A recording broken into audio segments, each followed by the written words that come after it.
Presides. Be seated, thank you. Good morning. Good morning. Good morning. Good morning. How's the air conditioning?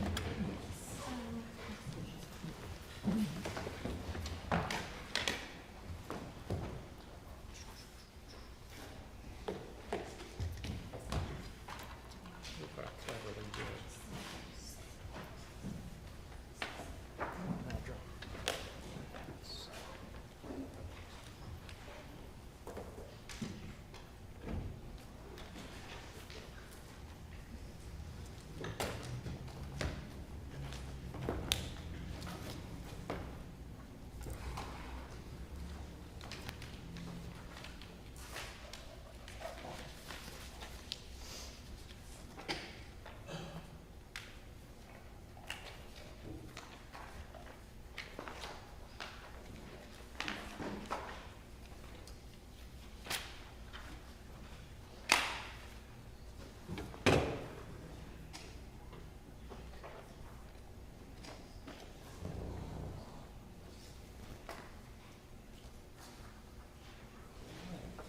You ready? Yes, I am. Thank you.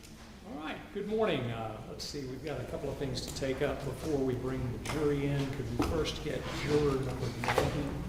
Juror number 90. Let's take that up right around here.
I'll give it to you.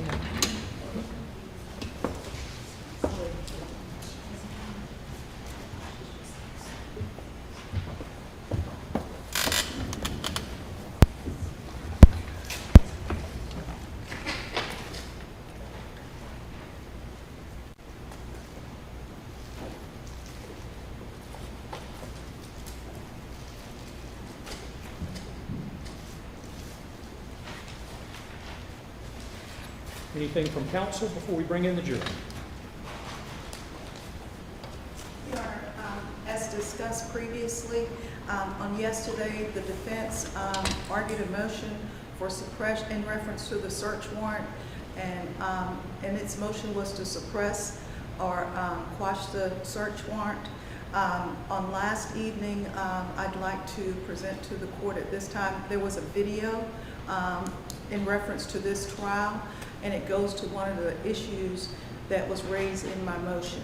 The issue was the time of service of the search warrant and the fact that the search warrant was issued January 17, 2019, dated and timed for 5:30. It appears through that video that I don't know who took it or how it was taken, but it was taken of the officers that were present at the scene, and it appears to show that the search in fact happened during daylight hours. I would like to ask that the court, I believe that the only avenue is to ask that the court reconsider its motion regarding the motion to suppress, and I'd like to publish that video if it's okay with the court. We'll hear from Ms. Swanson. Thank you, Your Honor. I did view the video, and it seems to show exactly what Captain Jason Chapman testified to. Officers maybe marking things outside of the residence, writing things down. It's obviously the sun is going down. Jason Chapman did look up when sunset and twilight occurred on January 17th of 2019 and made a little memorandum about it with some pictures indicating such. We did provide that to the defense, and if I could just mark this as a state's exhibit for purposes of this reconsideration, I'd like to present this to the court. It's exhibit 59 because I've already marked a bunch of pictures that I intend to enter into evidence, so I apologize. We went from 1 to 59, but as long as it's marked and documented, it should be fine. But our arguments would remain the same, that the scene was secured, that nothing was taken out of the residence prior to the search warrant getting there, that the search warrant did get there at about 5:38 or so, and that there were certain items that needed to be photographed due to exigent circumstances. For instance, the pool of water that was in the carport.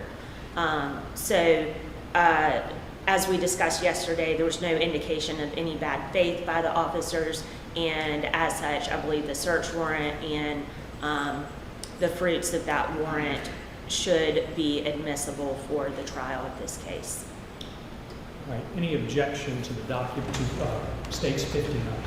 No objections to that. So, In as much as, I guess it's rebuttal to this video, I assume that's how she's presenting it. I just didn't know if we were going to try to call live witnesses or we're going to just have that document there.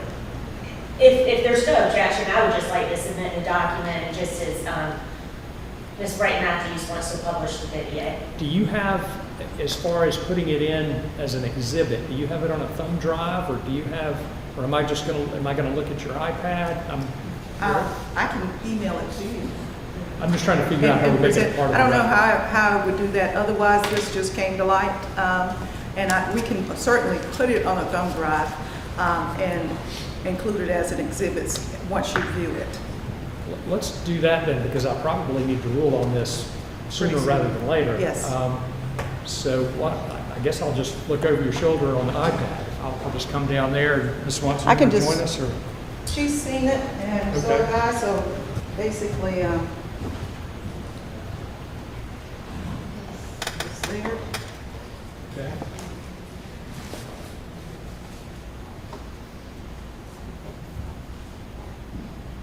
This commercial, you gotta go over first.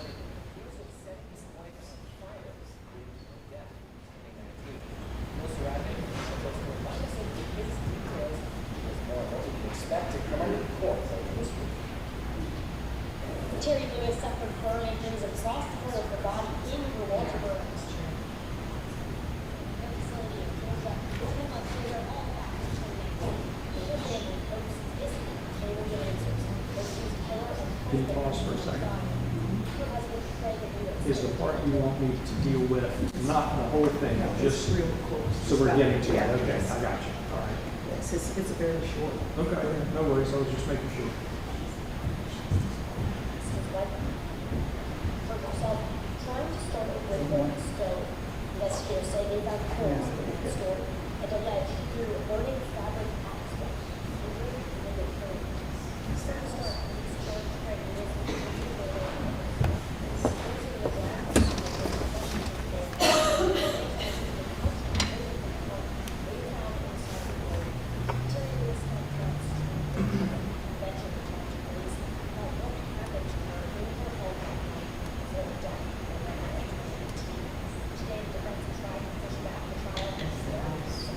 And that's the motion out, that's it. That's the motion out. That's the next day. Yeah. That's also the house, that's also the house. But the other, the next day, even not the motion, and reference to. Oh, I see. The whole one, I can get that, it's not relevant. And there is one that I would like to. Mrs. Swanson? I can't hear. Oh, sorry. Sorry, and I'll get this put on the jump rock. Okay, thank you. And you're just, not the whole thing, just the part that is running. All right, I've had an opportunity to review the video. Ms. Swanson, you said you wanted to put something on the record? Yes, Your Honor. In that video, it does feature Angela Stallings, Captain Angela Stallings from the Colleton County Sheriff's Office. And it was testified to yesterday that she was actually the one that left the scene and came back to the scene with the search warrant. And so it's the state's contention that when she was walking around with items, it was when she brought back that search warrant. And I would hand up State's Exhibit 59, because of course in that video you also do not see the defendant. But I would also hand up State's Exhibit 59, which outlines when sunset occurred and twilight for the court. And that was without objection, is my understanding. Let's see, can I take a look at that? Thank you so much.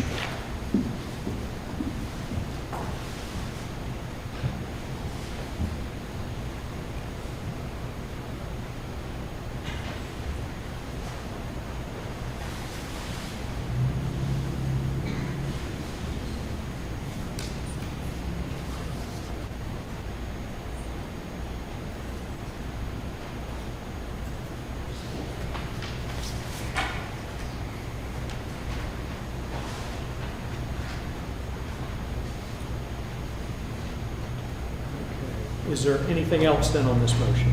There's nothing else, Your Honor, from the defendant. And we have 59, States 59 without objection, and I guess it'll be Defendants 1. Were there exhibits yesterday associated with, I guess this is just Defendants 1, because, or what were the exhibits numbers yesterday with regard to the motion to suppress, or were there?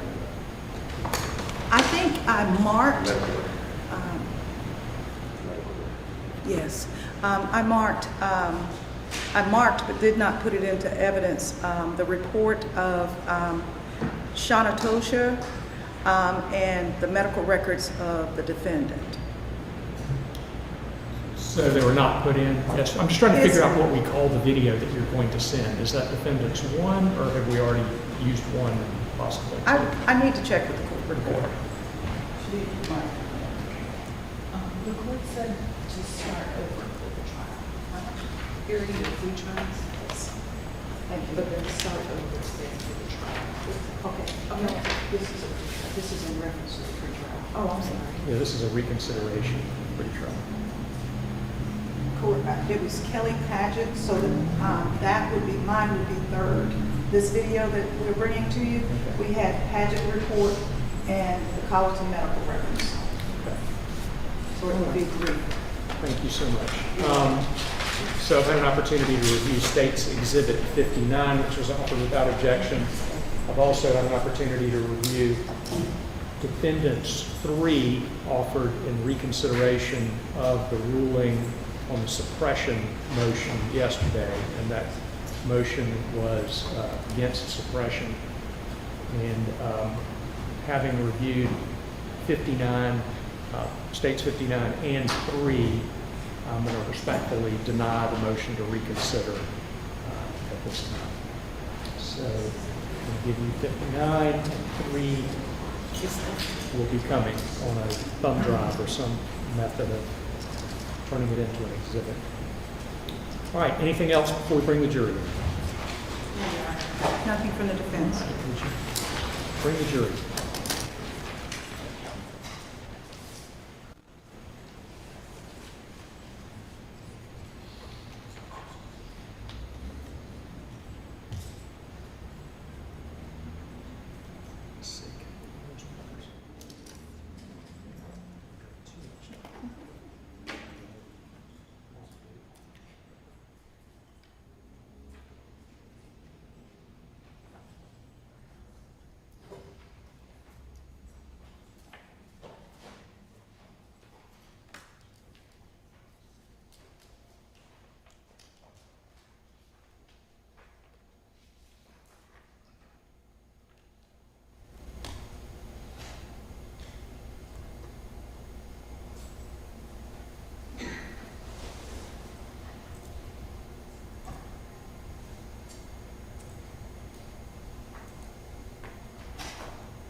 Got them all, it looks like.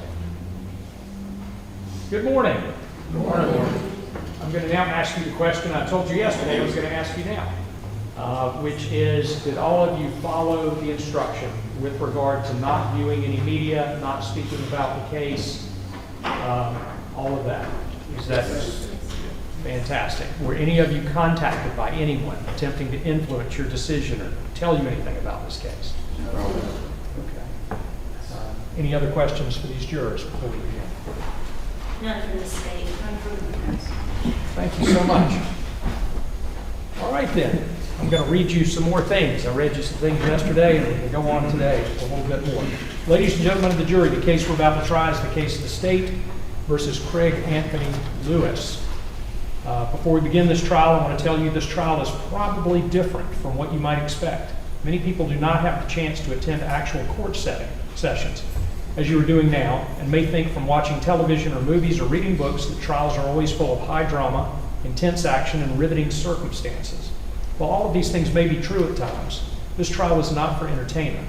It is a fundamental part of our democracy, an effort to make sure that justice is done between the parties before the court.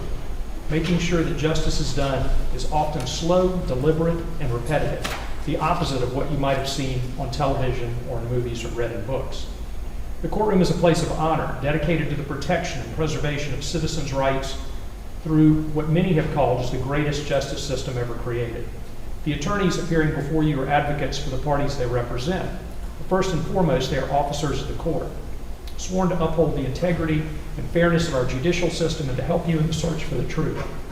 Should you expect them to be professional, you should expect them to be professional, competent, ethical in the representation of their clients' interests. You're also expected to be professional, reasonable, and ethical.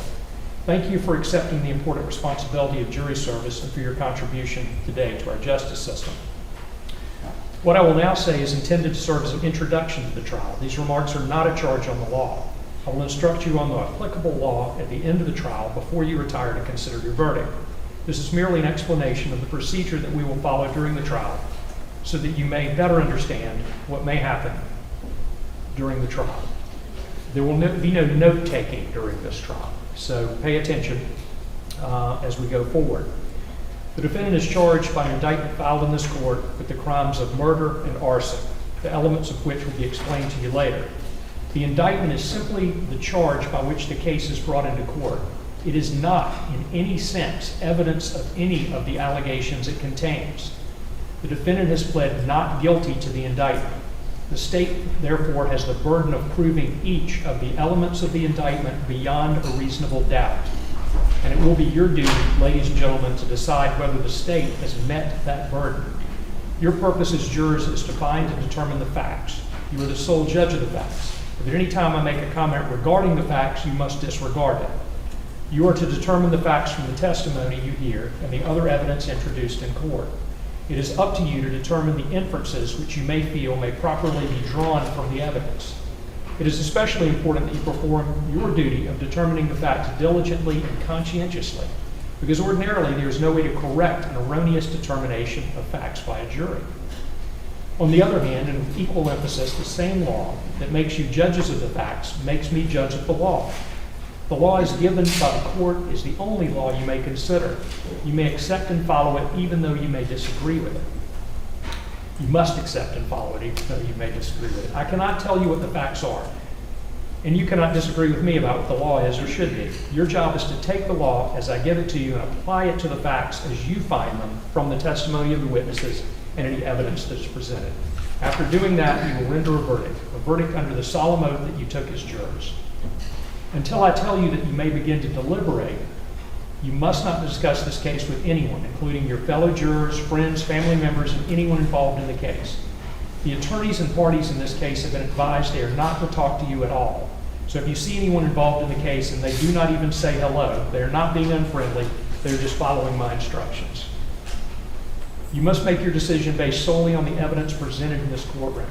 That means during the trial, you must not conduct any independent research about the facts of the case, the evidence presented, or the people or organizations involved in any way with the trial. Please do not try to find out information from any source outside the courtroom. In other words, you must not look at dictionaries or other reference materials, search the internet, websites, or blogs, or use any electronic tools to get any information about this case to help you decide the case. You may not use computers, telephones, cell phones, smartphones, tablets, the internet, or other tools of technology with communication capabilities at any time while you're in the courtroom or during your deliberations. During your breaks for meals or overnight if necessary, I hope that's unnecessary, you may use these devices. However, you must not use these devices to communicate with anyone about the case until the case is over. This means you must not use phone calls, emails, text messages, instant messages, Twitter, any blog, chat room, or website, including Facebook, Google+, MySpace, LinkedIn, YouTube, or any social media website to send or receive information about the case. This includes information about the party, a witness, an attorney, a court officer, news accounts about the case, research on any topics raised, any topics that you feel would be beneficial in deciding the case, or any testimony presented by any witness. During the trial, do not read, listen to, or watch any news reports about this case. This includes anything that may be in the newspapers, on the internet, radio, or television. You must not consider anything you have read or heard about the case outside the courtroom, whether before or during the trial. Information on television, radio, the internet, or from other sources might be wrong or incomplete. In our judicial system, it is important that you are not influenced by anything or anyone outside of this courtroom. If you become aware of another juror's violation of these instructions, please inform me immediately. It is important that you keep an open mind and not decide any issue in the case until all of the evidence has been presented. The parties have made their closing argument, and I've instructed you on the law. It is your solemn responsibility to determine the guilt or innocence of the defendant, and your verdict must be based solely on the evidence that is presented to you in this trial and the law as I instruct you during and at the close of the trial. In just a moment, the solicitor will make what is called an opening statement, in which the solicitor will explain to you the issues, or at least what the solicitor thinks the issues are.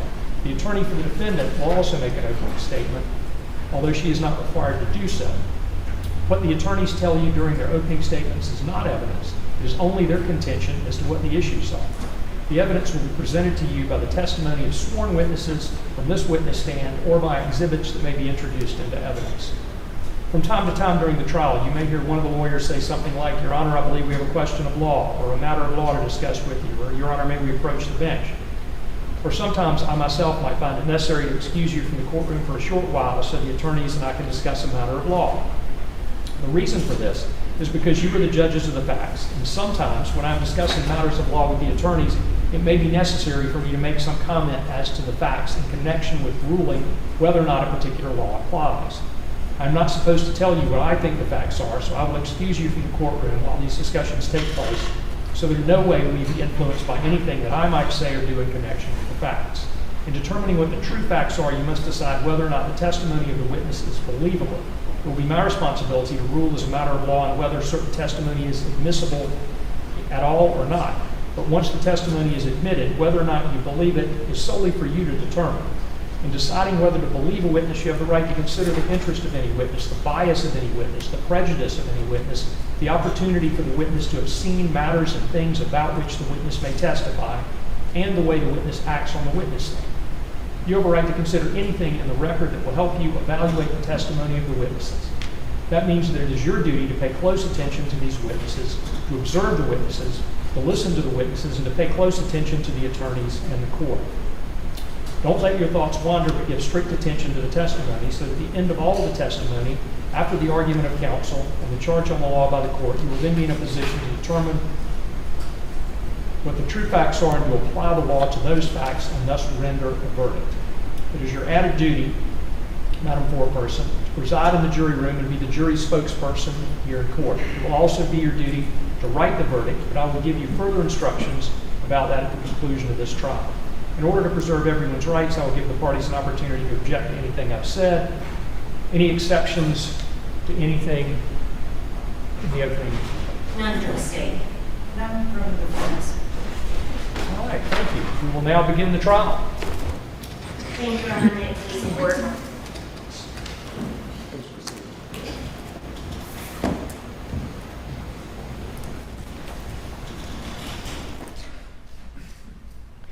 What happened to Terry Lewis on January 17th of 2019 was no accident. She was burned on 38% of her body, primarily the front of her body, concentrated to the right side. Her face, her neck, her hair was charred. These were third-degree burns. Third-degree burns all over her body, down to her legs, all over the front of her legs, that left her bedridden for almost 10 months before she finally succumbed to the complications from these burns. She had breathed in fire. Now, the actions before and after this event of her husband of 20 years, Craig Lewis, were not those of a loving and caring husband. They were those of a murderer. You're going to hear that rather than call 911, Craig paraded Terry around the house, who was dying from burns, fighting for her life. There were bloody footprints all through the house. Put clean clothes on her, cleaned himself up before going to the ER. The nurse at the ER cuts the clothes off of Terry, because the burns are so bad. Clothes are clean, they're not burned at all. In fact, nobody ever finds burned up clothes. Nobody finds the clothes that Terry was apparently in when she, according to Craig, caught herself on fire. You're also going to hear that once the decision was made to airlift Terry to the Augusta Burn Center, due to the extent of her burn injuries, Craig left the ER. He left.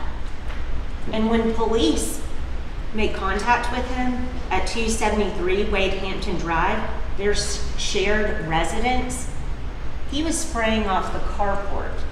He was spraying off what appeared to be fire debris on the carport. A couch had been removed from the living room. A couch that was later found burned up on the side of the road of Risher Mountain Road. Craig had another residence too. That was located off of Kansas City Road. And what law enforcement found there the next day was a trailer that appeared to have cotton, that appeared to be the same sort of stuffing that came from the couch, and burn pits, smoking burn pits.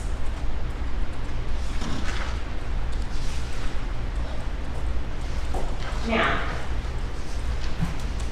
you're going to hear from a number of witnesses in this case, and the evidence is going to come from the witness stand. What I say and what Ms. Bright Matthews say, it's not evidence. And what you must do is base your decision on what you hear in the courtroom, the evidence that is presented to you through exhibits, testimony, pictures.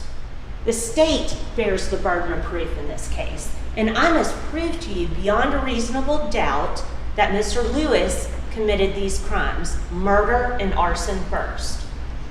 I prove that to you through the introduction of evidence.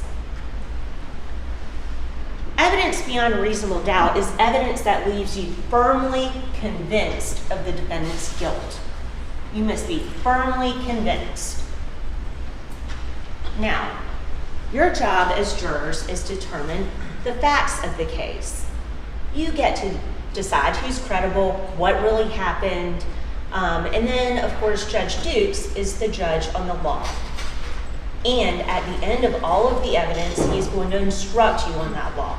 Now, I do want to point out that this is a circumstantial case. There is nobody that witnessed this event, which is fairly typical in domestic homicide, because domestic violence occurs behind closed doors. But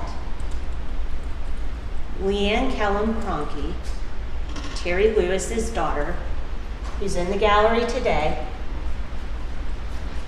is going to tell you what she observed the night before. The night before, Craig says his wife set herself on fire. Set herself on fire with the fireplace that she's been working for 25 years. Terry Lewis has lived in the same house with the same wood-burning fireplace for 25 years, has probably lit hundreds of fires without incident. Until the day after, Leanne witnesses a big fight between the two of them.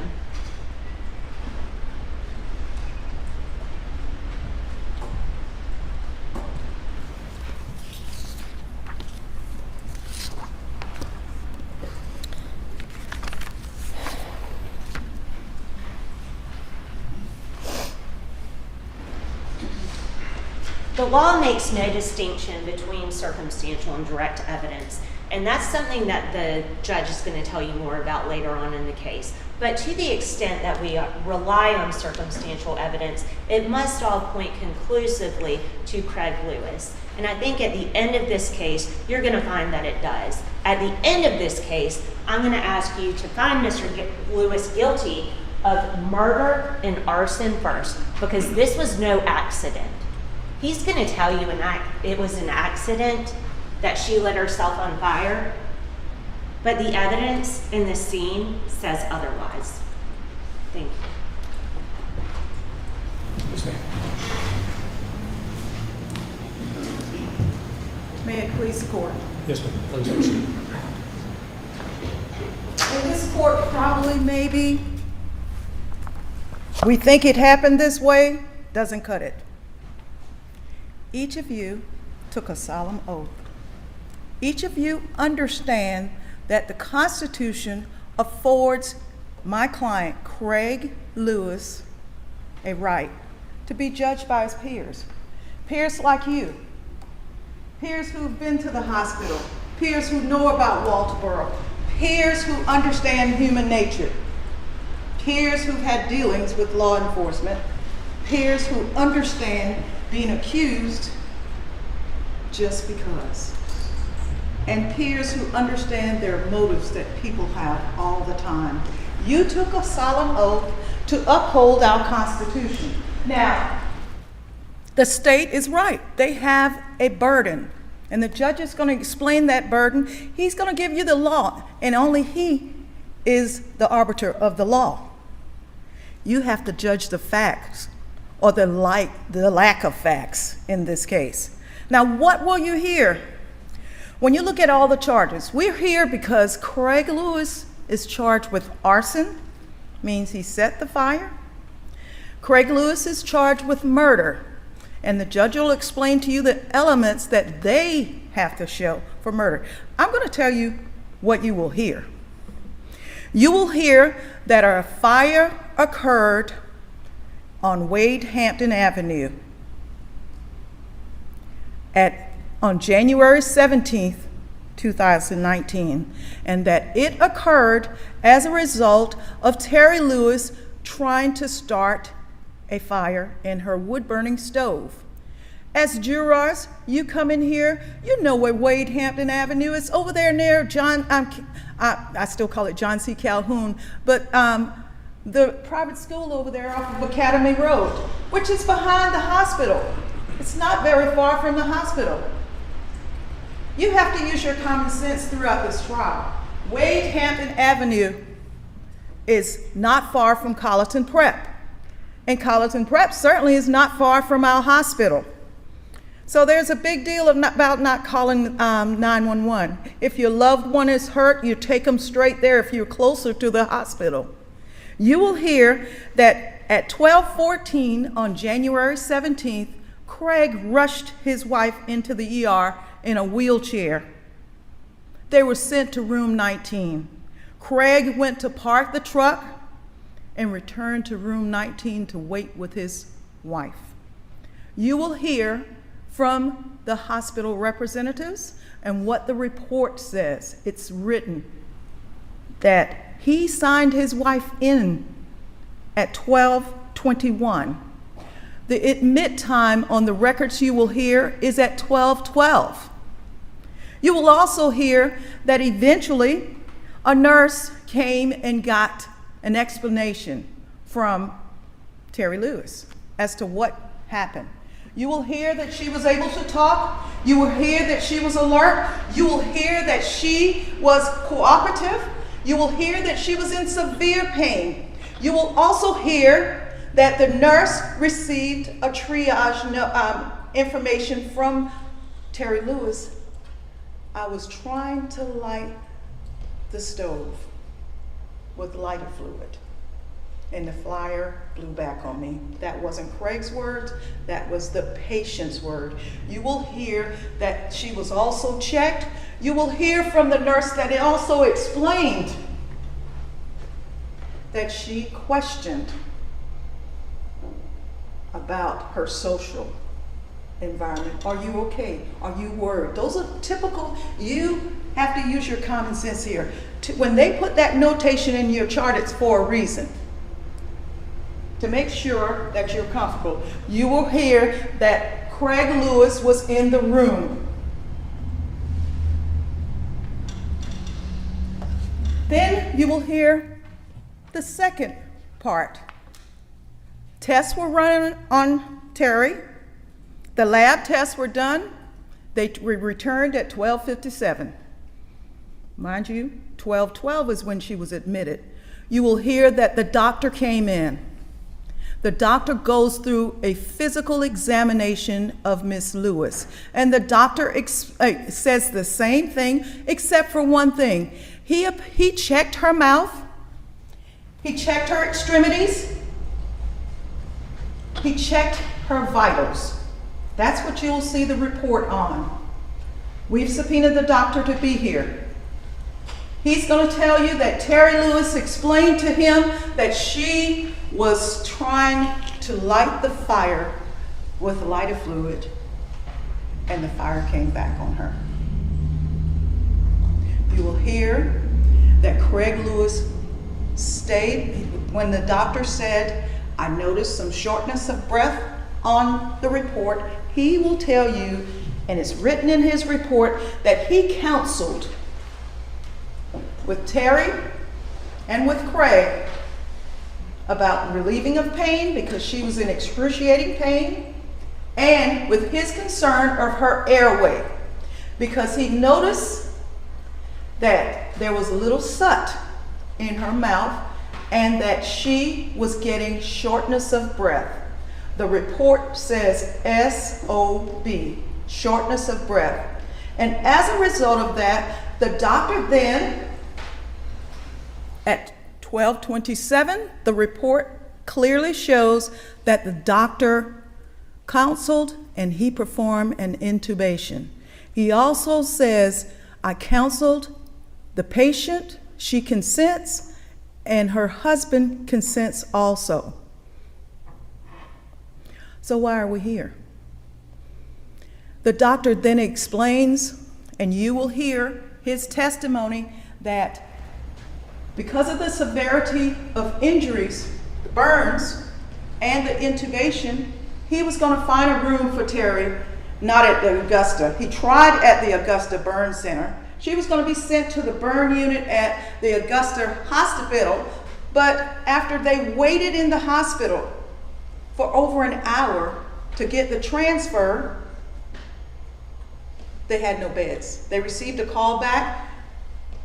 Miss Bishop, the nurse, is going to come. They received a call back. There was no bed in Augusta, so Craig stayed there with his wife. Then they found a bed, but it was only in Atlanta at their burn unit. When they first made the call to Augusta Burn Unit, Craig called Leanne. He called Leanne and said, hey, you need to get here. She works, because they're about to send you. He told her what happened and said, your mom burnt herself. She works in North Charleston, so she had to come here. Craig waited and waited. He, for a little while, called Leanne again. Said, where are you? She finally got there. Craig's still at the hospital. Here's where the problem comes in. Leanne's in the room. Craig then leaves to go to the house because he's worried about getting his things together so that he can go to Atlanta with his wife. Leanne then tells the nurse something happened. I don't agree with the way her burns are, and I don't agree with what she said and how it happens. I believe he burnt her. Now you're going to hear something. My client was 27 years old back in 2006 when he married Leanne's mom. Leanne's mama was 49. When this occurred, she was 63 years old. We're only here to speak the truth, and we hope the state does too, because you need the full picture. You will hear from Dr. Rinker about how Leanne's mom had all of her adult life was a severe bipolar.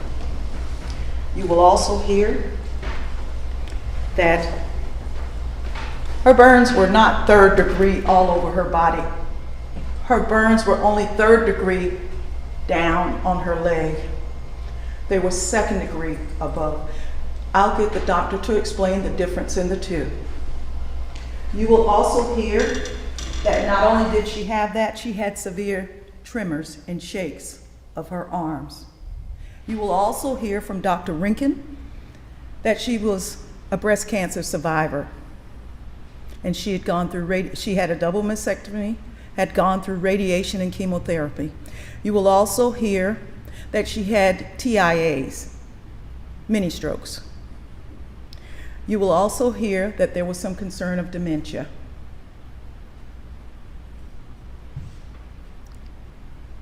You need to have the whole picture. After 3 hours at the hospital and after Leanne got to the hospital, Craig then left, and that's when everything ensued. I'm not sure what the big deal of making sure that his wife is properly clothed before she goes to the hospital. But I can't imagine anybody taking someone to the hospital with no clothes. Craig left the hospital to go get ready to follow and get to the hospital in Atlanta. While he was there, 2 deputies walked in. He let them in the house. After they questioned him, they told him he could go. The officers walked with him out. He locked his door. He got in his truck. And as he got in his truck, 8 to 10, I'm not sure, you're going to have to count yourself, 8 to 10 deputies arrived behind his truck, and one who had not questioned him said, "He's not going anywhere. Get him out of the truck." A scuffle ensued. Keys were yanked. Craig ended up with a big bruise on his face and ended up in jail. And we're here 5 years later. You will hear what the officers did to investigate. Since this is so serious, you will also hear the statements they took, the evidence they took, and what they did with the evidence that they took. The CDV they've talked about, that charge too, but dropped. The burden of proof is on the state. Here's what you will not hear and see in this trial. You will not see a video of Craig bringing Terry in the hospital, even though the state has the burden, and you know 2019 there was video. You will not hear the dispatch tape recording or log or transcript of who called in the 911 tape, and you will not hear what was said by our audio recording. No evidence was preserved. The written report of the video of the first deputies on the scene, you won't see that either. The first deputies did not write a report. You won't even see a dash cam or a body cam. 2019 Colleton County Sheriff's Department did not, out of 10 officers at the scene, none of them have produced a body cam or dash cam. The 9 to 11 officers at the scene, not one recording, even with their cell phone. You will not hear a consistent story from any of the officers of how Craig went from talking to them inside the house, explaining what happened, to him getting into the car and preparing to go to the burn unit. You will hear how Captain Stallings responded and gave the command to take him down. Craig hadn't gotten up since that command. You will hear how Terry died 10 months later, and Craig couldn't even be around his wife on these allegations that they cannot prove. You will not see all of the evidence collected. You will not see a SLED report testing the blanket that he used to try to smother the fire. You will not see SLED report or testing on the couch to see if there was accelerant on the couch. You will not see evidence that the state's going to present as it relates to the lighter fluid can. You will see the lighter fluid can, but they never tested it. They have no evidence that Craig's fingerprints are on it. You will not see a test for accelerant on Terry Lewis's body. You will hear of Officer Tozier going to the hospital and looking at Terry's feet. And she's wrapped, and she does not do anything to swab to make sure there's any accelerant on her body. You will not hear from the fire department in this case. So I asked the question earlier, if you like drama shows where they go through all the meticulous evidence, you won't get that. This is a probably maybe. I think this is how it happened. Case. You will not hear even about the testing of the wood that was in the fireplace. 5 hours later, when they went to the house, only thing they could do was touch the inside of the fireplace. Yet, every officer up there was experienced, and they knew that the burden one day would rest with them. Let's talk about Terry's care. She went to the burn unit. She stayed there for 2 months unconscious, intubated. She stayed at the Augusta Rehab Center after she left Atlanta for 4 weeks. She was unable to walk when she left. You will hear that she then was transferred to Charleston for occupational therapy and rehab. She was doing well for 2 months, starting to feed herself, trying to walk around with a walker.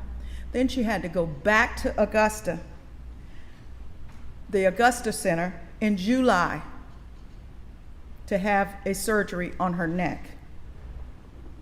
It's called a neck drop surgery. The doctor will explain that. Then she went to Trident and to the Augusta Center. You will hear in the evidence that she fell 2 times out of bed, hurting her elbow. You will hear also that she received a contusion on her lung. Then you will hear that she was recovering from burns but developed a gaping bed sore. You will hear that after that, she lost her will to live. I believe the notes from the doctor says, lost her will to live.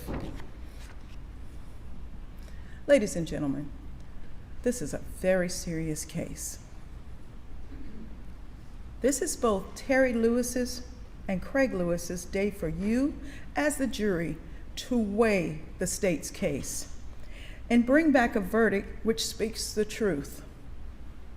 Oftentimes I wonder, without these frivolous allegations of probably, maybe, I think this is how it happened, whether or not Terry's will would have changed there at the end. She died. The state also has to prove that the cause of her death was in reference to this fire. They cannot meet that burden, but yet here we are anyway. All I ask is on behalf of Craig and Terry, I ask that you remember your solemn oath and give both of them justice. Thank you. May she rest in peace. Thank you. Call your first witness, please. Thank you, Your Honor. State calls Whitney Bishop.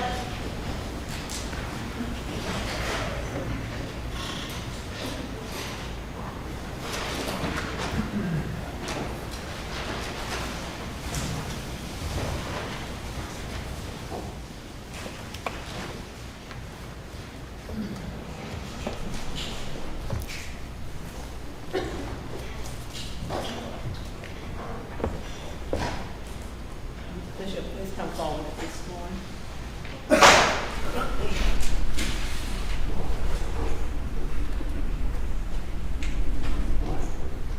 Place your left hand on the Bible, raise your right. Your firm testimony give the court and jury in this case should be the truth, whole truth, nothing but truth, so help you God. Yes, sir. Please have a seat on the witness stand. State your names and the record. Spell your last name. Name is Whitney Bishop. Bishop is Bishop. Okay, thank you, Ms. Bishop. Where do you work? I currently work for HCA in the education department for nursing All right, where did you work in 2019? at Colleton Medical Center in the emergency department. Okay, were you a nurse there? Yes, Were you on duty on January 17th of 2019? I was. All right, and do you recall treating a patient named Terry Lewis? I do. How did she come into the ER? She came through our front doors as a burn victim. All right, do you recall if she was transported by ambulance or private vehicle? She came by private vehicle. Do you recall who was with her? Her husband, Craig Lewis. All right, and can you describe her condition? She had multiple stages of burning across her body. Was very hysterical due to the pain, the suffering of the burns that she had. Okay. Do you recall if she was verbal at that time? I do not recall if she was making any verbal comments. It was very minimum. It was nothing that was going to be clear sentences to talk to us. All right. And let me know if you need to see medical records to refresh your memory. I'm going to show you what has been marked as States Exhibit 6, 7, and 8.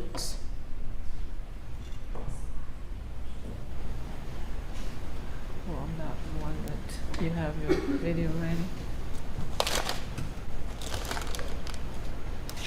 Thank you.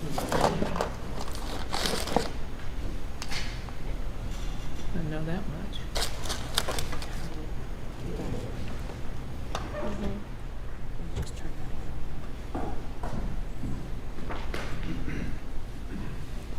I'm going to show you what's been marked as States Exhibit 6, 7, and 8 and ask if you recognize what's contained in these pictures.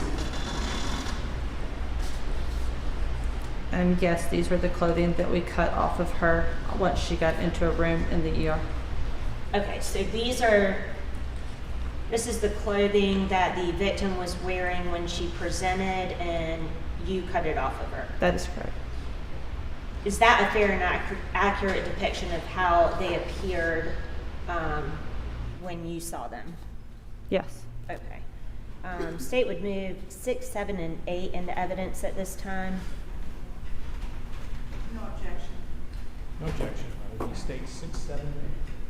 Thank you, and I would move to publish. Please proceed.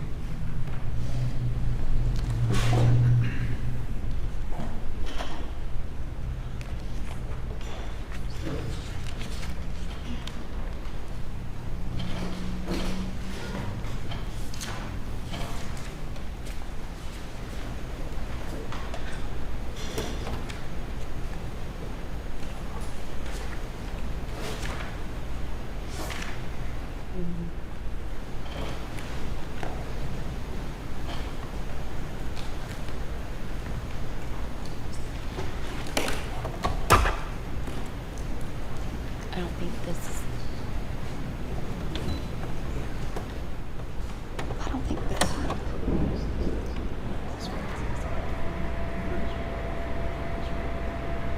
Sorry, it takes a minute to run up.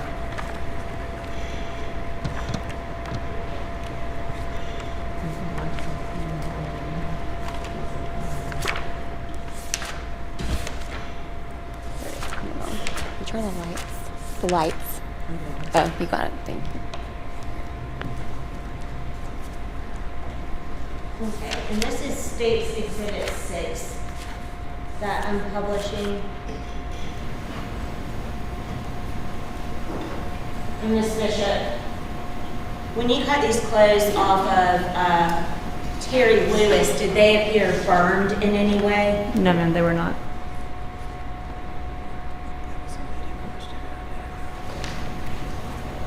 Publishing States 7.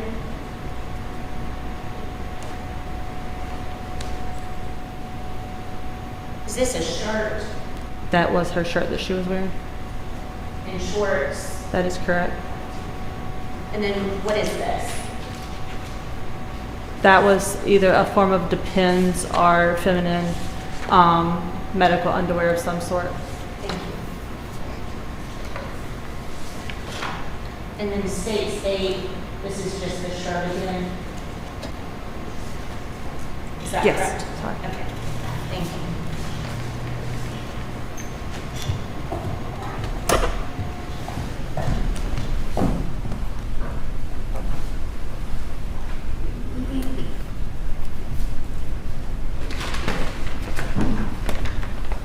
I'm going to show you a bag that's been marked as State's Exhibit 58. And I know this is not your bag, but once you cut those clothes off of Terry Lewis, did you hand them over to law enforcement? Yes, once law enforcement arrived, they were given over to law enforcement. All right. And do these appear to be the same clothes in the photographs that I just showed you? Yes, ma'am. All right. State would move 58 into evidence at this time.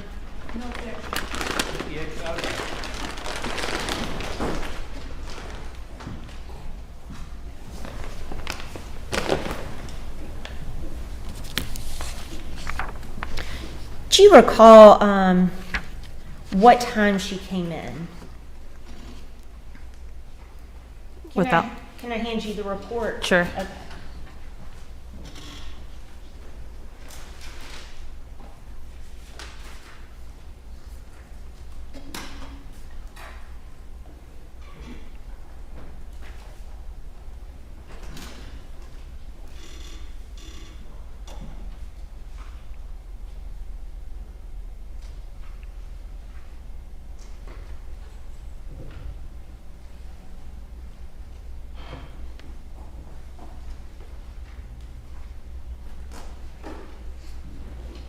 May I first witness?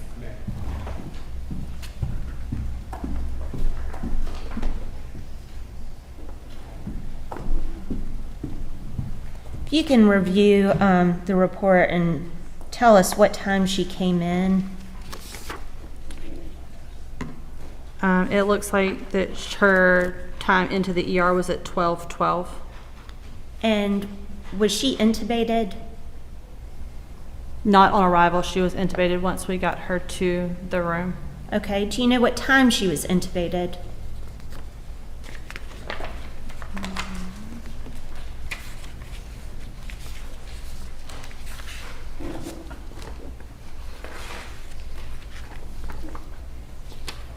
We started medication prior to intubation at 12:30, and then she was intubated right after us administering the medications for intubation. Okay. Was she verbal? Is a patient verbal after intubation? No, ma'am. All right. And you say Craig Lewis was with her? That is correct. Do you recall if he told you anything about how the injuries occurred? If I remember correctly, it was that she, I don't know whether she was lighting a wood stove fire, or she was adding wood to the stove fireplace type situation, and that it came back on her and burned her that way. Okay. And do you recall about how long he was there? He wasn't there very long after intubation. I would say probably less than 20 or 30 minutes, as we were going to be transferring her to a different hospital for not being a burn center. He had left the facility to what we assumed was to go gather things for them to go to the burn hospital. Okay. And then at some point, did you speak to Leanne Kellum? Yes. Okay. And is she the daughter of Terry Lewis? Yes. All right. And what did you do as a result of talking to Leanne? After speaking with her, I requested that our unit clerk call dispatch and have law enforcement respond to the hospital, as that we needed to have their involvement due to the scares of maybe that this was a form of a victim abuse type situation. Okay, thank you. Please answer any questions Ms. Bright Matthews has for you. I'm going to let you hang on to that report for now in case you need to reference it. Okay. I'll just ask that you give it back to me on the way out. Yes, ma'am, thank you.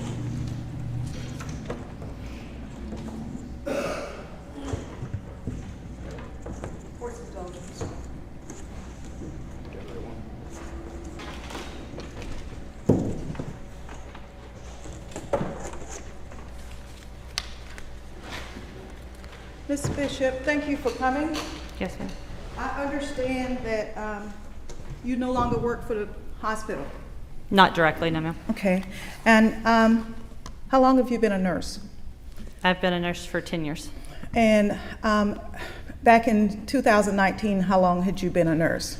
5 years. Had you worked at the hospital before that? Yes, ma'am. In what capacity?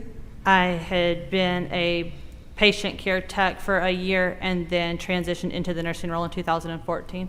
Okay, so you'd been there for quite some time. Yes, right? ma'am.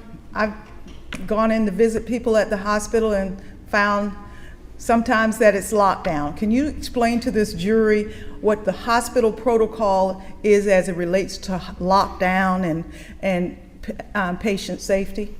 If the hospital goes on lockdown, it is put that nobody can enter or exit the facility. It's depending on whether or not it's a full hospital lockdown or if it's just a department lockdown as to who is allowed in or out. Security and law enforcement typically stand at the front doors of the facility to help navigate anybody that's trying to come or not enter the facility. What is the hospital's protocol as it relates to when a lockdown is necessitated?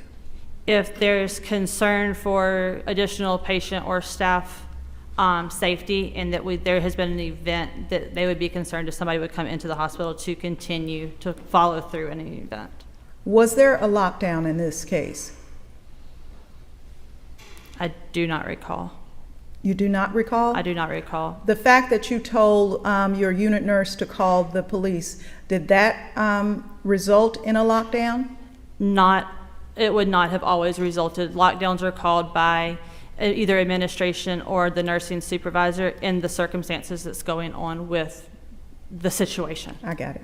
Now, is your line or the line there at the hospital where the calls to police are made, is that a recorded line?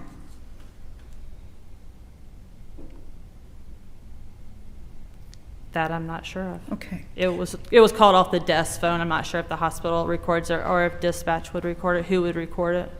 Now, as it relates to the emergency room, you primarily worked in the emergency room? Yes, ma'am. And as it relates to that particular day, January 17th, you were working with Dr. Fisher? That is correct. And I believe you testified, and I want to make sure I have it right. If I'm wrong, please correct me. Isn't it correct that when Craig wheeled in Terry, that she was sent straight to room 19? That is correct. Okay. Were you present when she arrived in I room was. 19? After he wheeled her in, did he go back to move his car?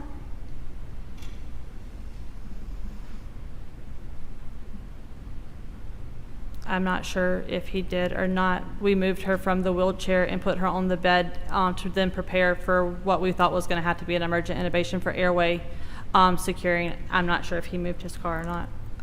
Is there a video in the lobby of the emergency room?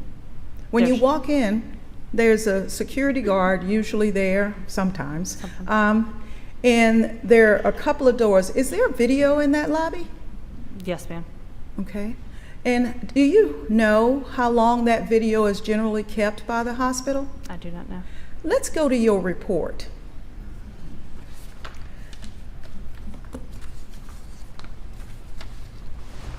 The report that's here is the doctor's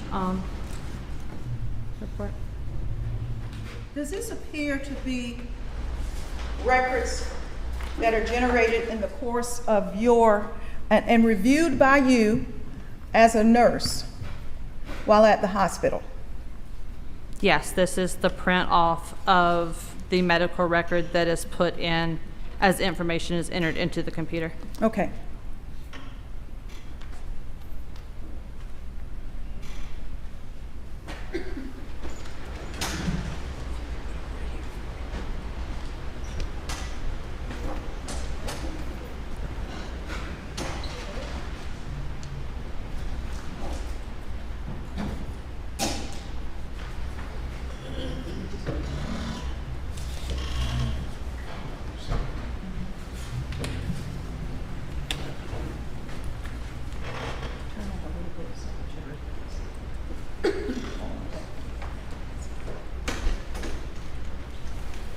If you would look at your report there, making sure that it is in reference to Terry Lee Lewis. That is correct. What is the greet time? And tell the jury what the greet time means.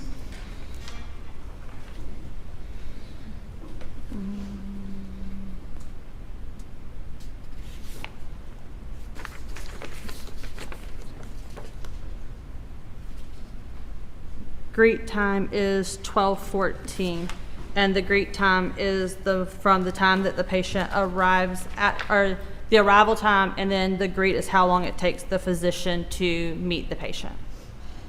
So that's 12:14. That is correct.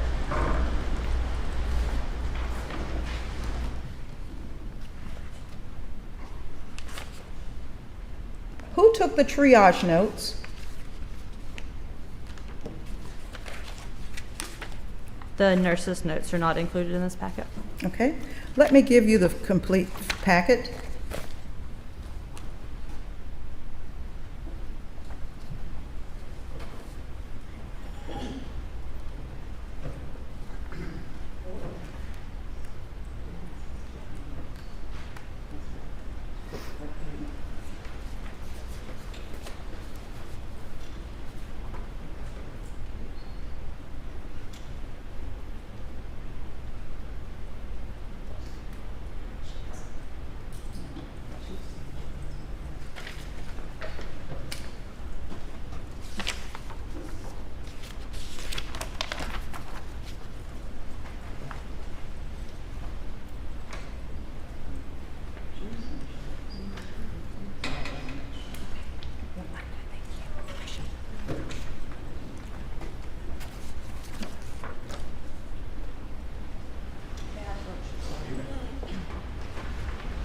Is that the form as it relates to nurse's notes, or is there another form?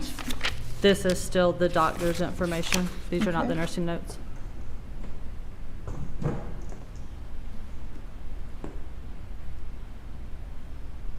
Your Honor, may I ask the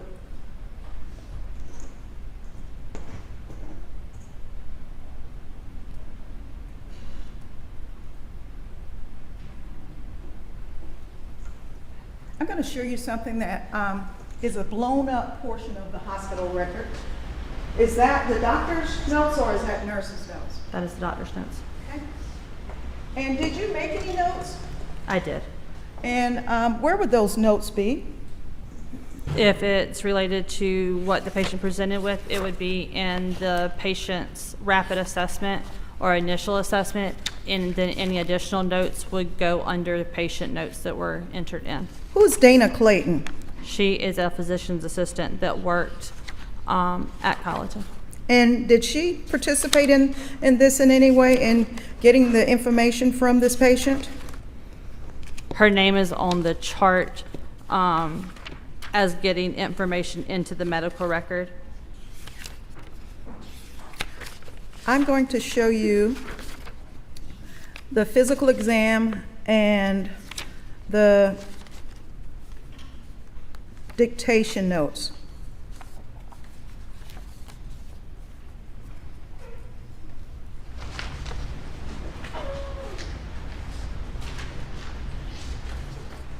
Did you review any of those notes? Yeah, they're in this, included in this packet. And that note also? Yes, it's included in here. So did the hospital provide your notes to the state and to the defense in this case? These are all the doctor's notes, not the nursing notes. Did you make any notes? I did. And where would those be, but for in the hospital records? It would be in the nursing and patient note side of the medical record chart. Are those not generally provided when the hospital receives a subpoena, or you don't know? I'm not sure. Okay. Well, I'm going to show you something that appears to have your signature on it. And it's actually in the packet there. Your Honor, may I approach the witness again? Is your signature on that document? Yes, ma'am, it is. And if you would, please explain for the jury what that document is. This is a document covering the EMTALA laws stating that we as a facility could transfer a patient from our facility to a higher level of care that was needed. And it states that we would send the patient information with us, all the information that we had gathered, and then it is signed by either a family member, the patient, if able, not in this situation, and then it is witnessed by a staff member from the facility.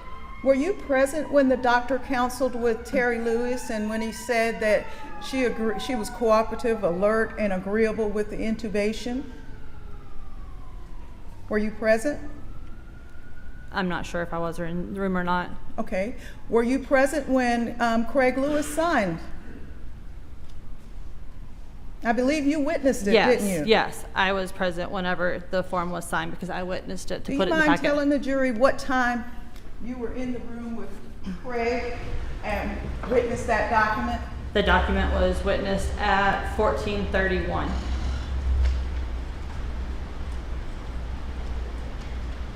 14:31. 2 hours, 16 minutes. Oh, yes, ma'am. Do you recall the problems, and I'm sorry about not facing you, do you recall the problems that the medical center had with placing Ms. Lewis at the closest place, the burn unit? Yes, we had issues. First and foremost, anytime we transfer a burn, we try to get them to Doctors Hospital in Augusta. But we're having issues with that. And then also with the helicopter going, so we had to wind up bringing in a fixed wing plane to meet at the airport with the patient to transfer the patient to another facility. Do you recognize, is that document that is signed by you, is that a clear and accurate depiction of the hospital record regarding the transfer and the intubation of Terry Lewis? This doesn't have anything with the intubation on there, but yes, this would be the transfer for the patient to go to another facility. I would move this into evidence and ask to publish to the jury, which is a blow up of that document. No objection, I see. No objection. What number? Defense one. Defendants one.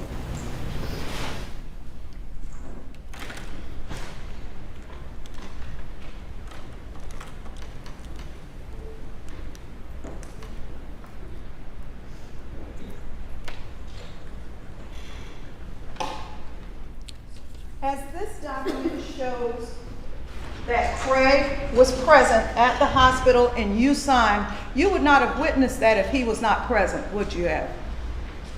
No. Okay.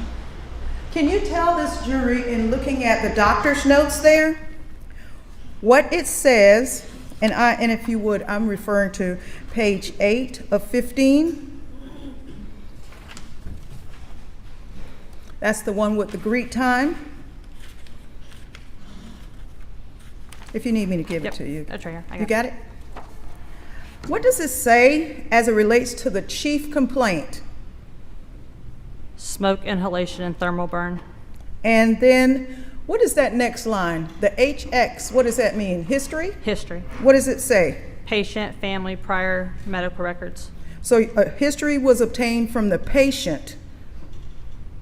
Craig's not the patient. So you, or the doctor, it appears, was able to obtain a history, meaning her prior medical problems, directly from the patient and from other medical records. That is what his documentation states. Yes, and the onset occurred, meaning when did the problem, the patient is coming in, when did it happen? What does that say? Just prior to arrival, And symptom duration, since onset. what does that mean? It continues, right? Right. Okay. Now let's go down to context of onset. What does that mean? Context of onset. If you would explain what that phrase means to the jury. I wouldn't know how to explain what that would mean. These are the doctor's notes, not the nurse's notes. What does it say? Accidental closed-spaced home. Okay. And then it says, the next line is in big bold. It says caused by. What does it say? Matches lighter. Okay. And then it says location. Diffuse. What does that mean to you as a nurse? Like all over the body surface, not just in one spot. Okay. Quality. What does that mean? Painful? Or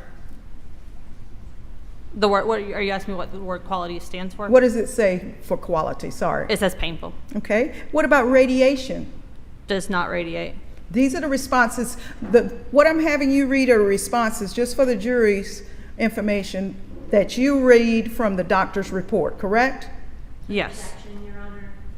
I believe it would be more appropriate to question the doctor about his report than have the nurse reading off of his report. He will be testifying next.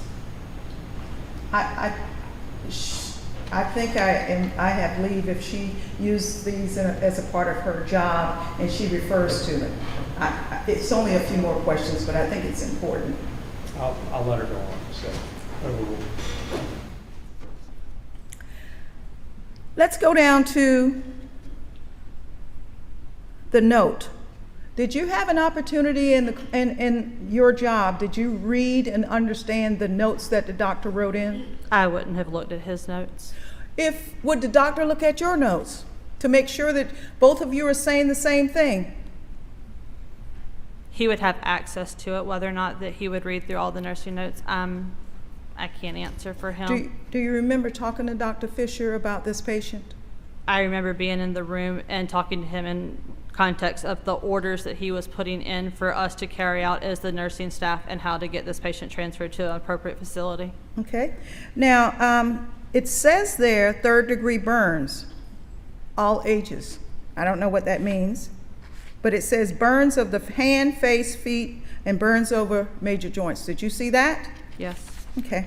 Now, tell the jury, as a nurse, some concerns or things that you're trained in the capacity of your job to look out for when it comes to potentially abusive situations or when a person has had a crime committed against them. What are you to look for? What's your training? I mean, it would be to notice if there was any injury to a person and then to notify law enforcement. Okay. And what if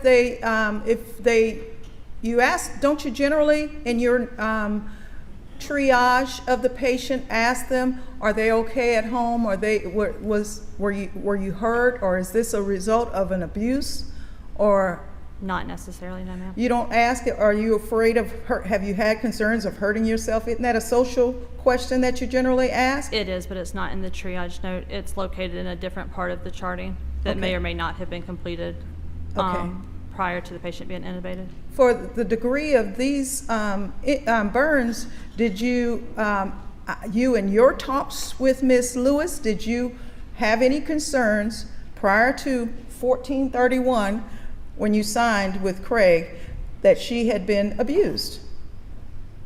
It was not until after having the conversation with the daughter that came in. We were told the story and that something had happened, that the fire had blown back on her. But prior to that, you were in the room for quite some time with Terry Lewis, weren't you? Yes, ma'am. And never once did you hear anything about someone setting her on fire? I did not know, ma'am, not from Okay. her. Court's indulgence.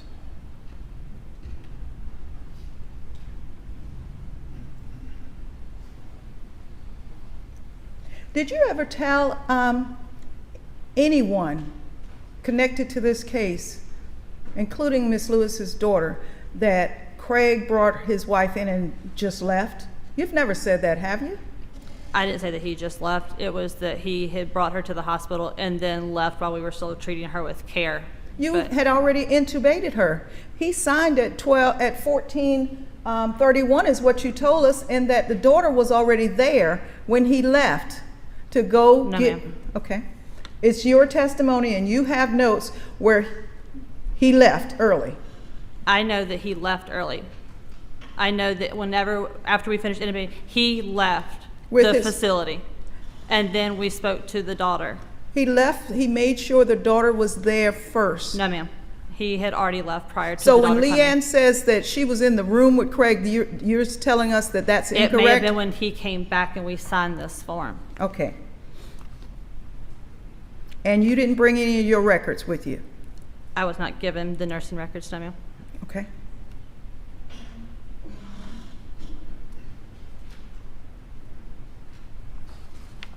Didn't you tell, when Leanne asked you about where she was burned, didn't you tell Leanne that you felt that these burns were consistent with what Terry told you and the doctor? Didn't you initially tell her that? But then out of an abundance of caution, at the end there, went and told the charge nurse? Didn't you initially say that? That they were consistent? I would not have told her that they were consistent. That's not a nursing diagnosis. I wasn't asking, I was talking about a conversation, not a diagnosis. Right, but I still wouldn't have told, in a nursing capacity, I wouldn't have said that they were consistent. I can tell what the story was that we were given when the patient arrived, and that the patient had arrived, that there was fire that had burned her, that had came back, and it had burned her skin in the areas that if a fire would come back on somebody, that they would be burned. Okay. Course indulgence, please.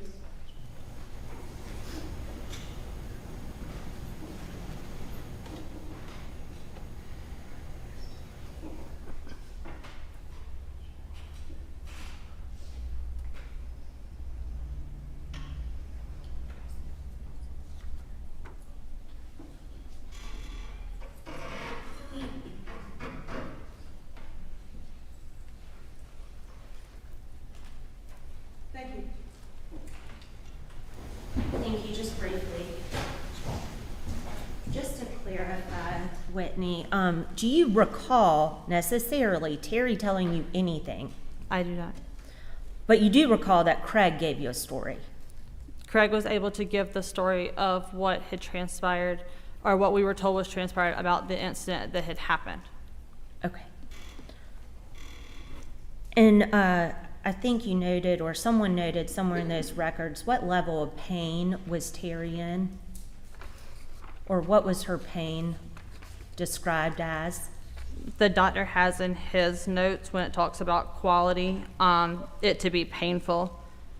The official documentation of a pain scale or pain score would be in the nursing documentation, not necessarily the doctor's documentation that is here. But he has in his note that the pain or the quality was painful is what he selected.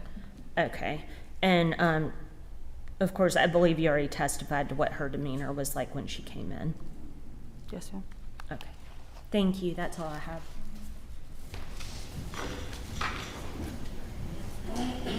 Nothing further, Your Honor. Thank you so much. Is it the intent to excuse this witness? Yes, please. Any objection? Thank you so much. Thank you.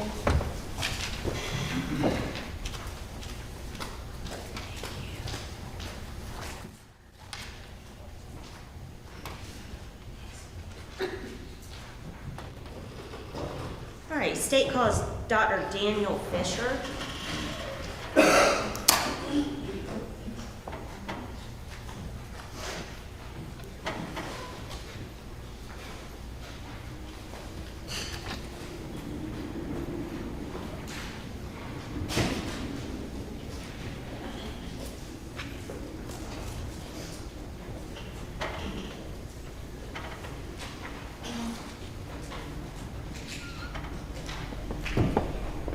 Dr. Fisher, please come forward and be sworn.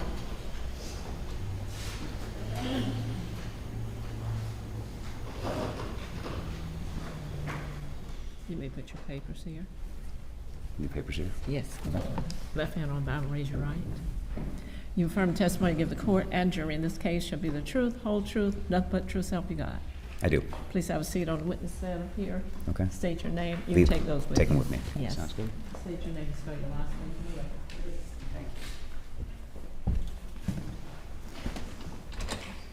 Hi, my name is Daniel Fisher. My last name is Fisher. Thank you, Dr. Fisher. Thank you for being here today.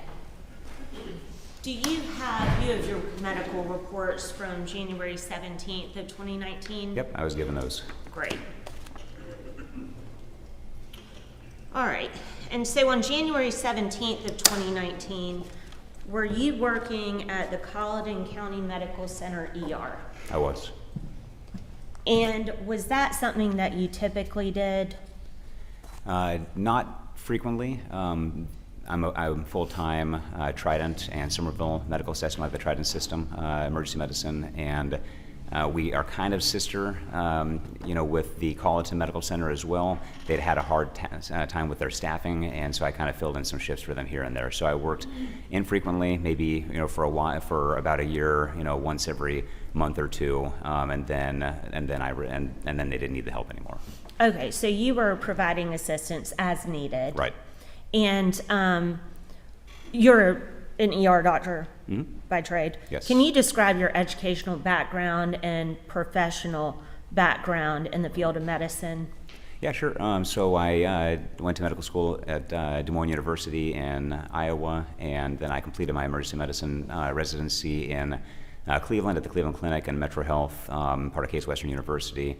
And then I've been down here since 2014, working, like I said, primarily in the Trident system, also for about 5 years at MUSC as a full-time ER staff doc, and then also doing some faculty work as well. Okay, great. And have you ever testified as an expert in court before? I have not. Okay, first time for everyone. Your Honor, because of his educational background and his professional background, I would submit Dr. Fisher as an expert in emergency medicine. No objection.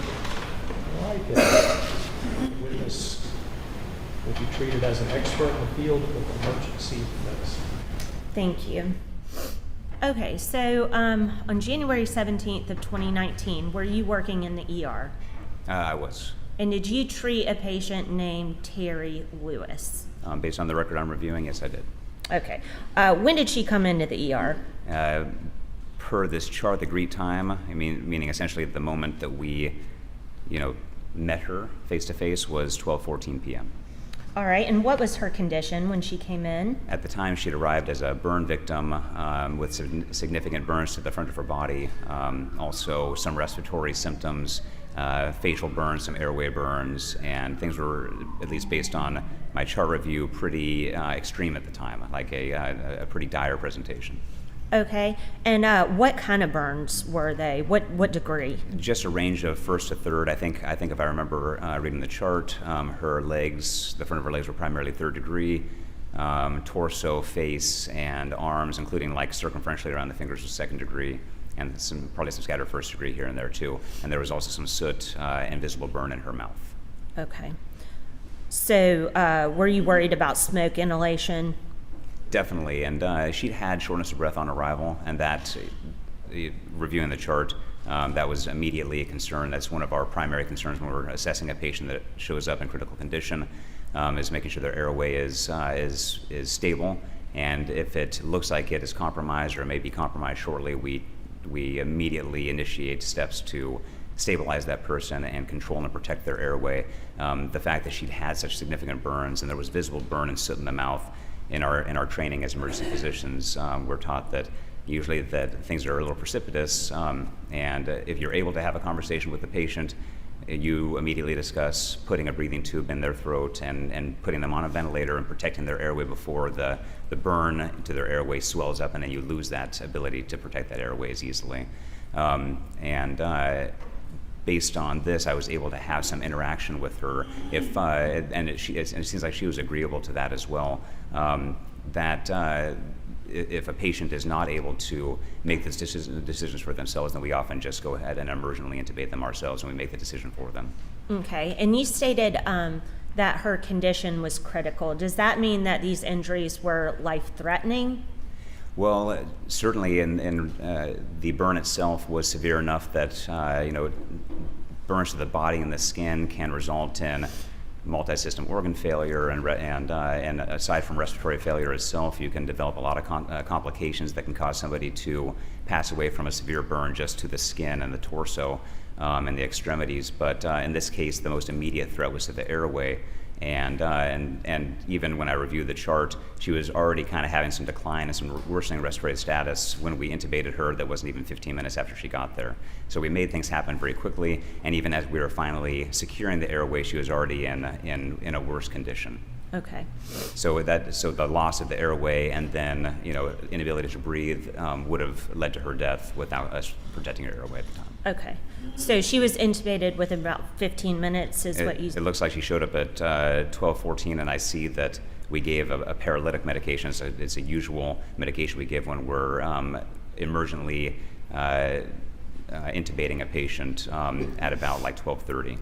So just about 17, 18 minutes later. Okay. And you mentioned interaction with the patient. Do you recall if that interaction was verbal, nonverbal? It's really hard to tell based on chart review. Usually with these really extreme cases, somebody shows up and they're in distress. It's a terrible, scary situation. You're talking with EMS. You're trying to interact with the patient. Usually, like I'm running around the room, yelling and communicating with people, and nurses are talking, and I'm talking. And if there's family, we try and get history. We're trying to get information from the EMS, and if the patient is able to talk, we're trying to get information from them too, even as we're initiating the measures we need to keep them safe and protect them. So based on my chart that was completed by a scribe I was working with, it says a lot of patient said this, patient said that, which she might have said. I don't recall that particular encounter. I'm recalling based on my review of the chart. So when I look in the medical record and I see these, I know I got that information about how the burn had occurred as it had been stated, and kind of details in the history of present illness. Those were put in, but it's kind of based on the hodgepodge of input. And later on, as I'm dictating things to my scribe, I say, okay, well, I don't remember exactly who said these things, but this is how that went down. This is what I remember being told, and we create our chart from that point. Okay, so is it possible when it says patient said this, that information came from elsewhere? Leading. Objection leading. Yeah, sustained. Asking for possibilities also. Leading. Okay. I'm not sure how to rephrase that question. So when you say patient stated, does that necessarily mean the patient, i.e. Terry Lewis, stated that? Objection again, leading. Same ruling. That was a yes or no answer. So, rephrase. Okay, the information that says patient stated, where could that have come from? So the information in regards to details of the patient's presentation could have come from the patient herself, from the EMS, or from any family that was in the room. And I think that Mr. Lewis was in the room as well. I do see that I detailed discussion about the severity and the presentation and the need for airway protection, and both were agreeable. I don't recall the limitations on communication. I do see that the patient seemed to be appropriately oriented based on my chart.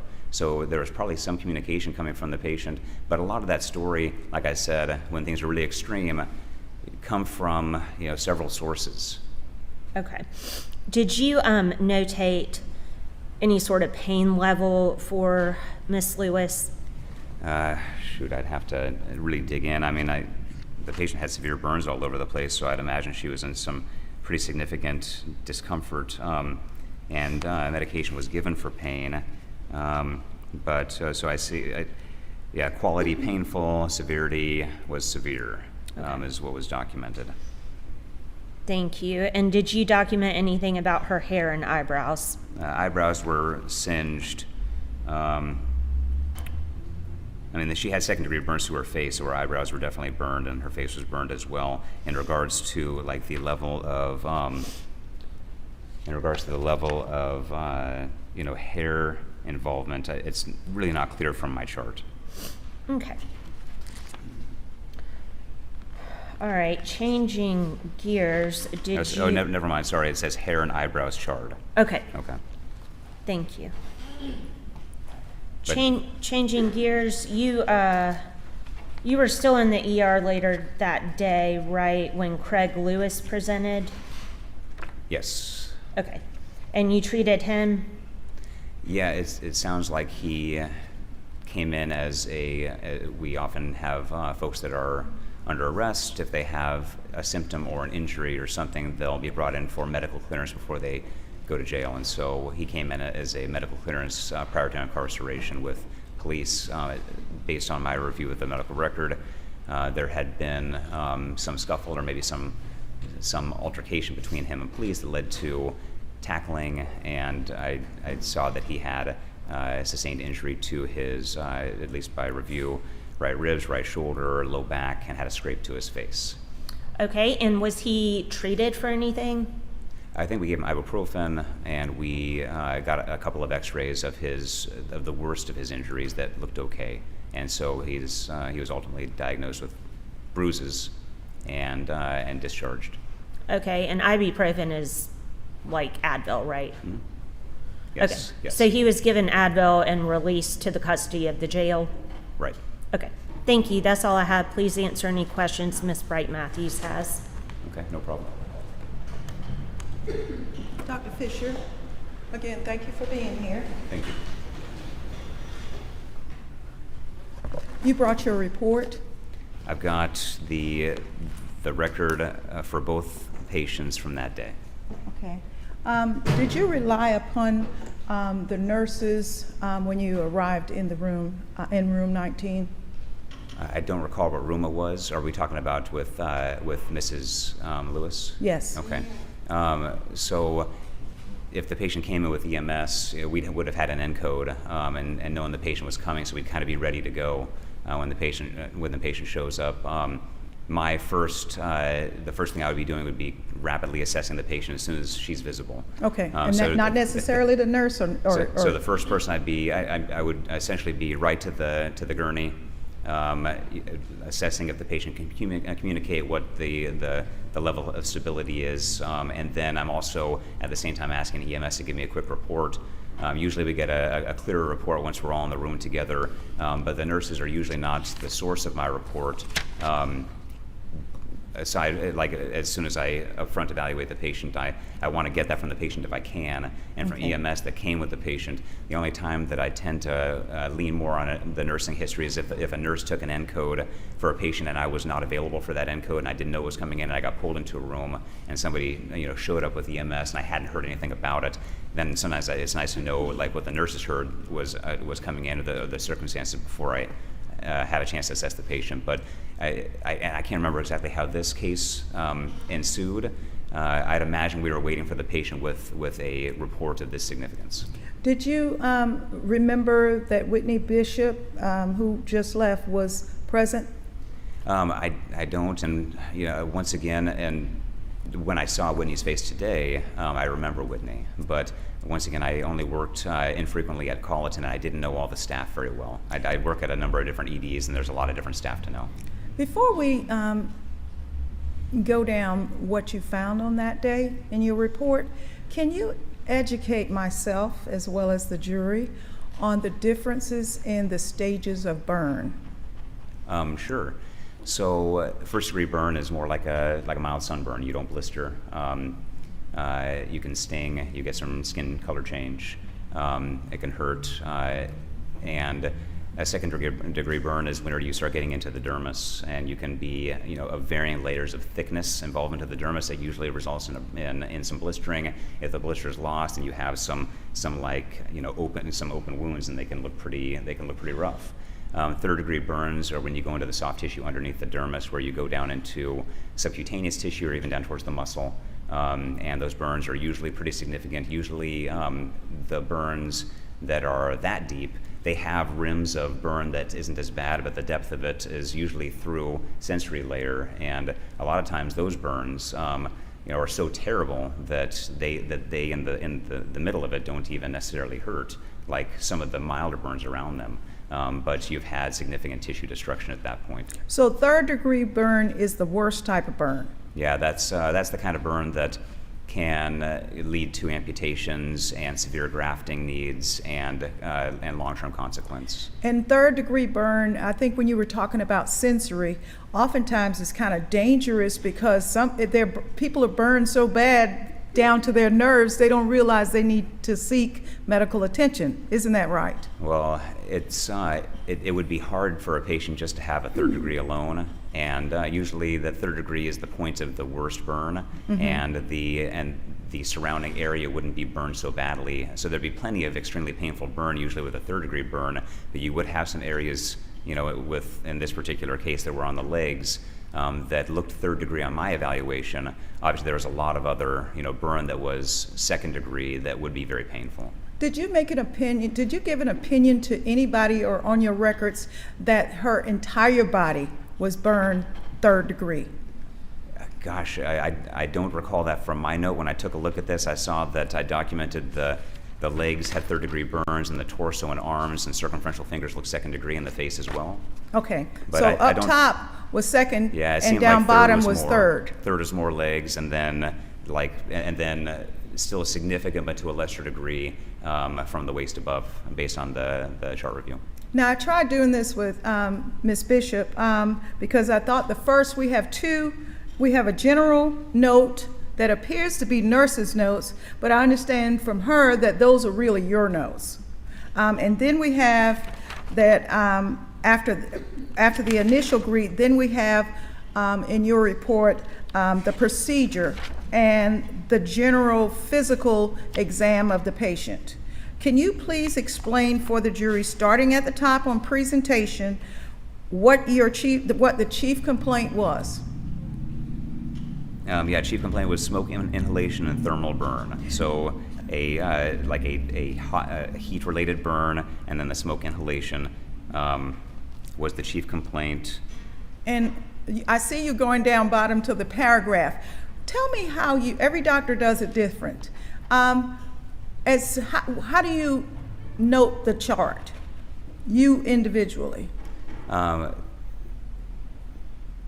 As soon as something is happening, are you dictating? No, yeah, it's after the fact. Yeah, especially with a really critical case, I don't even know what anything looks like or all the details until I've been in there with the patient. So I go in, I care for the patient, and sometimes, depending on how busy the ER is, it could be, it could be like an hour later before I even start getting to that chart. The difference is, in this case, I had a scribe with me, and so that scribe would have stood at the entry to the room while the resuscitation was going on, and just been taking notes. And Right. and in some cases, I'll even call out some of the things I'm finding with my evaluation, and that scribe, and that's the team sometimes needs to know that information, and then sometimes the scribe puts that in their chart as well. Later on, when things have calmed down, then I finish dictating the chart to the scribe. If you would, please explain what a scribe is. A scribe is a person that it's a professional who's hired, and they're very good at quickly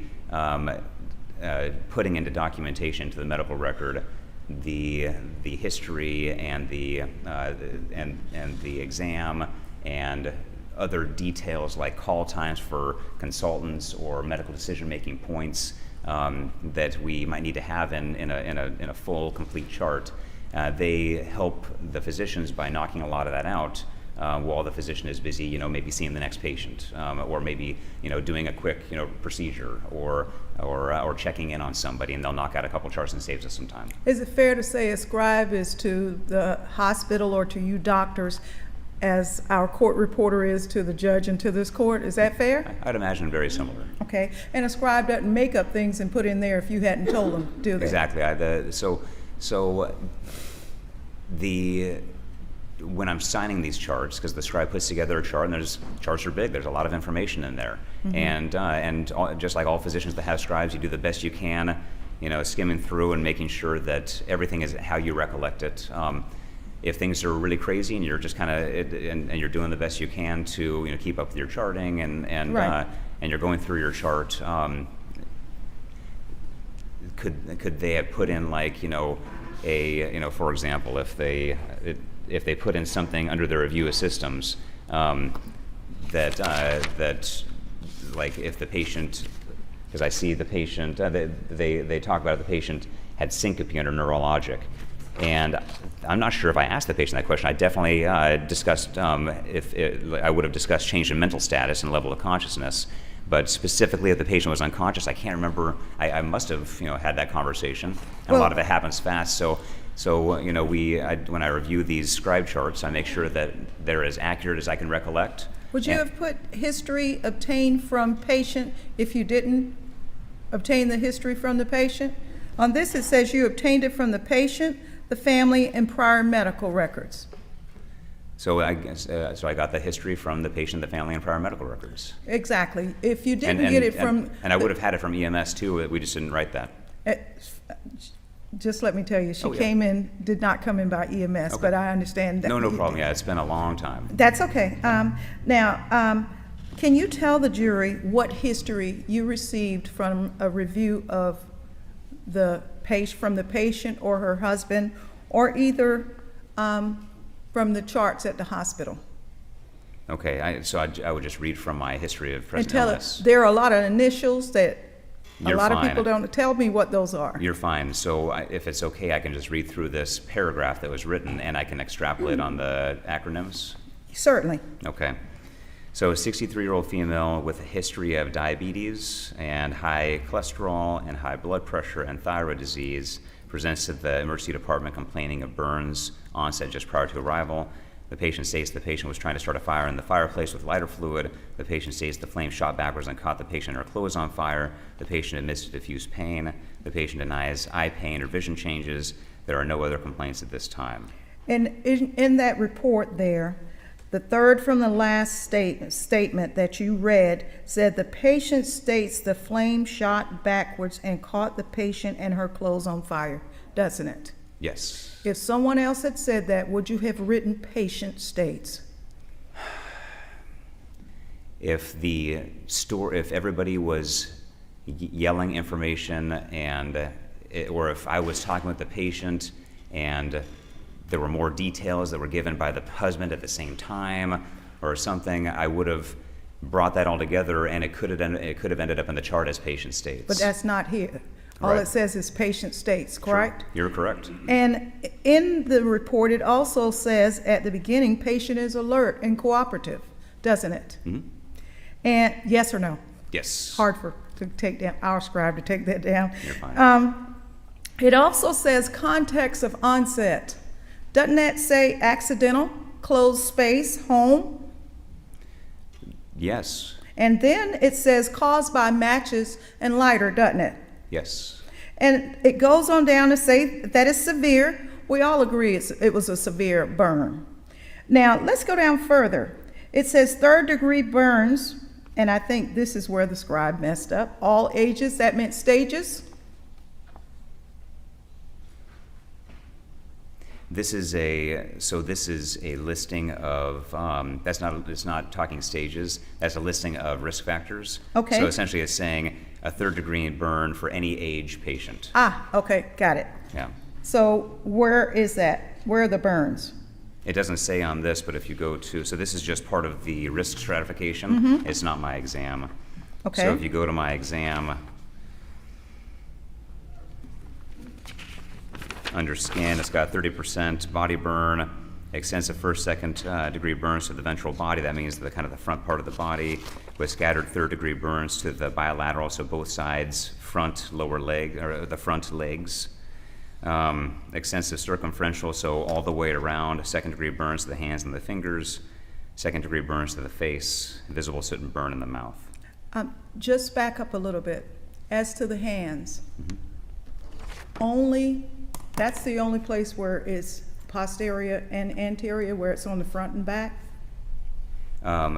It went, so circumferential would mean that the burn got to the back side and the front side of the fingers, or whatever part of the hand was involved. And is it fair to say that the degree of burns to her hands and her face was less than it was to her leg?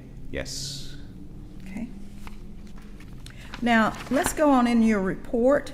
What else did you find on your physical exam of Miss Lewis? Tearful and anxious, soot and visible burns inside the mouth. The hair and eyebrows had charring. The patient appeared to be in extreme pain, was tearful, multiple burns to her body. On her lungs, she had diminished sounds in her lungs on both sides, and she appeared a little short of breath. And once you noticed that she appeared shortness of breath, what does your report say? Well, standard practice would be if a patient came in with evidence of airway, so in the mouth burns, some respiratory symptoms with it, that patient is an impending airway failure. So I would have documented. If it's okay, I can read through my decision making. Certainly. Okay. The patient is here with acute severe extensive burns to the front side of her body, including 3rd degree to her legs and 2nd degree circumferential, including to her hands and fingers. Also of immediate concern was visible burn injury in her airway, necessitating rapid early intubation for airway protection. I wrote that it was agreed to by the patient and her husband, as the patient was also starting to become... You're real fast there. You're fine. We're South Sorry. Carolina. Oh, you're good. No problem. Slow down and explain what you meant there. Agreed, you explained what the intubation was going to be? Yeah, so anytime I'm going to do a procedure with anybody, if they, based on their level of mentation, if they can have that connection and we can communicate and they know what's coming, because I don't want to scare anybody. Some folks come in and they're pseudo-unconscious, or they are very confused, and you just have to do what you have to do. So in this particular case, you explained it? Yeah, so I was able to say to her, based on my review of this is what I'm concerned about, this is what we need to do. If we don't do it, this bad thing could happen. Is it okay if we do this? And she was agreeable. And so was her husband? So in my decision making, it said that he was. Yes. I don't think I had any like at the time. Obviously, once again, I have a critical patient. Things are chaotic, but at the time, I had a patient with severe burns. There was a story of how the burn happened, and I had a husband that was in the room that seemed to be providing history and seemed to be part of the decision making. And we're just at the time, I'm just doing the best I can to take care of the patient. Right. Can you continue on with what happened? You don't have to just tell us what happened. You intubated her, and it was a success? It was successful, no complications. We confirmed that the tube was in the right position. We subsequently would have kept the patient sedated and pain controlled as well. We gave her, due to she had an elevated carboxyhemoglobin level, so kind of the bad things from the smoke that you can inhale that can harm you in other ways. One way to address that is to just give 100% oxygen. So we were giving a bunch of oxygen through the ventilator to help protect her from any inhalation of like poisonous gases. And then we gave her a bunch of fluid, because usually severe burns require a lot of fluid. Your body loses fluid quickly, and you can develop some like hemodynamic compromise and have blood pressure issues. And also because of the severity of her burns and some that were circumferential, you can have muscle tissue breakdown, and those can cause kidney failure and other things. So we're trying to flush the kidneys. So usually giving a lot of fluid in a burn is a matter of significant importance. So and then we gave her a tetanus booster, because tetanus is a huge risk with burns. And I think I had a phone call out to the burn center 10 minutes after she arrived, even before we intubated her. Before you intubated her, you had already called? Yeah, there was no way it was obvious how it was going to go. Okay. Yeah. And I believe you said you intubated her, I think the report says around 12:27. Yeah, somewhere around there. Pretty quick. Yeah. And there was a delay? I don't think there'd be any delay other than... I think your records reflect that the delay really was because they said they would accept her at the Augusta Burn Center, and then they found out they didn't have any beds. No delay in the airway protection. Only delay in finding a place for her to go. That's what I meant. I'm sorry. Yeah. No, you're fine. You're fine. No so problem. you thought she would be able to be airlifted quickly to the Augusta Burn Center, but after some time, I believe it shows in the report that you got a call back saying there's no bed beds, yeah. in Augusta.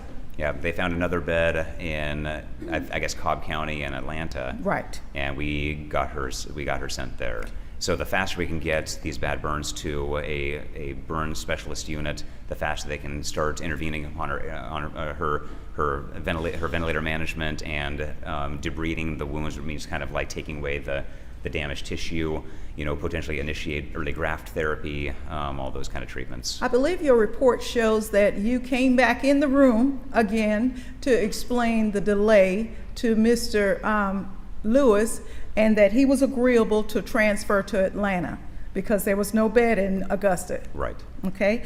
And I believe the records also show Whitney's told us that she witnessed the consent for transfer at 1431. Would have been signed by him. Signed by him? Almost certainly, yeah. Yes. And your report says that both of them agreed to the procedure. Yeah, both of them agreed to protect her airway, and she knew that she'd be getting admitted to a burn center, and he agreed to the transfer to the burn center. But for the transfer to the burn center, she would have died, wouldn't she? We don't have a burn center in Walterboro, and we don't have one in Charleston. Yeah, we have to get her to a burn center. That's the only place for severe burns like this. And he signed. Doctor, you've testified to this, and I didn't because of the flow. Is this, I'm going to show you what has not been marked. A blow-up of your records. Is that an accurate depiction of the records you maintained at the hospital and a depiction of what you testified to? It looks like an exact copy of what I've been reading off of here. Your Honor, I would move that into evidence. I'm sorry I didn't show it to you.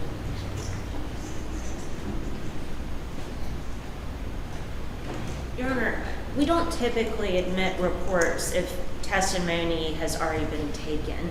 So I'm not sure what the purpose of this admission is. He's already testified to everything. Your Honor, I'm on cross-examination, and thank you.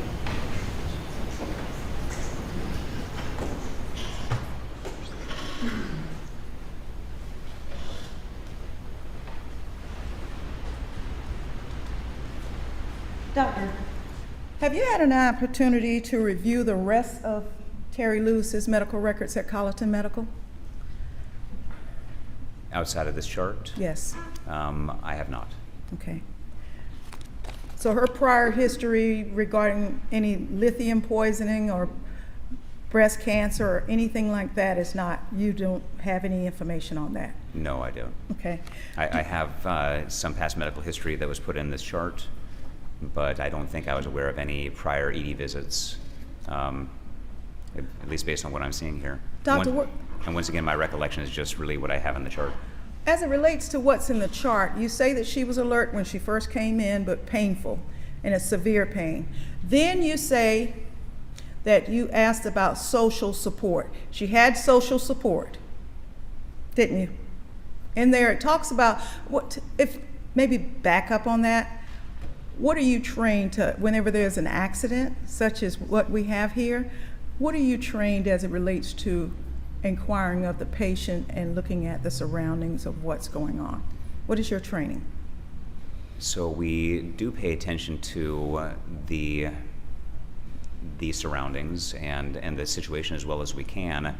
Once again, if a patient comes in with burns like this, it's hard to get your eyes off those burns Right. and off the immediate next steps. So I wasn't, and it's really obvious from my chart, there was no feeling out, it was something weird about this in that encounter with Mrs. Lewis at all. That encounter was strictly very emergent. The care was emergent, and everybody was scrambling, and we did the best we can, and we brought in everybody, including even the husband, to be part of the decision making, and we were all kind of there as the resuscitation was occurring. Ms. Lewis was discharged on the documentation that's been provided to us, the records you're talking about. The last documented time is 15/11. Does that sound right from your records?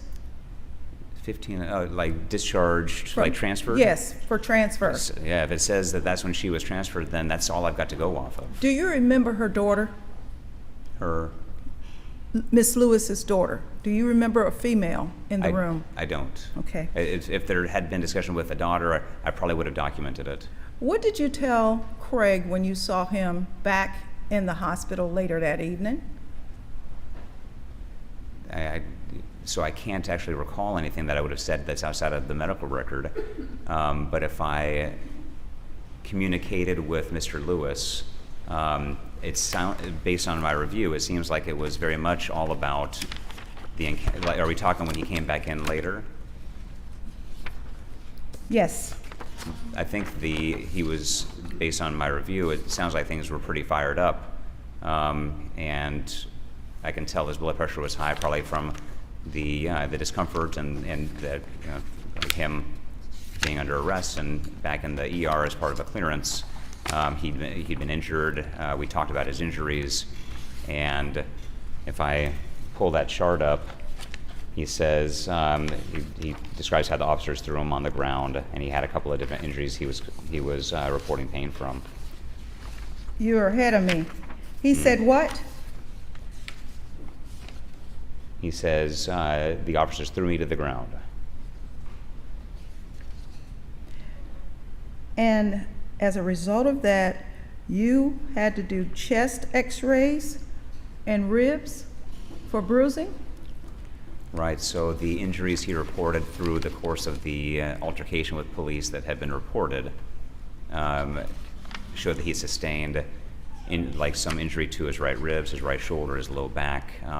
He'd had a scrape to his cheek, and we got x-rays of the areas that we were most concerned about that didn't show any broken bones or other complications. So much so that you had to get x-rays. You were concerned. They weren't minor, were they?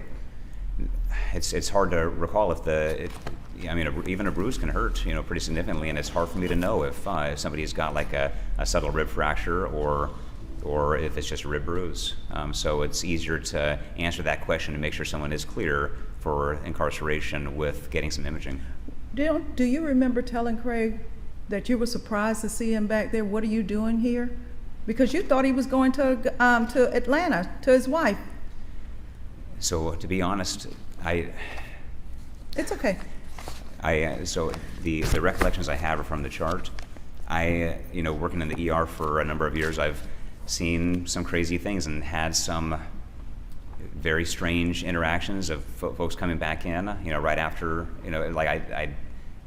this would be one of the many, very crazy days I would have had in the ER. Can you tell? So maybe we had a conversation like that, where I'd be like, wow, you look familiar, or something. But I didn't document it, and I can't really recall it. What is the service time? When did Craig come back? About 4 hours, I think, after Mrs. Lewis had first arrived. What does it say on the records? So the greet time here was 4:29 p.m. 4:29.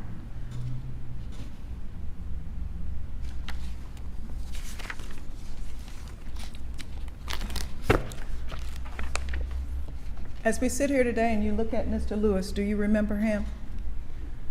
I do not. Do you remember whether he was in handcuffs when you examined him? I assume he was, because when somebody comes in under arrest, they always are.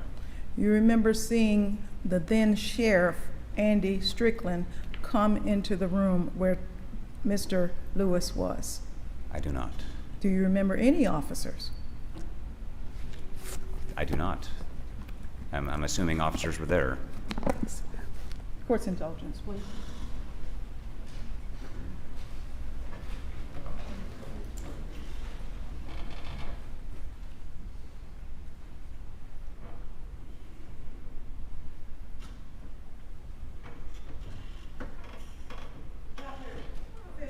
Let's go back to the severity of the burns.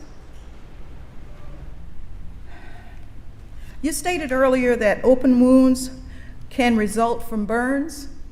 They could be so bad that it will open. Yeah, it can.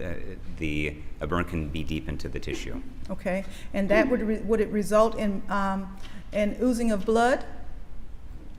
Probably not at the acute phase of the burn. The burn itself would have like cauterized off a lot of blood vessels. You don't usually see very bloody burns. Okay, and in this particular case, you did not note anything as it relates to the feet on your chart, did you, for being burned? I don't. If that's what you're telling me, then I agree. I could look at the chart again, but I think sometimes when I'm documenting the lower extremities, I'm just talking about all of the lower extremity. If the foot had been burned or feet had been burned, would you expect to have had to wrap them before transferring the patient? I imagine if there was like significant involvement of the toes, then I would have probably mentioned that, just like I mentioned the fingers. And can you check your records to see whether or not there's any reference in the report to bloody feet or blood on the foot?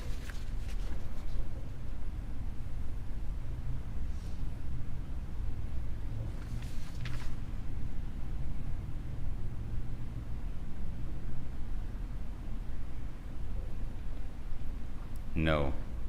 No reference at all? No reference to blood on the feet. Any reference to burn on the feet? No reference to burn on the feet.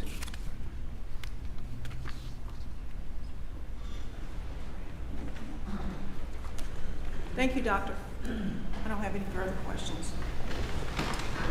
Just briefly, Your Honor. Dr. Fisher, going back to Craig Lewis's treatment later that day, Ms. Bright Matthews asked you again about the imaging that was done. What was the result of those images? There were no bony injuries. I just got x-rays, so I was mainly looking for fractures. So he was cleared from any injuries? Yeah, the trauma, we completed like a pretty basic trauma clearance, and that was part of our medical clearance, so we didn't find dangerous traumatic injuries beyond bruises. Right. And what time did he arrive at the ER, and what time was he released to police custody? So he arrived by the chart at 4:29 p.m., and it looks like he was discharged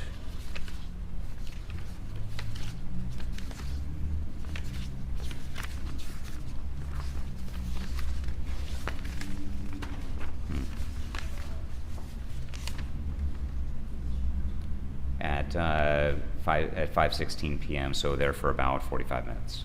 Okay, thank you. That's all I have. No questions? Thank you so much. I would ask that Dr. Fisher be allowed to be released at this time. Thank you so much, sir. Thank you, appreciate it, thank you. May we approach, Your Honor? Yes.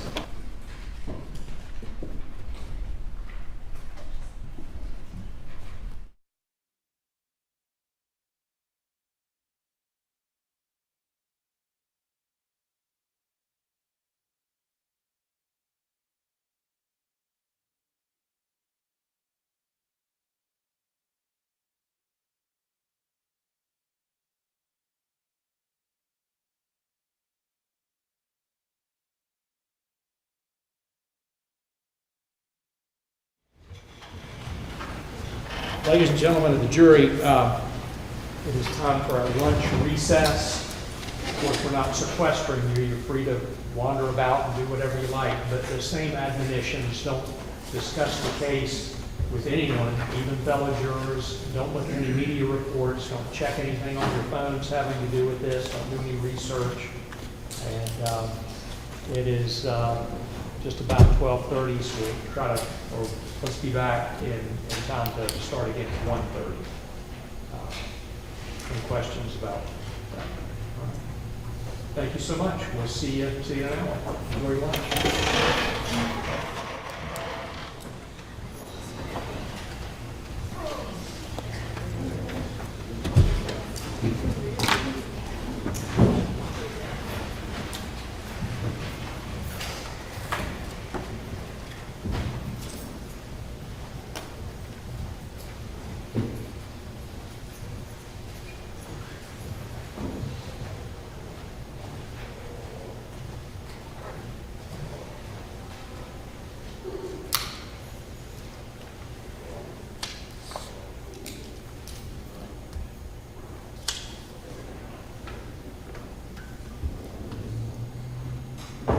Anything for the record before lunch recess? Your Honor, we talked about the jump drive in Yes. reference to defendants. It's a motion to suppress. Pass that up. Go ahead and mark that as 3. defendants 3. And that's defendants 3 from the motion here. That's right. Okay, so that's not today's defendants 3, yesterday's defendants 3. All right. Anything else for the record? Nothing. All right, see you in an hour then. Thank you. If it's okay, I'd like to move this tag down Okay, on the floor. yeah, sure. Because it's just. And then we can just take this.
Check, check, check. Sounds good.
Be seated, thank you.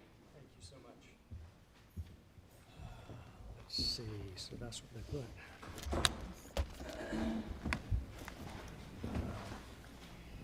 The bench conferences, they need to be right here. Wait, say that again, I'm sorry. Write this again. What does that say? Bench conferences. But then you Oh. put your laptop there.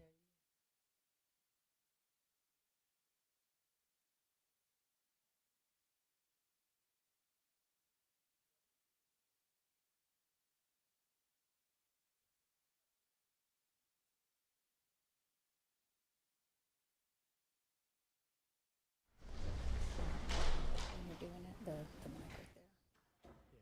Not that one. Yes. How do I know when this one's on or off?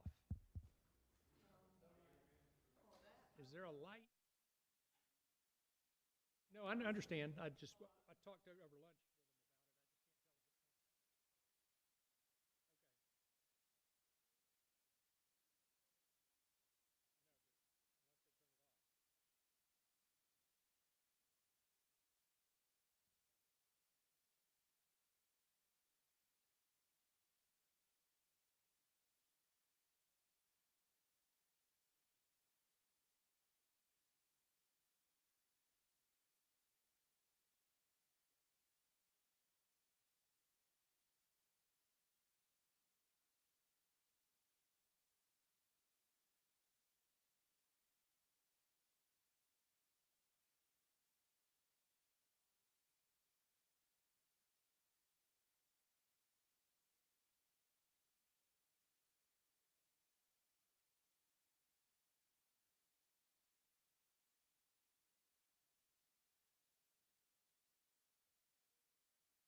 Anything then before we bring in the jury?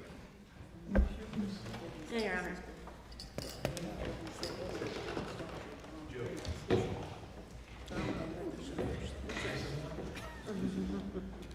We're missing one?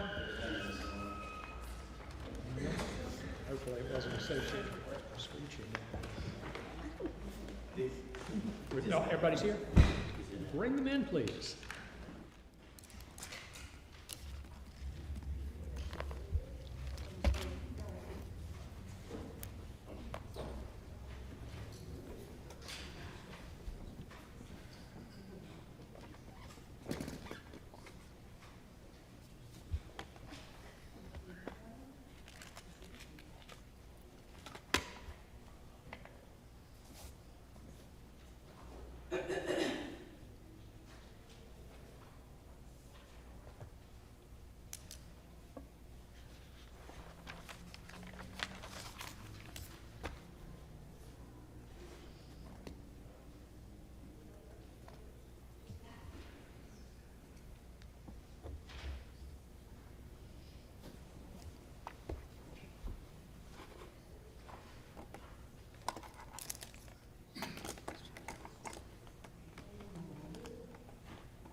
All right. Did everyone get a chance to get some lunch? And I see some blankets there. I understand there's temperature and a coat. So, all right. Did everyone follow the rule on not speaking with anyone, not doing any research during the lunch hours? And you didn't discuss it with each other or other persons. Is that correct? Okay. Fantastic. Thank you so much for that. All right. The state would call their next witness, please. Thank you, Your Honor. State calls Captain Angela Stallings.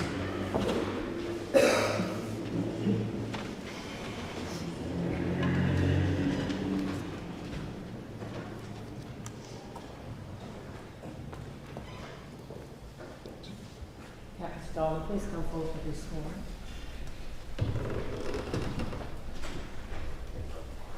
You can put your paperwork here if you like. Left hand on the Bible, raise your right. Your firm testimony gives the court and jury in this case should be the truth, whole truth, nothing but true self to God. Yes, ma'am. Please have a seat on the stand. State your name, swear your life.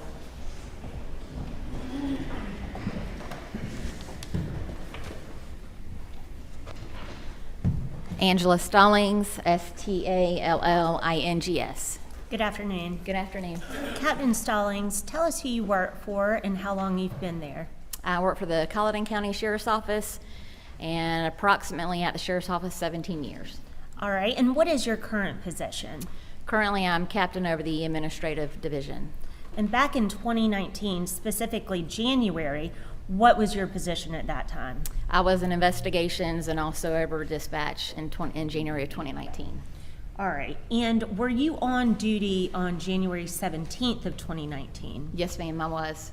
Do you recall responding out to a call regarding Craig Lewis? Yes, ma'am, I did. And what sort of call were you dispatched to?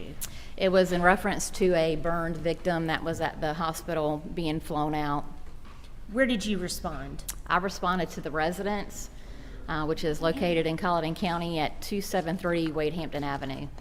All right, and you stated that's within Colleton County's jurisdiction? Yes, ma'am, it is. All right. I'm going to show you a picture that's been marked as State's Exhibit 2 and ask if you can identify what is contained in this picture. Yes, ma'am, I can. What is it? It's the front of 273 Wade Hampton Avenue. And is that how it appeared on January 17th of 2019 when you responded? Yes, ma'am, it is. All right, thank you. State would move 2 into evidence at this time. Any objection? No objections from the defense. Thank you. That'll be State's 2. A series of exhibits, I've already approved them. I have no objection, Your Honor. She showed them. To the package of photographs that's there, those are 2 through what number? 2, 3, 4, and 5. The state would move into evidence at this time without objection. All right, No then. objection. Thank you. 2 through 5 inclusive. Thanks. All right, Captain Stallings. When you arrived at 273 Wade Hampton, what did you observe?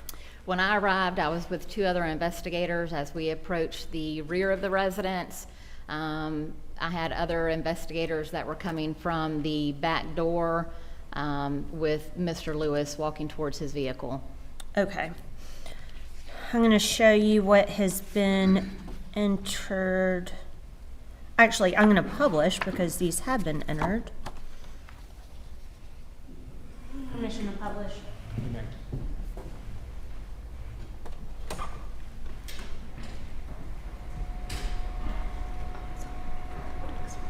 Publishing states 2, and Captain, you stated this is the front of the residence. Yes, ma'am, that's the front.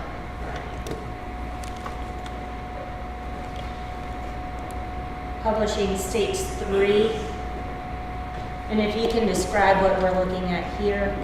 Yes, ma'am, that's the rear of the residence. If you're on the back side of the house, it's going to be towards the left of the back side of the house. Okay, so we have a carport here, Correct. and what is this vehicle? It's a Toyota. All right. And where was Craig Lewis when you got here? He was under the carport from that back door walking towards his vehicle when I arrived. Okay. I'm going to publish states 4. What is this a picture of? That's another angle of the carport area at the back of the house, just on the other side of the Toyota facing the one back door under the carport. Okay. States 5 again. The same angle, just the closer view.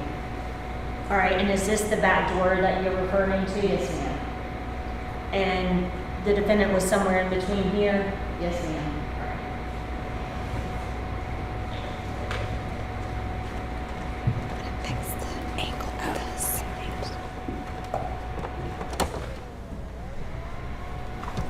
All right, who responded with you? When I responded, Detective Padgett and Detective Marcarella, the three of us were together. Who was already out there? Detective Long and Detective Varnadoe. After you arrived and when the defendant was heading to his car, what happened next? He had gotten into his vehicle. Detective Long was asking him about a consent to search. He had the form and was asking him about it. The defendant had gotten into his vehicle and started becoming evasive with answering questions and was wanting to leave, and I told the defendant that at that time he was not going to be leaving the residence, and we were detaining him for evidentiary detention. Okay.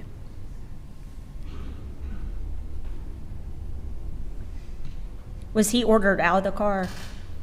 He was asked to get out of the vehicle. He did not want to exit, so at that point I reached into the vehicle and I removed the keys from the vehicle. All right, and then what happened? He did not exit the vehicle. As I was grabbing the keys, there was sort of a tussle, and at that point he was removed from the vehicle. By you or other officers? Myself and other officers. Okay. Do you recall what other officers participated in removing him from the vehicle? Yes, ma'am. It was myself. It was Detective Long, Detective Varnadoe, Detective Eubanks, and I believe Detective Washington was there as well. Okay. Was he eventually detained? He was, yes, ma'am. All right. And do you recall if medics came out to check him out? They did. After all that, what did you do next? Myself and Detective Padgett left the residence. We returned to the sheriff's office to obtain a search warrant for the residence. After completing the search warrant, we then responded to the jail and met with the on-call magistrate and got the search warrant signed for the residence. We then left the jail and went back to the residence with the search warrant. All right, and you assisted in executing that search warrant? Yes, ma'am, I did. Did you note where the placards were, or was that another officer? That was another officer. Okay, and who was that? Detective Padgett. Thank you. And at this time, in January of 2019, did Colleton County Sheriff's Office have body cams or dash cams in investigators' cars? No, ma'am, we did not. All right.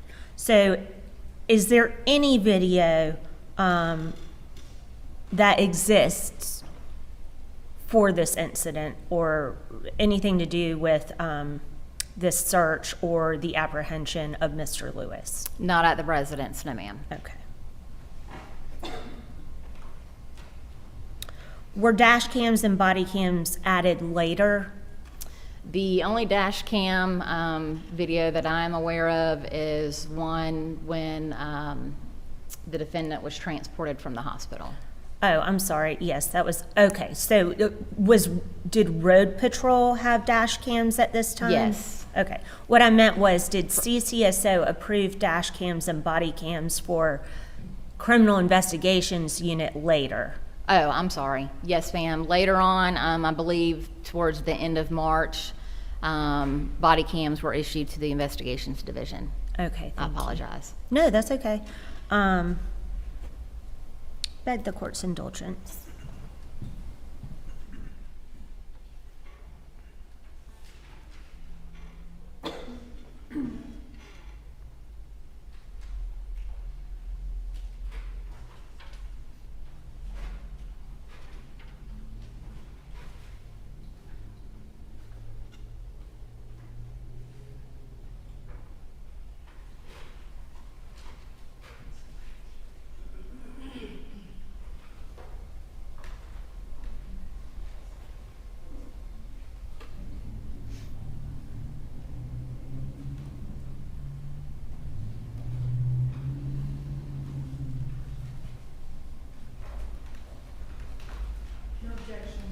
19 through 25. Inclusive, 19 through 25, all right, it'll be 19 through 25 inclusive, without objection. Thank you. All right. Permission to publish? Thank you. Captain Stallings, I'm going to show you a series of pictures that have been entered. These are exhibits 19 through 25. If you can just describe what we're looking at in each.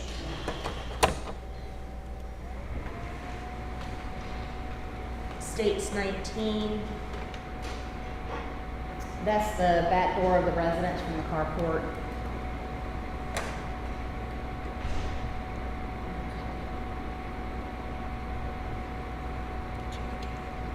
Miss Keeney.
All right, so this is the back door that we saw through the carport. Is that right, Captain? Yes, ma'am. All right. And that's showing into the residence. Yes, ma'am.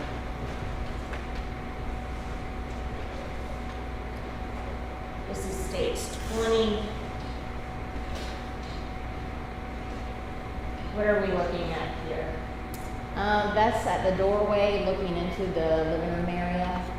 And I realize these are dark, but the jury will have them back in the jury room.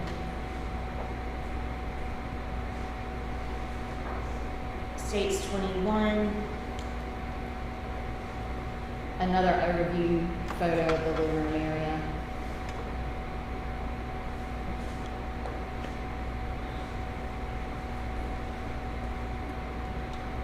Is this looking left or right from the front door?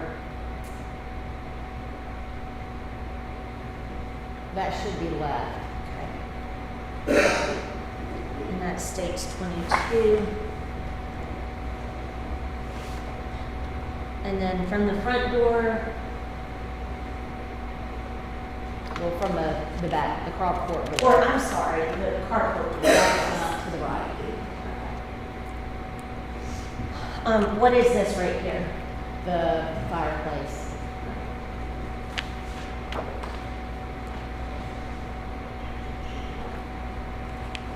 States 24. Same area, just a little different angle that shows you more of the left side of the living room, and then the doorway straight ahead, led into the kitchen.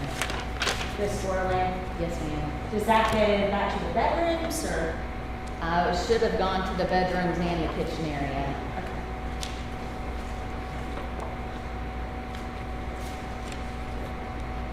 States 25. A place above the wood stove, fireplace, whichever you want to call it. Thank you.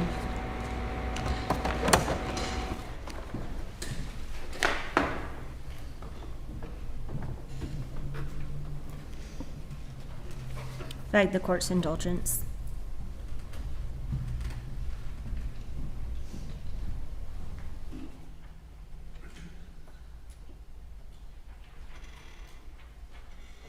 Please answer any questions Ms. Bright Matthews may have for you. Yes, ma'am.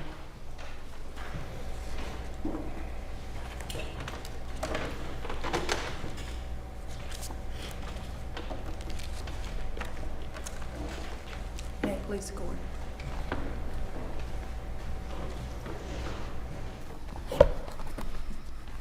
Ms. Stallings, Yes, ma'am. let's talk a little bit, if you would, about your law enforcement training. Where did you start out? I started at the Walterboro Police Department. And I believe when you were at the Walterboro Police Department, you worked as a road unit first? No, ma'am. I started off as a dispatcher. Okay, so you have a lot of experience as a dispatcher. Yes, ma'am. And then after you left, when did you leave Walterboro Police Department? I started Walterboro Police Department in '98 as a dispatcher. I became Class 1 certified in '99. In 2001, I left the police department and went to the sheriff's office. That's when Andy Strickland was no, elected, ma'am. or was it That- under George Malone? That was under Allen Beach. Allen Beach, okay. Yes, ma'am. And then I was there under George Malone. The second term of his election, I was terminated at the pleasure of the sheriff. I then worked part-time in Cottageville to try to maintain my certification, because if you're out for a certain amount of time, you lose your certification. And then Walterboro Police offered me a position in community policing, so I went back to the police department. I was there a year and a half, I believe, and the solicitor's office approached me to be part of their investigations unit. So I went to work for the solicitor's office as an investigator for 5 years. And then went back to the sheriff's office. I was approached and asked to come back to the sheriff's office and oversee the dispatch center. And that was... Under what sheriff? Under Andy Strickland. Okay. I believe that was 2016, and I've been back at the sheriff's office since 2016. And the first time I was at the sheriff's office was from '01 to '08, the end of '08. How much investigative experience, I always have problems with that word, investigative experience have you had? I first went into investigations in 2003 under Jack Watson. He was lieutenant over investigations. So I was in investigations from '03 to '08. When I was community policing at Walterboro for the year and a half, I assisted with some cases. And then the 5 years with the solicitor's office, so 5, 10, 12. When I went back to the sheriff's office, initially I was solely in dispatch. I occasionally would help if they had something major or specific crime that I had experience in. And then, let's see, I believe it's when Major Hayes retired, they made some movements and adjustments in positions, and I was back in investigations and dispatch. Using your experience that you had while working as an investigator, and particularly with the solicitor's office, and since you told me you worked under Jack Watson, I know how he was. Would you agree with me if I said documenting your file thoroughly is important, as an important part of investigating? It is. Why is it important? They always tell us on cross, never say why, but I know you. Because you forget stuff. And it's important for presentation It too, is. if you need to go to trial in a case. Yes, ma'am. And so that's one of the things that they drill into your head at the academy, isn't it? Yes, ma'am. And when you get recertified, they teach you new ways to document your files. Yes, ma'am. And tell me about,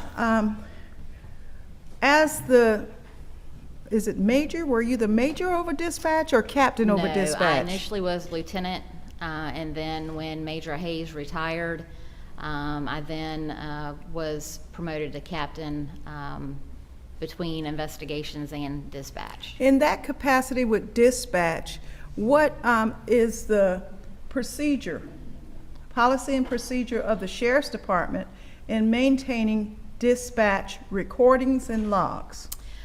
So our CAD logs, we have indefinite from when our CAD system began. Right. We initially were on the AS400 system, and in 2019, we changed over to Central Square, which Maybe I was- didn't say that question properly. Okay. What is the policy as it relates to how long you keep the CADs? The CAD reports we have indefinite. And what is the And CAD? The CAD report is the call for service. Well, CAD is computer-aided dispatch. Within our system, we have different sections of it, but the computer-aided dispatch pertaining to CAD are the call for service logs, and we maintain those indefinite back to when we initiated the CAD system. What is the sheriff's policy, was the sheriff's policy in 2019 as it relates to maintaining the recordings? The recordings, we maintain those for By that, so I can explain it, the recording of when someone calls, when someone calls, we maintain those for 3 years. okay?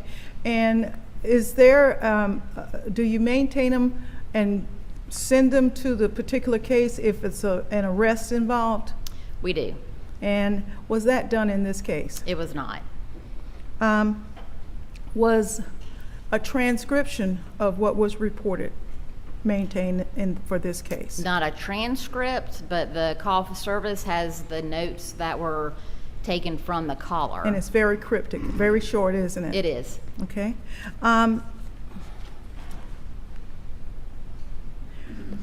There was a question that you were asked just a minute ago about,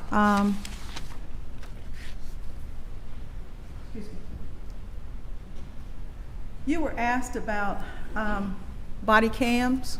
Yes, ma'am. And if you would explain for the jury, body cam is generally that camera that's in the middle of the chest of an officer, isn't that right? Yes, ma'am. Whereas But- a dash cam, I'm sorry. I'm sorry. Road Patrol typically wears them. No, I just wanted the Yes, explanation the of body what it cam is. is what's worn on the officer. You're getting ahead of me. Yeah. Okay, body cam is what they usually wear right here. Correct. The dash cam is a camera that's mounted in the front, usually on the dash, like it says. Yes, ma'am. On road patrol cars, right? Correct. Okay. Were there any road patrol units out of the 10 cars, 10 units that were there that day, on January 17th in 2019, were there any road patrol folks there? I know initially there was not. I don't know if any, may I look at my notes? Certainly.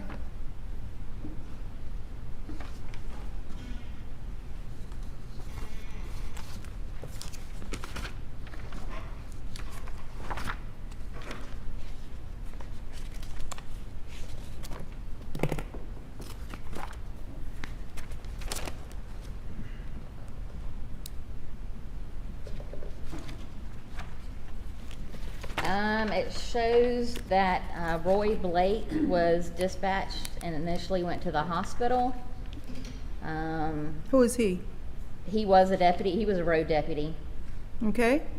En route to the hospital, out at the hospital, and then en route to the scene, at the scene. Okay. What about Billy Tyndall? I think at that time, I'm pretty sure Tyndall was in the warrants division. I can't So he remember exactly at which point he transferred over to investigations. He was either warrants or investigations. I can't remember which at that time. It looks like he was on the scene at 3:32, dispatched to the scene at 3:32. Is that right? At scene? Yes, ma'am. Okay. And do we have a dash cam from him? No, ma'am. He wasn't part of the road division. Okay. And let's go on. How many, if you would, since we're on that, how many people, give the jury the list of names that were there. Starting with yours, I think first is on your sheet.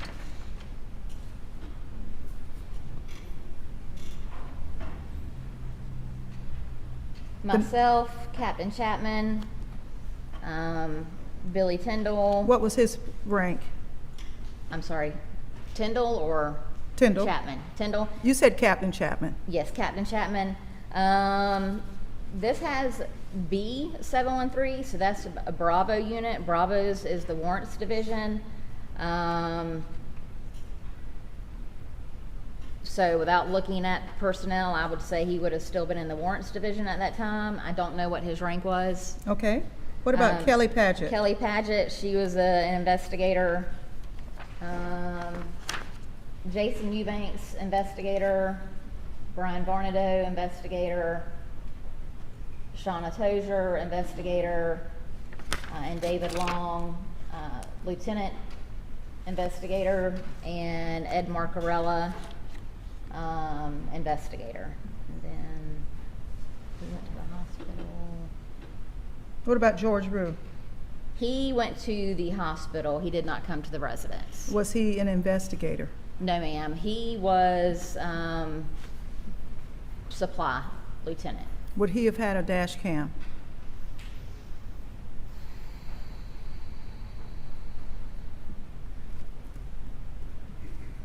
I don't know if he would have had dash cam in his vehicle or not. Now, Andy Strickland, the sheriff at that time, was also on scene, but he's not listed on the CAD. That's the older CAD that you have. He's not listed there, is he? He was at the hospital. Okay. Did he ever come to the scene? Not to my knowledge, no, Okay. ma'am. So, of course, he would not have a dash cam, nor would he have a body cam, right? Correct. But as sheriff, he issued the body-worn cameras policy for the department in 2015, didn't he? You were asked about it just a minute ago, and I just wanted to show you the document. He probably, let's see, says issued / revised 2015. Yes, ma'am. Okay, and Andy Strickland was the sheriff. He And in was. that first paragraph there, it says the purpose. Isn't it true that on that statement there that was provided to you, the availability of body-worn cameras enhances documentation of officers' public contacts, arrests, and critical incidents? Is that what the policy says? Yes, ma'am. But yet you're telling this jury that of the 10 officers you've talked about, none of them wore body cam nor had dash cam in their car because it was either they weren't available or either because of their position as investigators, they didn't need to have them. They weren't issued to investigations until March of 2019. Is that what your sheriff at the time decided, or was it something that came up that all of the rank decided that they didn't want? I don't know who made that decision. I know the investigators didn't have them. Would you doubt it if anything came out that a lot of the investigators did not want to have body cams on them? I would object to this conjecture. I'll withdraw that, Your Honor.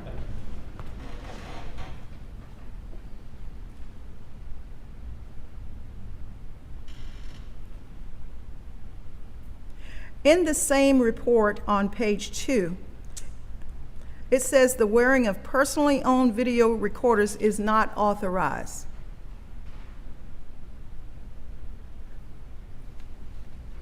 You could only wear what was issued. Is it your testimony here today that in 2015 this policy was presented, but yet no one was even afforded the ability to wear a body-worn camera? I know our division was one of the divisions that did not have body cams. Okay. And this was under Andy Strickland? It was. Okay.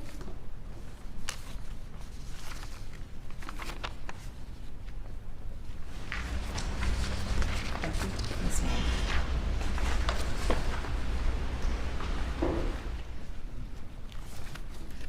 Now, let's get to the actual investigation in this case.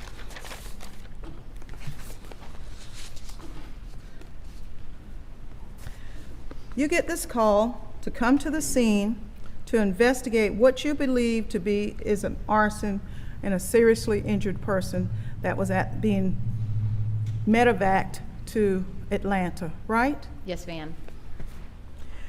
And when we talk about the rank of people on the scene, what rank were you compared to the others? I was captain. What does that mean? I know I should know what captain, lieutenant, what does that put you first, second, or third of the people on the scene? First, Okay? until Chapman arrived, and then he has more experience than I do, so then I would have fallen under him. Okay, so when you arrived on the scene, I am looking at your report, and if you don't mind, look at it with me. The severity of what has gone on, you wrote, white male dropped victim off at the ER. Then you put some A32, 321, that's an officer's number. Advised suspect did not have a C9F on him last night during the whatever. Isn't that what you wrote? You wrote it in police jargon and not common sense. Or This what? is the dispatch notes. I did not write this. This is from the dispatcher. Where is your report? I don't have a supplement for the CAD report. Did This you? is the CAD report. Okay. So this is information that the dispatchers would gather from calls or radio traffic. So up top where it says CAD information gives the case number and then an original report by Angela Stallings. Is the jury to understand that you gave that information to the dispatch? So where it says A321 advised Yes. suspect did have a It's- code 9 my- Fox. wait a minute. That was from me. So everything in here is what you told the dispatch? No, that's not correct. Okay, so this stuff in here is not what, but so, let me show you what the state's provided to me.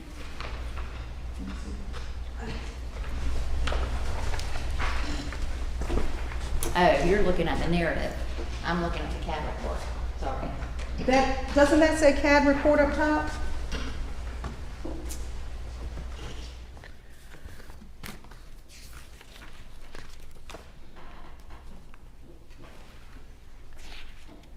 So yes, this is the CAD report, yes.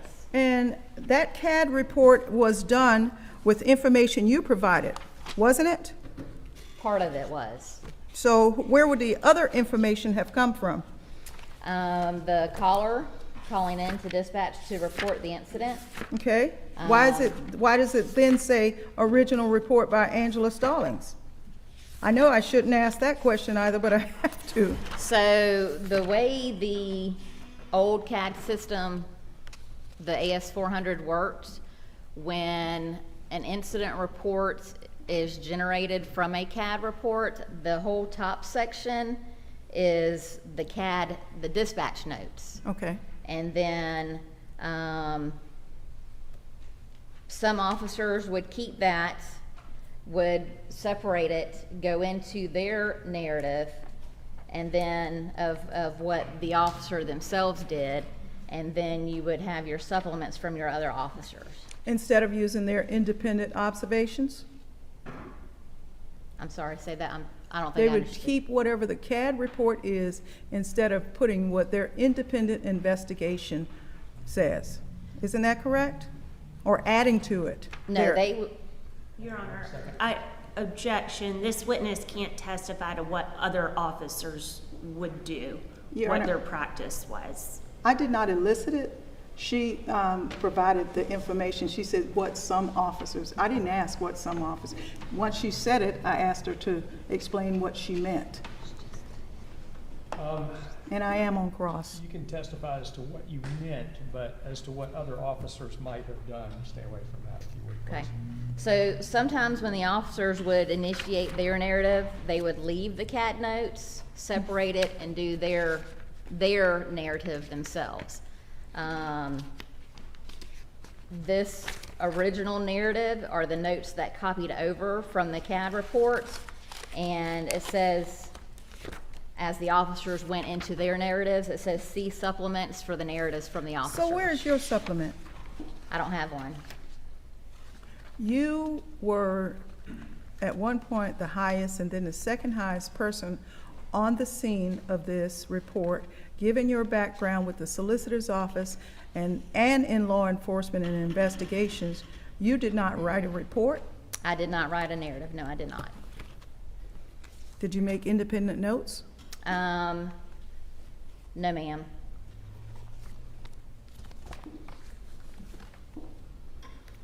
When you came to the scene, you saw that Craig had already shut his back door and 2 officers were already there walking behind him, and he was allowed to get in his car, didn't he? He was walking to his vehicle, yes. Did he get in the vehicle? He did. Did he crank the vehicle up? I believe it was cranked. Didn't you, I don't know if uncrank is a word, didn't you turn the key in the ignition and take the keys out? I did. And didn't you tell the boys, you're not going anywhere, arrest him? No, ma'am, I did not tell the boys that Okay. he's not going anywhere, arrest him. I asked Mr. Lewis to step out of the vehicle. He did not. I told him that he was remaining at the residence. He was not leaving at that time. He did not want to comply. You said it in that tone, I'm sure, right? I don't recall what tone I was using. I was asking him to step out of the vehicle, and he wouldn't. So at that time, I reached into the vehicle. I turned the vehicle off and removed the keys so Now, he Mr. couldn't move. Lewis the is a pretty vehicle. big man, He is. and he was in a Toyota, He was. and you reached in, over, and around him and got him out of the car. And that's when Yes. a scuffle ensued. It is. Because you attempted, along with the guys that were there, to drag him down to the concrete.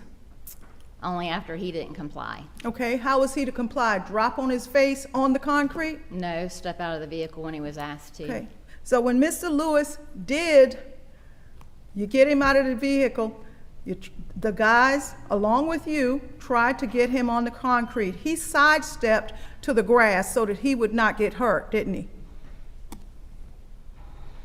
I recall him not complying with us and not listening to our request, and he was being evasive and physically resistant with us. Oh, he was physically. Did you get hurt? I think I had a scratch on my hand. Did David Long get hurt? Yes, he had a cut to his hand. And where was your cut? I think it was on my hands. Which hand? I don't recall. Was that documented anywhere? Probably in our interdepartmental, as we did Eubanks's paperwork. Didn't you say in the interdepartmental as well as Eubanks's paperwork that the defendant received a minor scratch, minor laceration, and there were 5 people that got hurt? Didn't you say that? Yes, ma'am. And no pictures of those scratch was ever entered into evidence, was it? I don't believe I took a photo of my hand, no, ma'am. Did you take a picture of David Long's bruise on the back of his fist? I did not take one. I don't know if anyone else took any.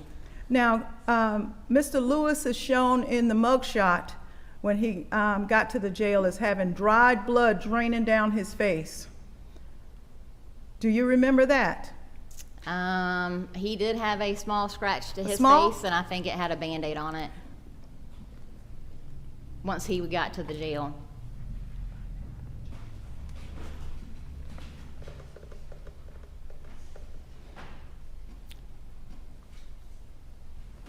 Ms. Stallings, I'm going to ask this, and I would really appreciate your candor, because I know you.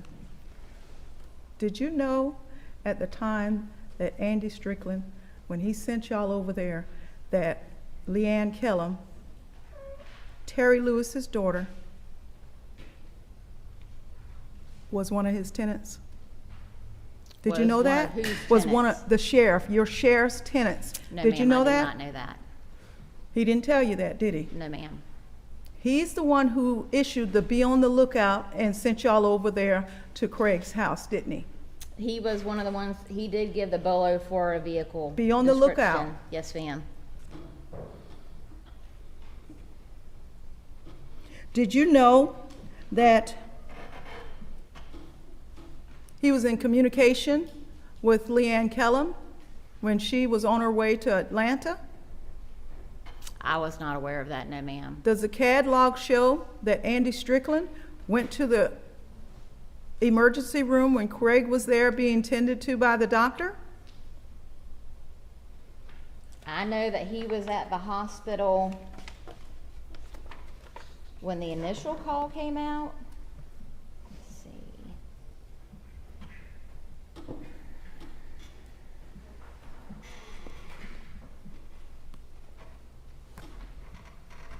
It shows him initially out at the hospital at 15:19, and then he was en route with an escort. Did you know that Craig Lewis and Leanne Kellum were all classmates with Andy Strickland, and they were all acquaintances? Did you know No, that? ma'am, I did not know that.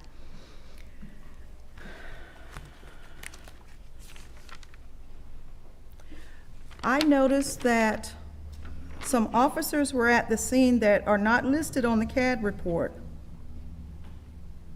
Wendell Butterfield, do you remember him being there? No, ma'am, he was an investigator of ours. So is Bill Smoke? I noticed him at the scene too. He's one of our reserve officers. And was he at the scene? Do you remember? If I not, don't that's fine. remember him being there, no ma'am. No report from either of those two? No? No, ma'am. Explain for this jury how one would get a search warrant, meaning an officer such as yourself.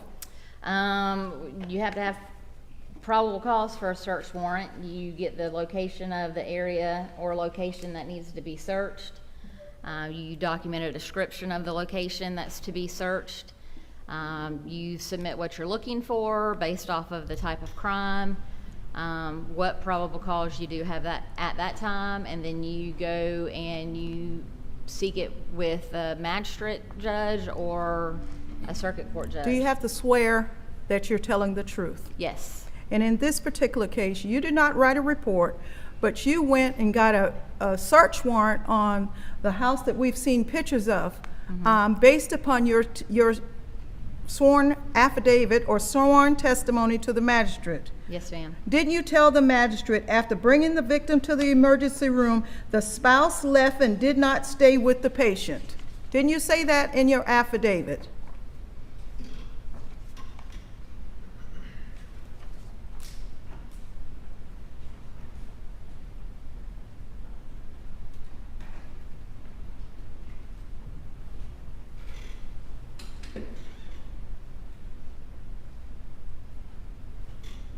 Down at the bottom, in paragraph 3, subparagraph number 3, first sentence. Yes, I did. And then you said, officers responded to the residence of the patient and spouse. And then, isn't that correct? That's your next statement? Yes, ma'am. The next statement says contact was made with the spouse at the residence. Correct. And I assume by that you mean the two officers that arrived first, or are you referring to yourself? The initial officers. And while attempting to determine the cause of fire and injury, the spouse was being very evasive, and you use very evasive, and would not answering questions. Is that your affidavit that you gave to the magistrate? Yes, ma'am.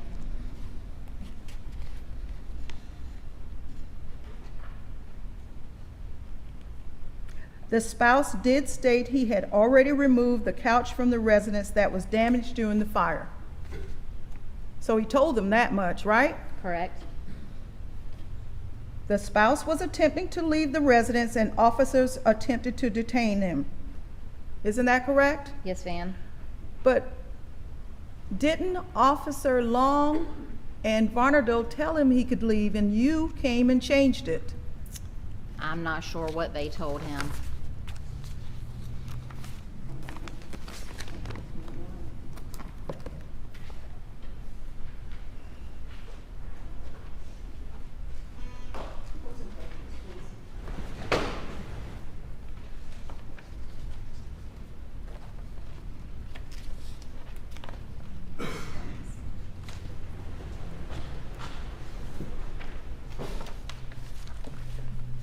You didn't read Mr. Lewis his rights before you reached in the vehicle to detain him, did you? I did not, no ma'am. Okay.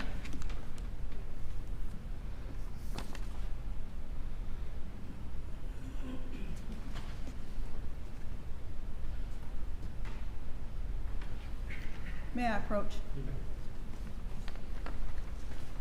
Did you want this back? This was yours. Do you recognize that photograph? Yes, ma'am. Was it taken as a part of the investigation? Yes, ma'am. Your Honor, I would move this photograph into evidence.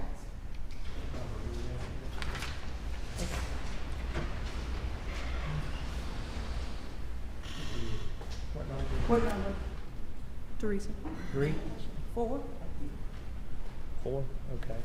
4. No objection to 4, is that correct? No objection. All right, that'll be 4 without objection. And it's good.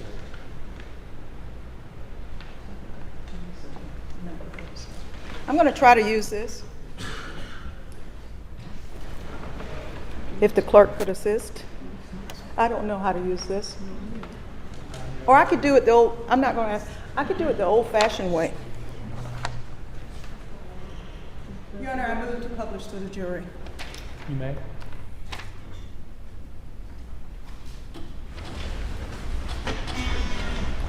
Does defendant's exhibit number 4 accurately depict how Craig Lewis looked on the evening when you said that he had a little scratch? Yes, ma'am. Thank you.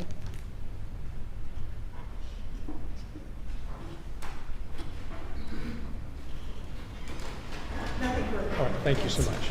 Yes, ma'am. Just briefly, Captain Stallings, are you aware of any stitches that Mr. Lewis may have received? No, ma'am. Okay. So you're not aware of any medical attention that he received before being released back to police custody? No, ma'am. Thank you. Read across. But you're aware that he got kicked in his ribs and had to go to the hospital for that. Not only on the 17th, but on the 18th too. The doctor testified earlier to him checking him out for ribs and back injuries he received, and you said it was minor. I don't recall the injuries to the ribs, no, ma'am. I would ask that Captain Stallings be released at this time. No objection. Okay. Thank you so much. Thank you. Yes, sir. Thank you, Captain. The state calls Brian Varnadoe. Let's see. I get you to retrieve the other exhibits. You might just be able to reach over there. Thank you very much.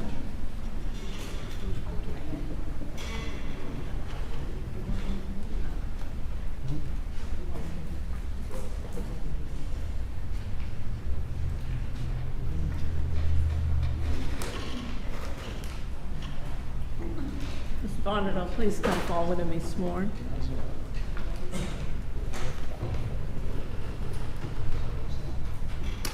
Please come forward and place your left hand on the Bible and raise your right.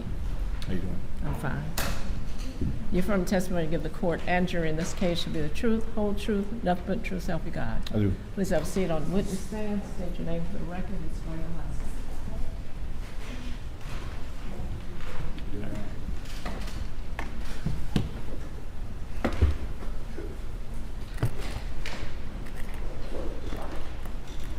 Sergeant Brian Varnadoe with the Colleton County Sheriff's Office. Is it? Okay. Last name spelled Varnadoe. I think it's on. That's all. Doesn't sound like it's on. Okay, try it again, Sergeant. I got a big mouth. You should really hear me. It's not working, is it?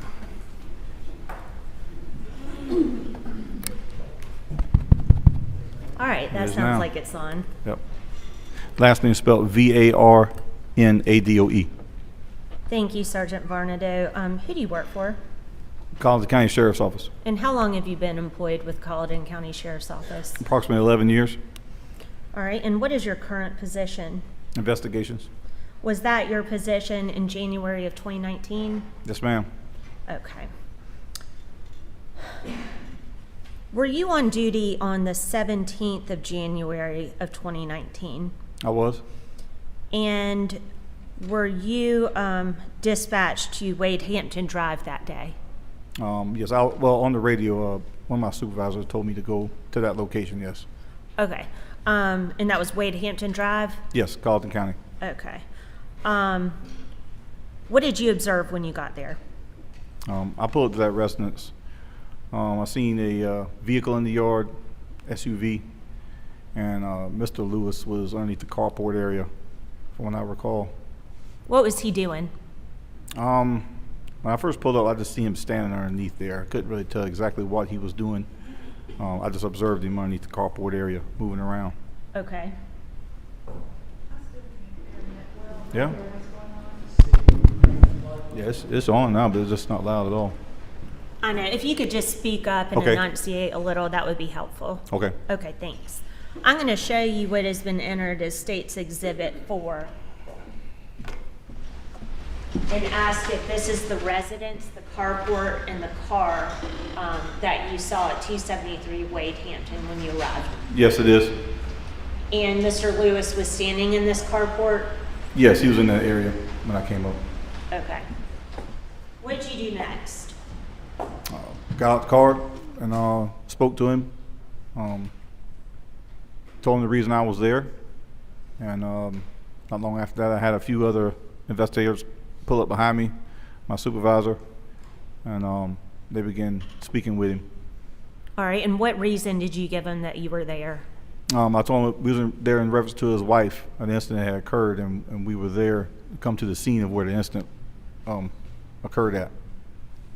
Okay. And the man you saw, you said Craig Lewis. Do you see that man in the courtroom today that you spoke to? Yes. All right, can you point him out for me? Dark blue button-up shirt there. All right, between White Miss male. Bright Matthews. Next to Miss Matthews, yes. Yes, okay, thank you.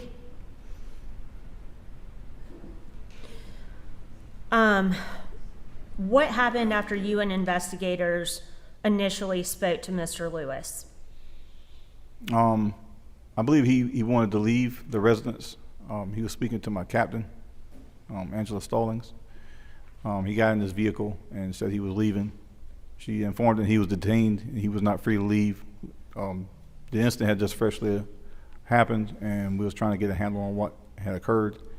He said he was leaving after she told him he was under detention, and he did not comply with getting out of his vehicle. She told him to step out the vehicle and that he could not leave. I believe she attempted to take his keys. I don't know if she actually ever got the keys or not at that time. And then he was placed to the ground and put in restraints. Okay, so he had to be removed from the vehicle? Yes. All right, and were you involved in that removal? Yes. All right, were other officers involved with that? Yes, they were. Okay. And eventually, was he detained? Yes, he was. Okay. Do you recall anyone advising him of his Miranda rights? I did not myself. I didn't ask him any questions, but one of the supervisors there probably notified him of his Miranda. Okay, well, you don't have to guess. If you don't recall, that's okay. No. Sometime later in the investigation, did you receive information about a burned couch? Objection. Leading. She can ask what he received, if he received any information. Can't lead. Did you receive any information about anything? I had left the residence, left the supervisors there. Some of the other investigators stayed on scene. I got notified on the radio that I needed to check a particular area for a burned couch that was removed from that residence, All right, and where and that couch could possibly be located. what area was that? It's an area in Colleton County, Risher Mountain Road. It runs parallel with 95. Did you respond out to Risher Mountain Road? Yes, I responded out there.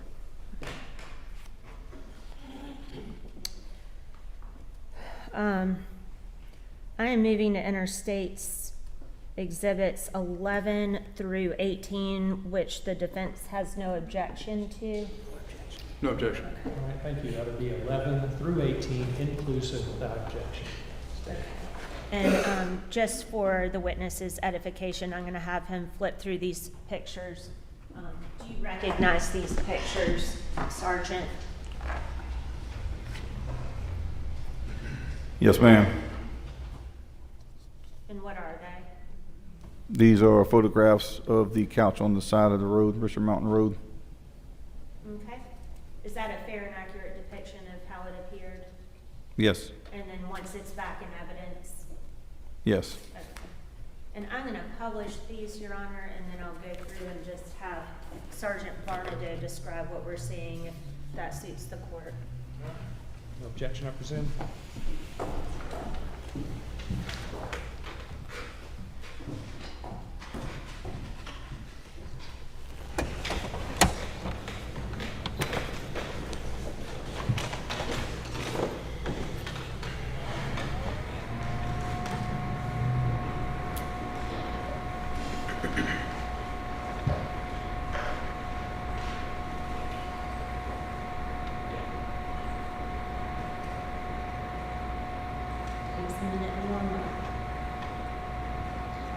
I'm going to first publish State's Exhibit 11. And Sergeant, can you just describe what's contained in this picture? That's the couch as it set on Richard Mountain, on the side of the road, on Richard Mountain Road when I found it. That's how it was laying.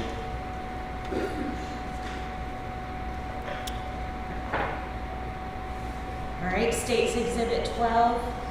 That's another angle, same couch.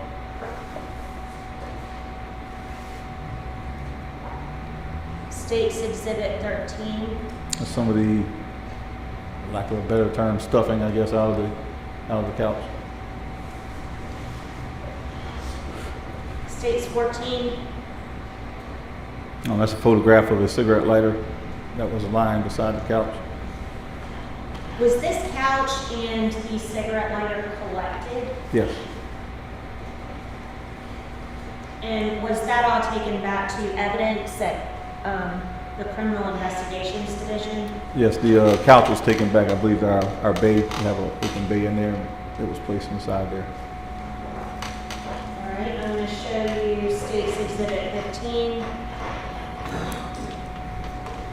And ask what's in that picture. Yeah, you can see the concrete floor there. It looks like that's the floor of the bay. Okay, so that's when it's back in evidence. Yes, All right. Again, State's Exhibit 16. same, just a different angle. 17. That's the same, different view. All right. Could you tell where most of the burns were, on the left or right side of the couch when you're facing it? You're facing it, most of them are on the left side.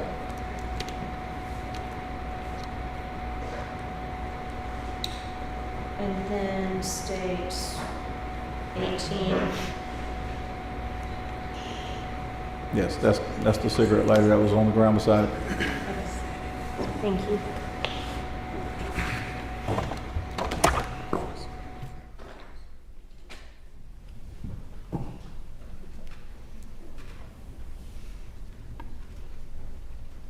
Did you have any other involvement in the investigation of this case? No. All right, thank you. Please answer any questions Ms. Bright Matthews may have for you. Yes, ma'am. Mr. Murdoch is going to be crossing.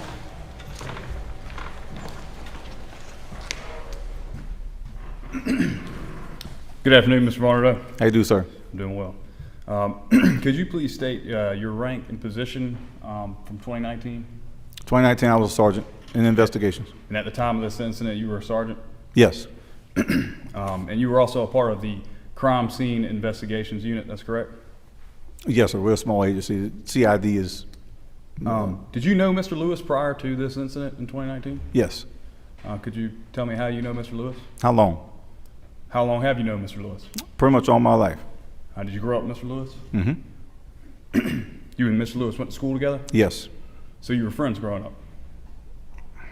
Yeah, we was friends. I knew him in school. What did you review today or prior to court coming to court today in preparation to testify? What I had to testify to. And this incident occurred back on January the 17th of 2019, correct? Yes. And your testimony here today is what you recall from 4 years ago? Yes. Let's go to your report. Was there any type of incident report you did in regards to this incident?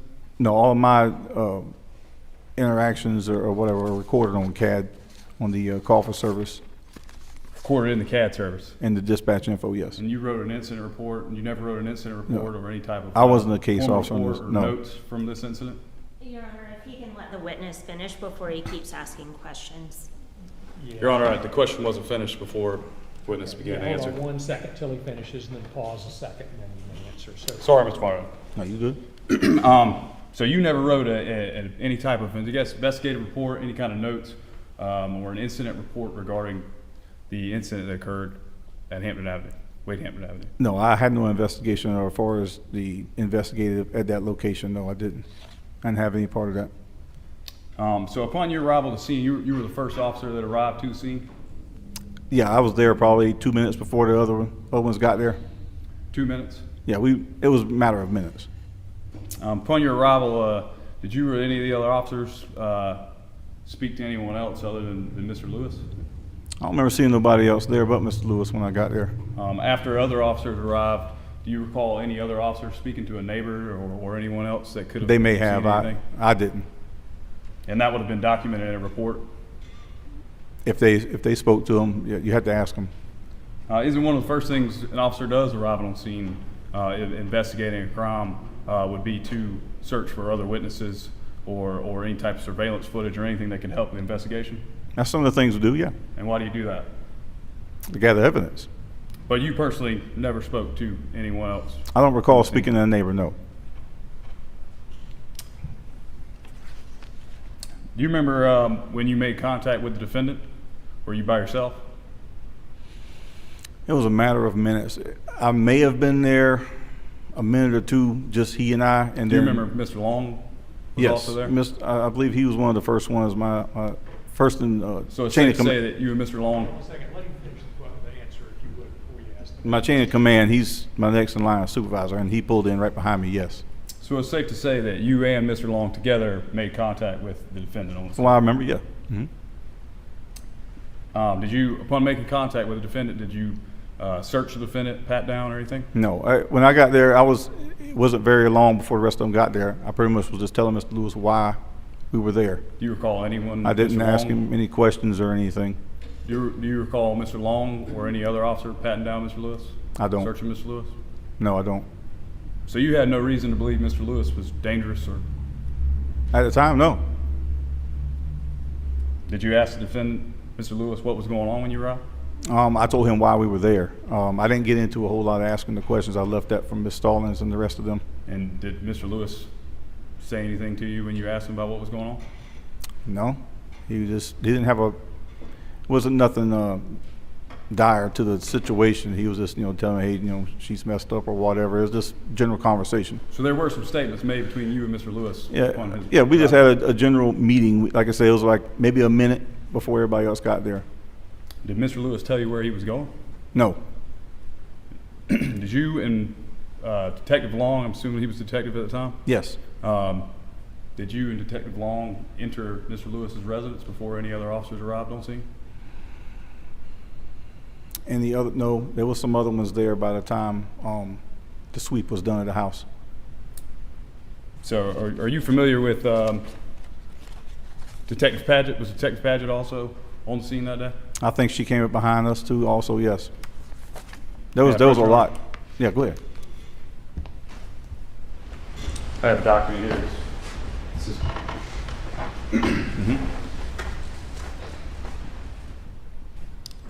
Now, Mr. Varnadoe, do you recognize that document? Have you ever seen it before?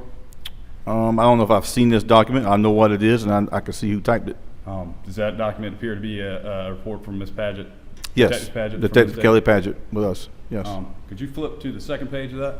Mhm. About midway through that top paragraph up there, does Detective Padgett observe you and Detective Long exiting the residence with the defendant upon her arrival at the scene? Point out which part. You said halfway through the second paragraph? Yes.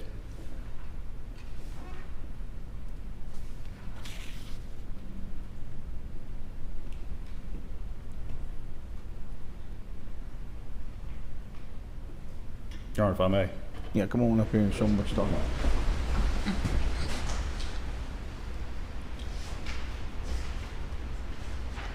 I'll read it. Lieutenant Long and others exited the residence with Mr. Lewis. As Lewis was walking, he was holding a flip phone and was saying something to the effect of, "I'm going to call the person who got the couch now." That's enough. You want to keep reading? That's enough. So you and Detective Long were the first two on scene. Mm-hmm. Detective Padgett and others arrived minutes later. Yeah, right behind us. And her report states that you and Detective Long exited the residence. Well, we probably were, like I said, we probably did do a sweep of the house. I'm not sure. So you were in the residence. I said we did a sweep of the house. One was done. On that date in 2019, were you equipped with any type of body camera or dash camera at No. this time? Why not? My agency didn't have them. You just didn't have them? My agency didn't have them. Agency We weren't didn't have issued, yes. Sorry, I didn't hear you. You good? So you had no access to one at all? No. But if you did have a body camera on scene when you responded, any statements that were made between you and Mr. Lewis upon your arrival would have been recorded on that body That's camera? policy, yes. Let's get back to the couch that you mentioned. You responded after the call, or you left the scene from the original call and responded to Richard Mountain Road in response to a couch, correct? Yes. And upon your arrival, the couch was located Yes, I found on the side of the Richard road. Mountain Road. About half a mile down Richard Mountain. Did Mr. Lewis assist in finding the couch? I don't know. I wasn't there. Do you recall any I was other calling. officers calling, or anyone on the dispatch call that stated Mr. Lewis assisted in helping find the couch? From what I recall on the radio, I was told to respond out there by an officer. I think his name was Phil Driggers. I'm not 100% sure. I think it was Driggers. I don't know how Mr. Driggers got that information. But somebody did give information to you regarding the couch On the that was radio, found on yes. Richard Mountain Road. Mhm. Approximately how long were you on the scene at Wadeham before you left to Richard Mountain Road? It was after the ambulances, both of them had left.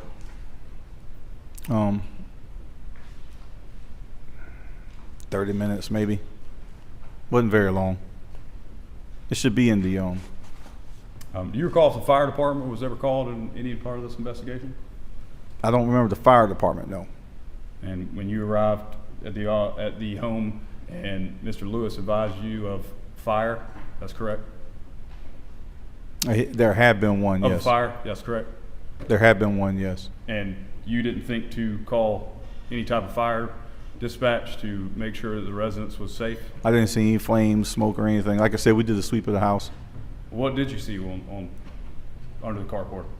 I seen water on the carport, on the ground, a water hose, some black char of some type that was burnt material on the So carport. it's safe to say that it was consistent with something that looked like it had just out of the fire? Had been, yes.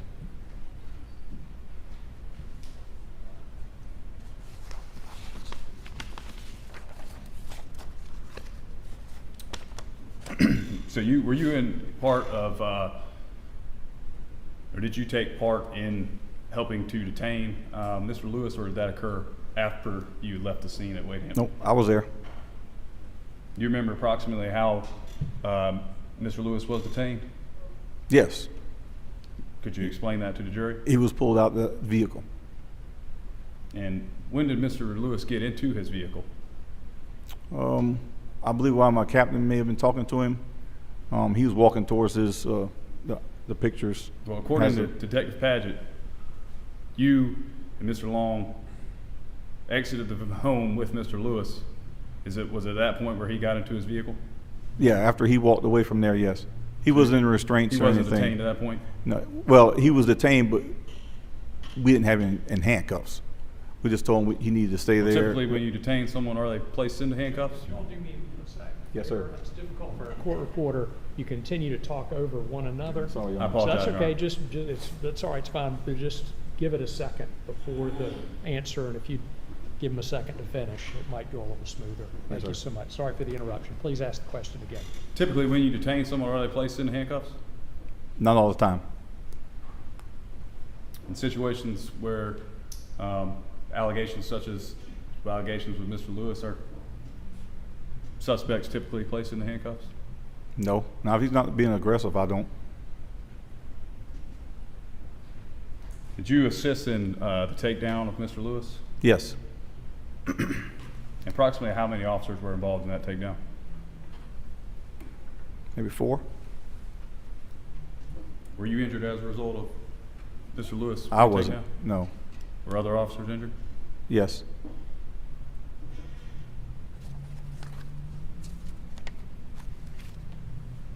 Did you have any reason to believe that a fire didn't occur at the residence upon your arrival? It appeared so. I'm not an expert in that area, but there were, like I said, there was some charred remains of fabric or something. The water hose out there, the water on the pavement. You can smell the slight smell of smoke. I mean, at some point you can tell there had been a fire. But the fire department was never called. Not that I'm aware of. I didn't see them. Is it common for responding to accidents, fire department be called? If we think they're needed, yes. Well, even in small car accidents, fire department's usually called, correct? Yes, sir. Actually there was never a 911 call to come out there to that location. So certainly where there's a call that comes in regarding a fire, it'd be a good idea to call the fire department. If someone called 911 and said, yes, there's a fire out here or something, then yes, the fire department would have came. As part of your training as an officer, are you ever taught anything regarding other than basic fire safety? No.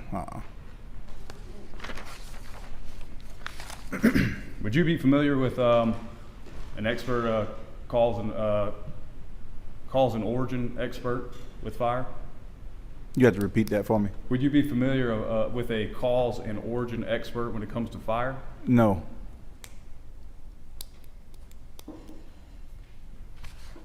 Beg for the court's indulgence, Your Honor.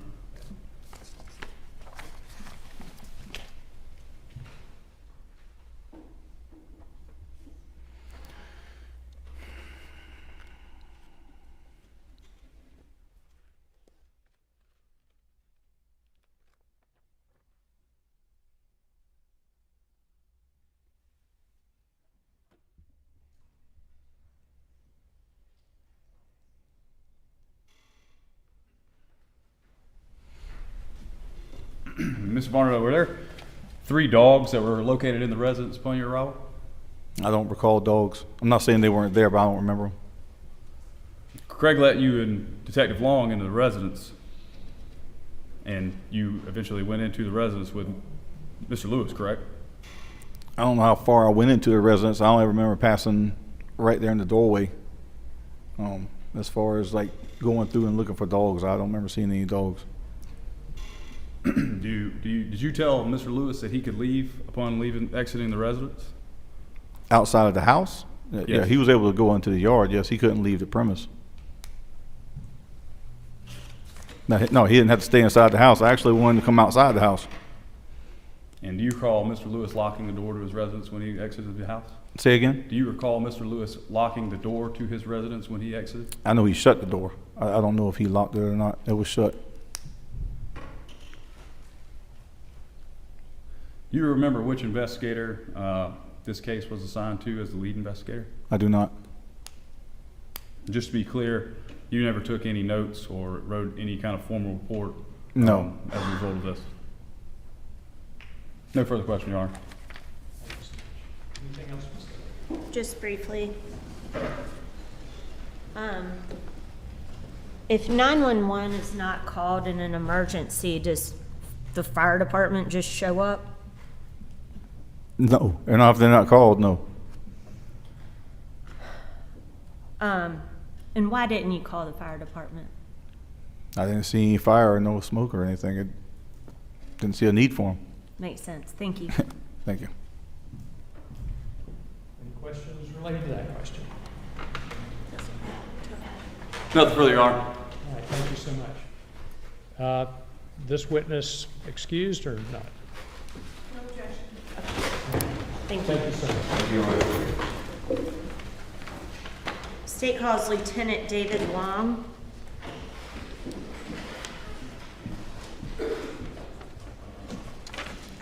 Thanks.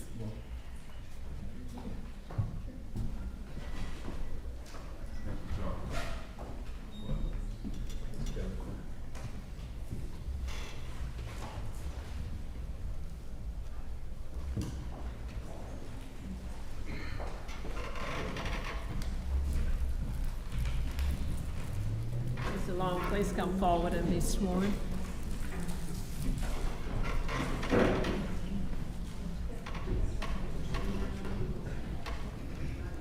Place your left hand on the Bible and raise your right.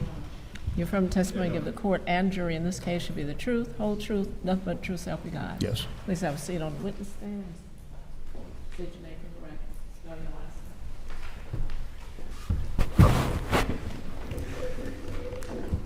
name. David Long, L-O-N-G.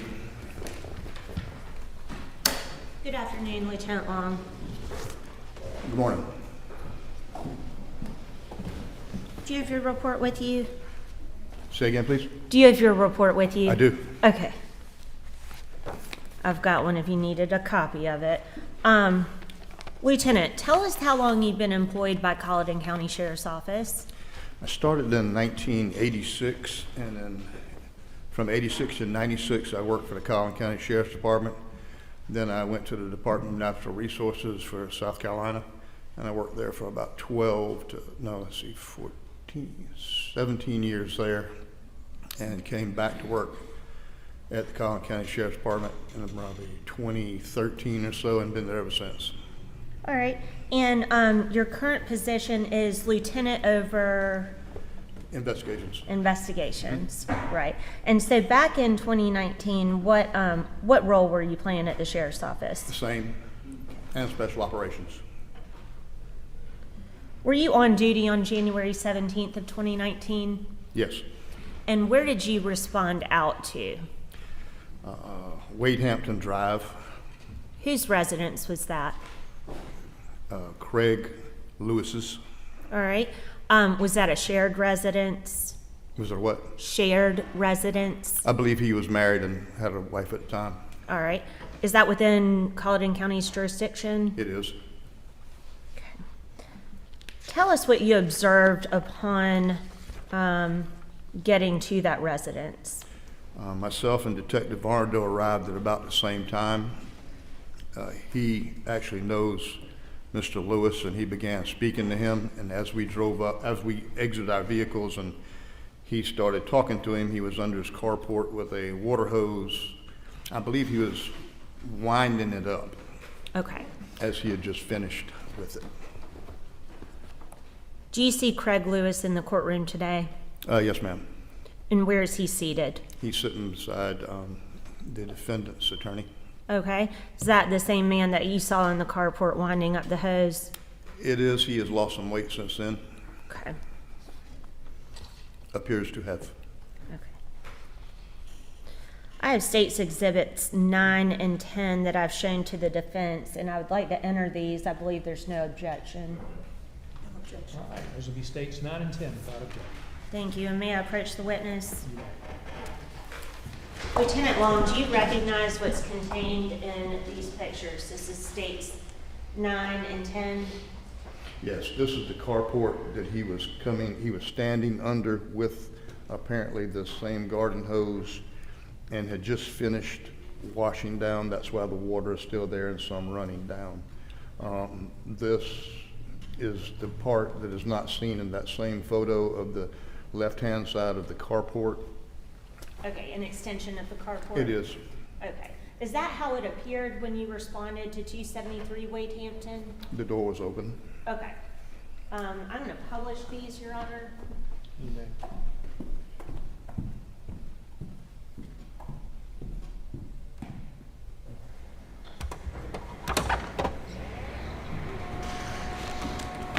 All right, Lieutenant, if I can direct your attention to the pictures that I'm putting up. This is States 9. And just describe for us what we're seeing right here again. Yes, it was more water on the concrete at the time when I arrived. Okay, and I'm this not is, sure what time that picture's actually taken. and this is the water hose you were referring to? It is. And you stated earlier that this door was open when you arrived? While he was standing on the carport, that door to that entrance to that room was open. This is States 10. And I believe you stated that this is just the other side of the carport? It is. It appears to be what I would consider a two-car carport, and that would be the left side of the carport. Thank you.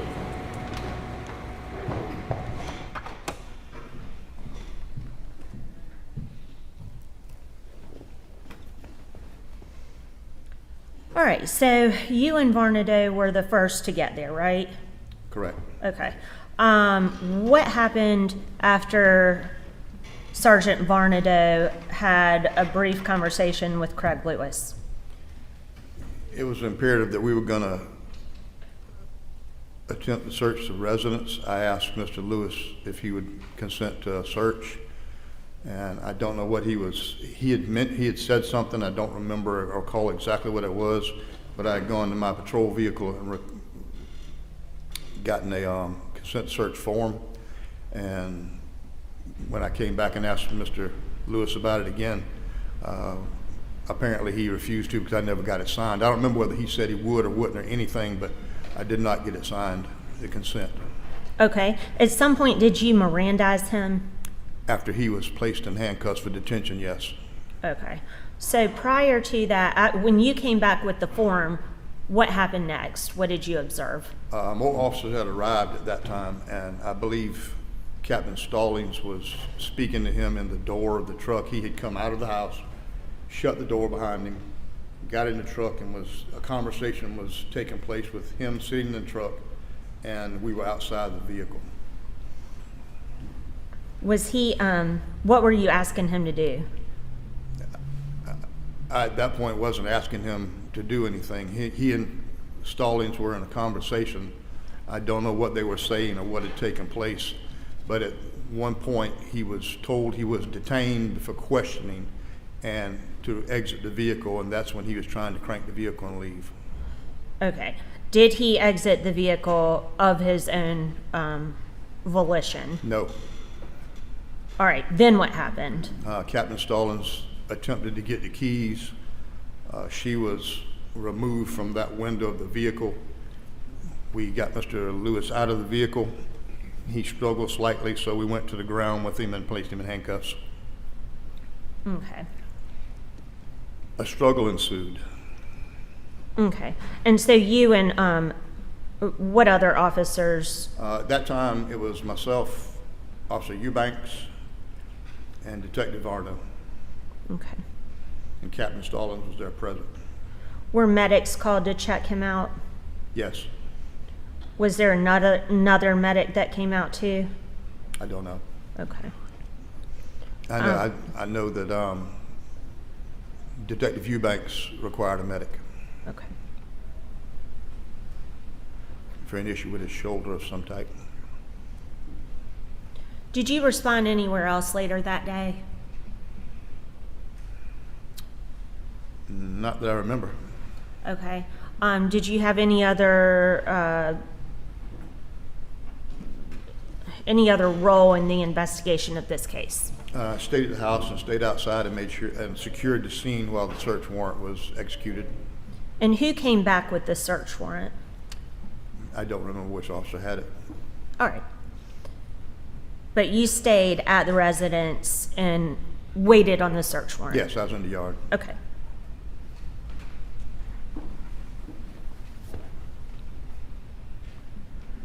Please answer any questions Ms. Bright Matthews may have. Absolutely.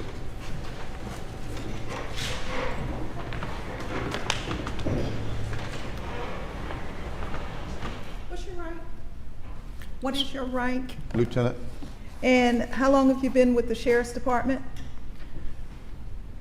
the first time was in 1986 until I went to work for DNR in 96. So that's 10 Retired- years? 10 years, right? 10 years. Retired from DNR in 2012, June. Went back to work at the Sheriff's Office in 12 of June. And so from June 12, 2012. at this time, so that's 10 years, plus you have from 12 to now. 38 now. Okay, so you've been there a long time. Yes, ma'am. And you understand the importance of documenting everything. Yes. So that because you know when you come to court, you're going to have somebody like me Absolutely. or Mr. Murdoch, and you and I have been at it a lot Yes, over the ma'am. years, and we have fun with it, don't we? ma'am, we do. All right.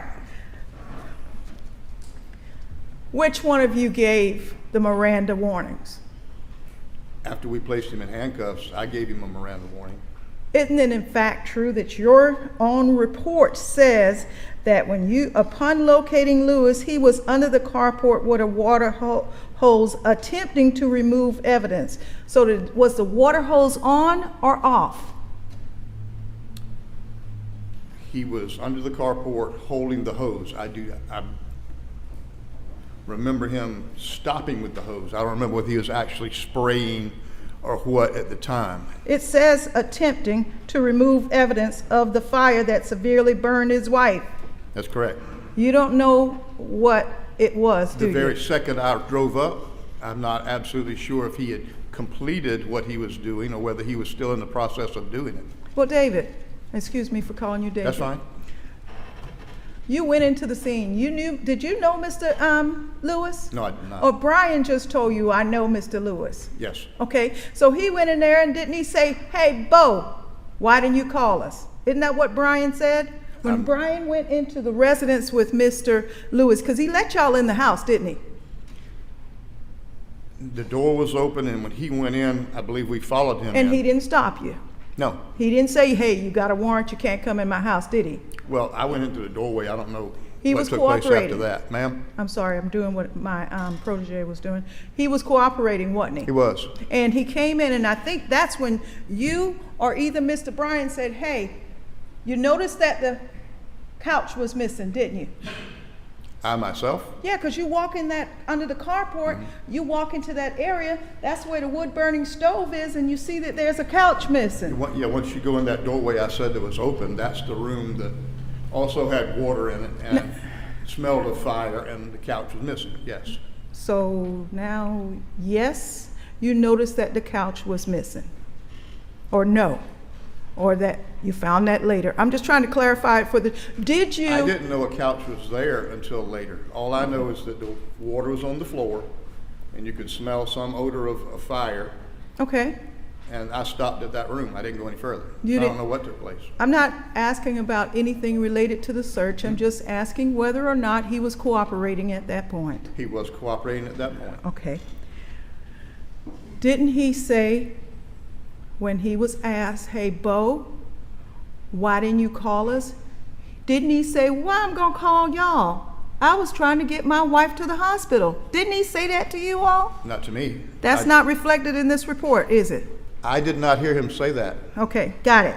Now, the next thing in your report, he goes out.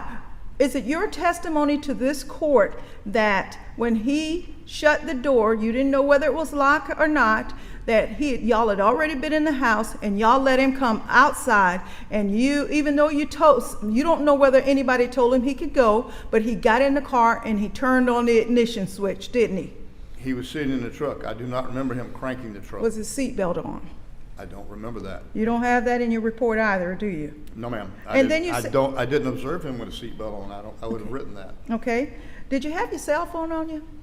He did have a cell phone. Did you have your cell phone on Did you? I have mine? Yes. Didn't you take a picture of him? Of who? Mr. Lewis. I don't recall.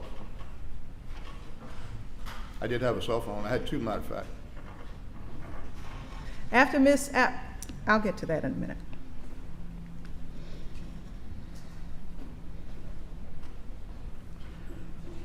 When you write in your report that Mr. Lewis was attempting to leave the residence, you had not detained him, had you? When Stallings got there, she told him he was wanted for questioning, we were going to question him. At that point, he was detained. I'm sorry, I was not talking about Stallings. I'm talking about your report. When you wrote in your report that he was attempting to leave the residence, you were there before Stallings, Marcarella, and I forgot the other name of Kelly Padgett came. You were there. He was not attempting to flee you and Brian Varnadoe, was he? At that time, no ma'am. Okay, so he wasn't attempting to evade you. Stallings came and Stallings took control because she had more what? She's the Seniority. captain. She was the captain. Correct. And she said, no, he's not going anywhere because y'all had already told him he could leave, didn't you? I didn't tell him he could leave. Okay. You knew Someone else may have. You knew he wanted to get to the hospital to his wife, No didn't you? ma'am, I did not know that. Okay. But you knew it was about a burning involving his wife, didn't it? Correct. Okay. Now let's get to the takedown. When he said who was it that gave the command to arrest him? And you're not going anywhere. To detain him, yes. Okay, now you made it was a nice, I listened to you carefully. A struggle ensued. What does that mean, a fight? We're in Walterboro. What does a struggle ensued means? Means y'all had to take him down. We attempted to remove him from the vehicle and he was resisting. Okay, how many times did you tell him to get out of the vehicle? That's not in the report either. I didn't count them. Did you tell him 5 times? I didn't count them. 1 time? I told him at least once, I know. You did. And where were you standing when you told him that? Right outside the door of the vehicle. Who else was there? Detective Varnadoe and Detective Eubanks, to my memory. Okay. Captain Stallings had just stepped to the side. She was there also. 3 people came with her, right? I don't know. Okay. Did you talk to any officers today about this case? Did I what? Talk to any officers today about this case? I reviewed my notes. Did you review their notes? I don't have their notes. You I don't did have not their review notes in case no. file? Okay. I'm a little curious. You have in your report that you Mirandized Mr. Lewis, but you were not the lead officer on scene. So why did you Mirandize him? Because I had just placed him in handcuffs. Okay. You're the one that finally got the handcuffs on him? It was a collective effort. Craig never swinged at you, did he? I don't remember him swinging at me. Did he kick at you? I don't recall. When you got him out of the car, was he on the concrete? Was the vehicle on the concrete? The vehicle was parked. In the carport? No, it was not in the carport. It was back from the carport. Was it on concrete? I don't remember whether that part is concrete or not. Well, your attorney just, hold on, where is it? She showed me a picture of the carport. Underneath there is concrete. I don't remember, the truck was not under there. It was parked outside of that. May I approach the witness? I'm going to show you what the state has put in as State's Exhibit Number 4. Do you recognize that picture? Yes, ma'am. And where's the truck located? It is in a driveway on the concrete. That's what I was asking. So in your attempt to bring Mr. Lewis down, didn't you try to slam him on the concrete? No, ma'am. He ended up in the grass right over here where we pulled. We were all standing up, and we fell all into the grass right here. Nobody tried to slam him on any concrete. Didn't you try to make him go down on the concrete, and y'all were hanging on to him as he sidestepped to the grass so that he wouldn't get hurt? That would be accurate. Okay.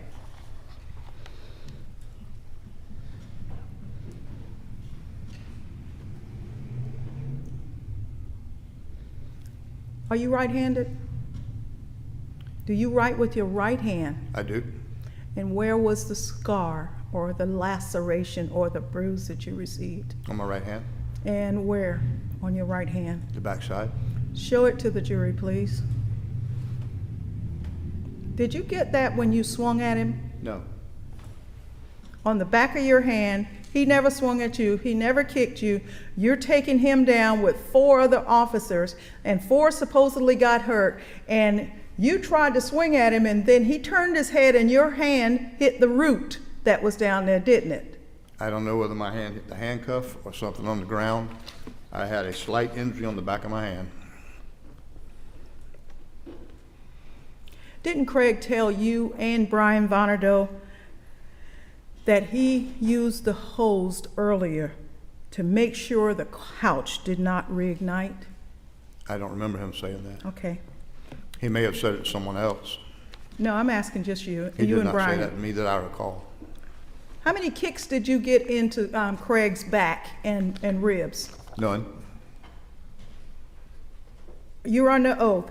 Did you kick Craig Lewis I 3 don't- times in his ribs and his back? No, ma'am, I do not recall kicking or striking Mr. Lewis. I don't have any other questions. Anything else, Ms. No, Your Honor. May Lieutenant Long be excused, please? Any objection? No objections. You need this exhibit. Thank you, sir. Thank you. May we approach? Yes.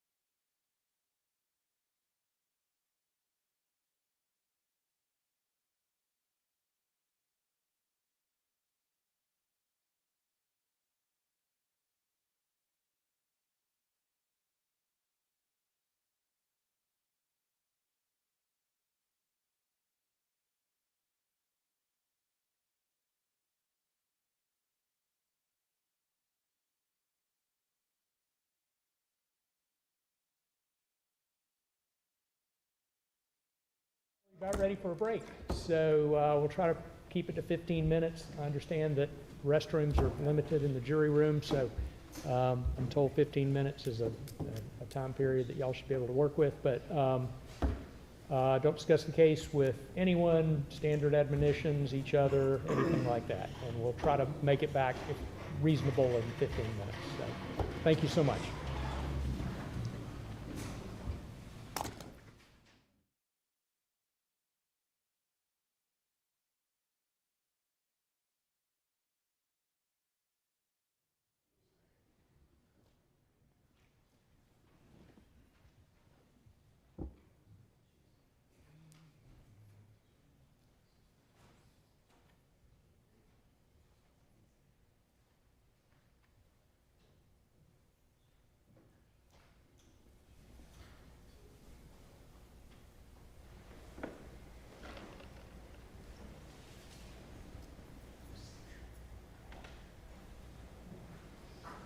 I think they're gone. Anything in for the record before we take a break? Nothing, Your Honor. I would like to pass up a case that will be in reference to the any presentations made by the pathologist. It is the state, Smith versus Arizona, recently ruled on this year by our U.S. Supreme Court.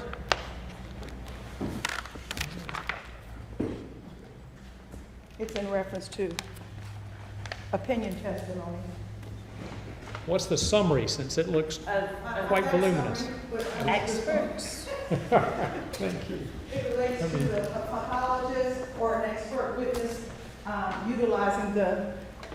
utilizing the findings of another expert without the defense having the ability to cross-examine that other. I have the little expert, my cheat sheet. Oh, good. Thank you.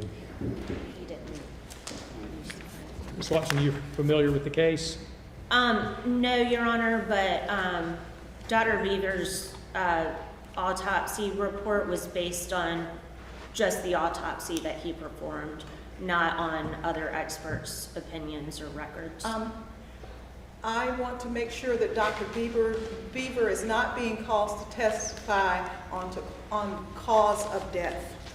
He has the cause of death listed as homicide, and he relies upon the coroner's report, and the coroner, and when I subpoenaed the coroner's file, the coroner never even looked at Colleton medical records. And all the coroner has in his notes is it looks like an asterisk related to the decedent's daughter and nothing else. Well, I suppose both of these questions can be answered in maybe the first couple of questions to him. Exactly. Number one, are you relying on anyone else's medical opinion to reach your opinion? My understanding is the answer, at least belief of the state is, the answer will be, nope, it's just my own autopsy. Right, now, pathologists routinely rely on historical facts from law enforcement that play into the cause of death, but that is routine, and homicide just means at the hands of another person, and that information, Ms. Bright-Matthews can certainly get into that with the pathologist, that he doesn't have any first-hand knowledge of what occurred that day. Right, But well, that was the based second on- question. But the first question, though, is probably resolved by perhaps even your first question to him about whether or not he relied on other doctors. Sure. Okay, so the second question, of course, is where'd you come up with this? Right. Well, I put together a whole lot of different things. And then, I'd like to show you the first page, it's just 2 sentences okay, I'm looking at it. of case history. As long as he does not get into the case history, I'm good. Now, the case history, let's be clear on if we can agree on what the case history is that you're talking about. The case history contains the food of poisonous tree. You've already ruled on that as it relates to statements that were provided out on, I think 5 months before Miss Lewis died. It actually does not contain any statements by her. I know Your Honor is reading it currently. According to the coroner, let's see.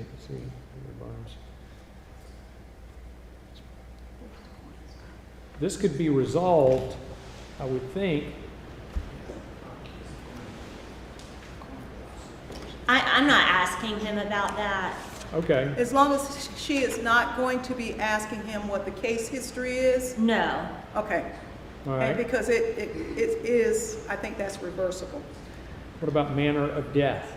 I will be asking manner of death. I'm not gonna say, where'd you get that from? If Ms. Bright-Matthews wants to go into it, she certainly can. Your Honor, this is a tissue doctor. A pathologist is simply a tissue doctor.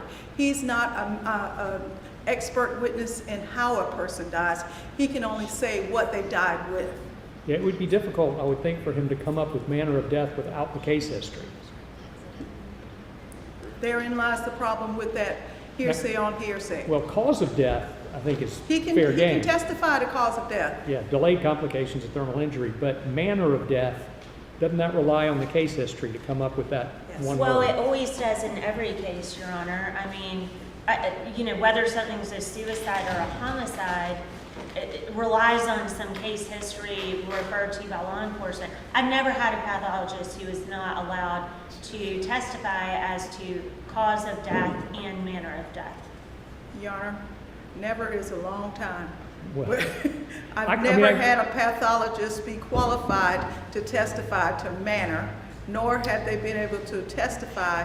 If you say you committed suicide by shooting yourself in the head, the cause of death is going to be something with your brain. He can't say whether or not you did it to yourself. The problem I guess I've got with manner of death is, the first question is going to be, how'd you come up with manner of death? If Ms. Bright-Matthews asked that, No, I understand, I'm not going to ask it.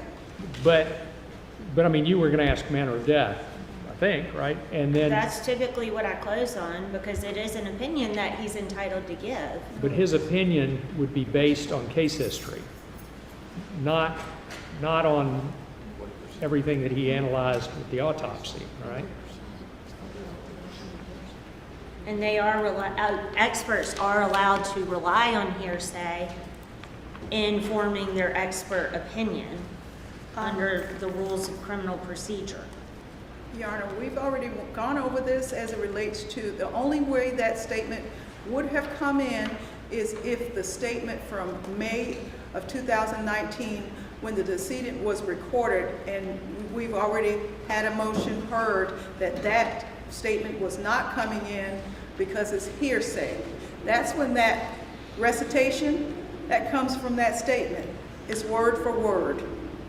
And the coroner's file I have here, it specifically says, goes to that particular statement from Georgia Bureau of Investigations, where that's the first time in 5 months that someone talks about a shirt being thrown at the decedent. And in that statement, it also says that her boyfriend threw the shirt at her. Well, I think we agreed that was not going to come in. So how do you get it in now if it's hearsay the first time? No. I think case history, y'all perhaps even agree, is not going to come in. The question is manner of death now, right? So if manner, that's what we're, I think, talking about now, because case history is not. The manner of death should be thermal injury. Well, that's the cause of death. So the question is manner of death, is homicide appropriate? The state wants to bring it in because hearsay is appropriate in formulating an opinion. I'm not sure.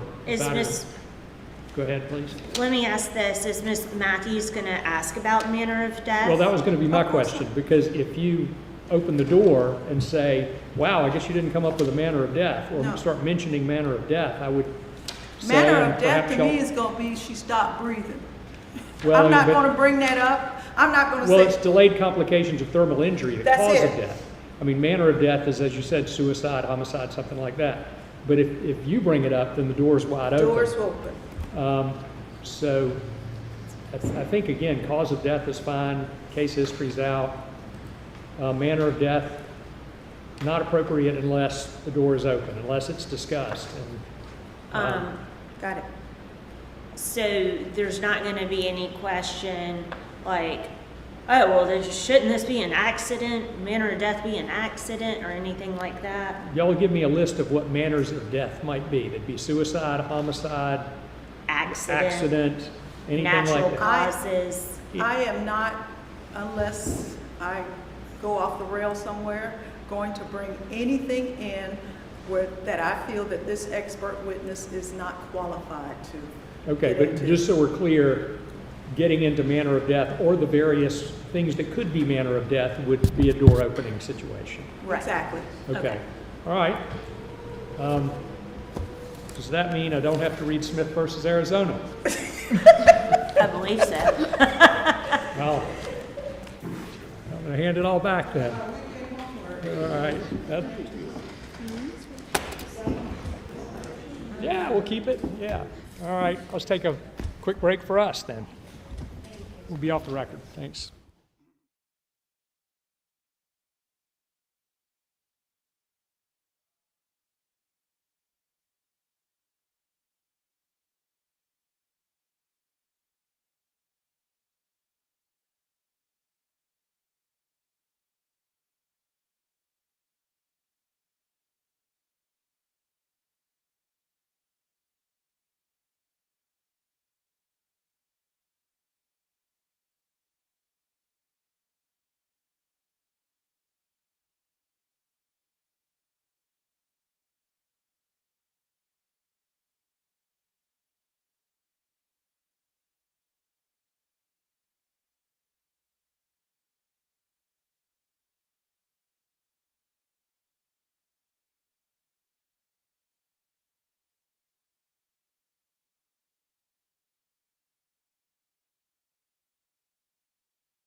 be seated. Thanks. Thanks.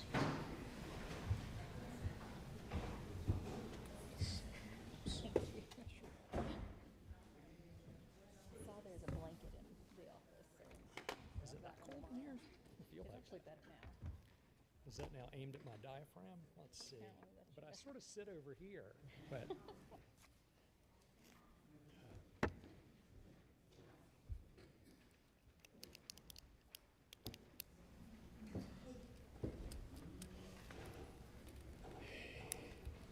anything before we bring the jury back in? Nothing from the state, Your Honor. I'm sorry. That's all right. Just anything before we bring the jury back in? Nothing. Okay. Is the jury ready? Are they still, you think they're ready to come back in? If not, we can give them a few more minutes.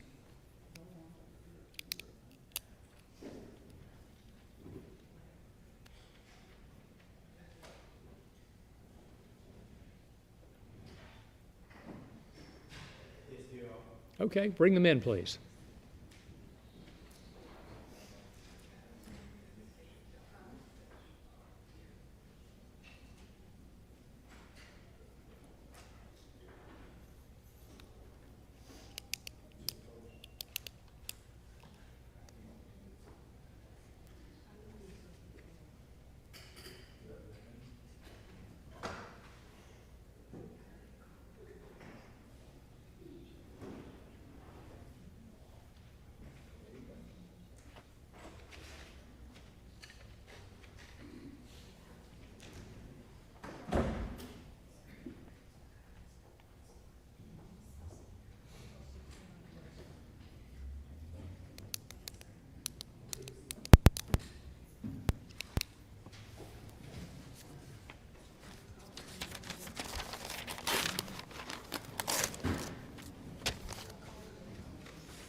All right. No deliberations, discussions, or research back there, I assume. Is that correct? All right. Fantastic. All right. Back on the record. Please call your next witness. Thank you. State calls Dr. Thomas Beaver.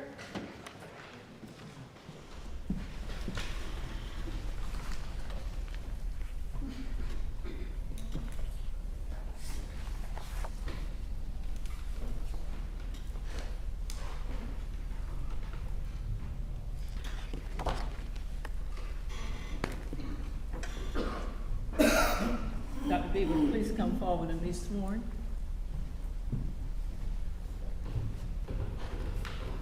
You may put your papers here if you like.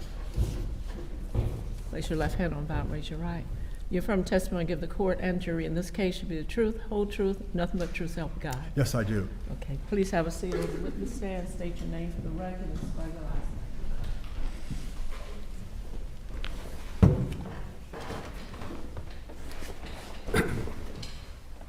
My name is Thomas Richard Beaver, B-E-A-V-E-R. Good afternoon, Dr. Beaver. Good afternoon. Thank you for joining us. I know it was a lot with your schedule.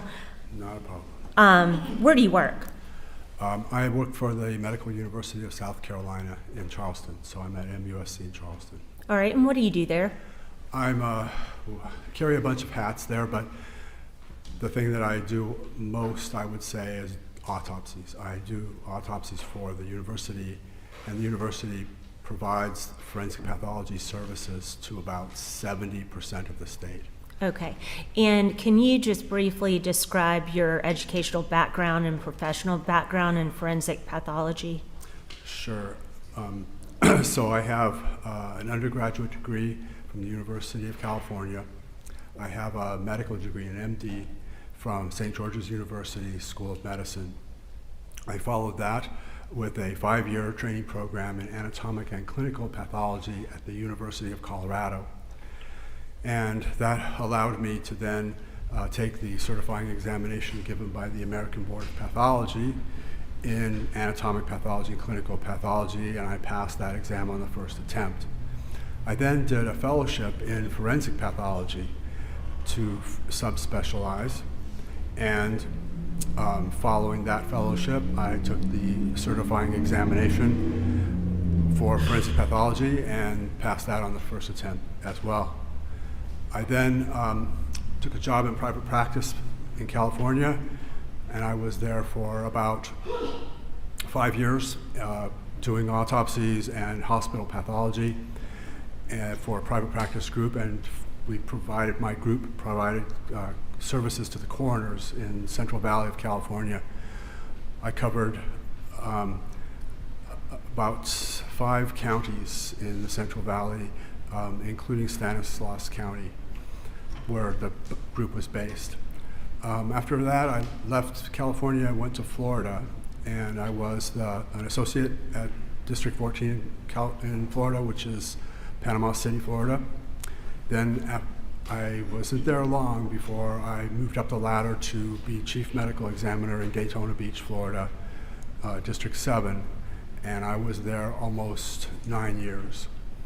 And then after Florida, I wanted to go back into academic medicine, and Texas Tech University in Lubbock, Texas, offered me the directorship of the Division of Forensic Pathology within the medical school, and they offered me the directorship of the Institute of Forensic Science at the university. So I accepted that, went there, worked for them for about almost 4 years.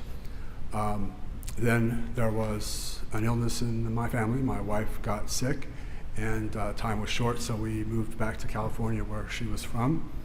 And I worked in Bakersfield, California as a contractor, and then eventually as the chief forensic pathologist in Alameda County, California, which is Oakland, California. I was chief in Oakland for about 4 years, and that was a very large office. It's a very large urban area.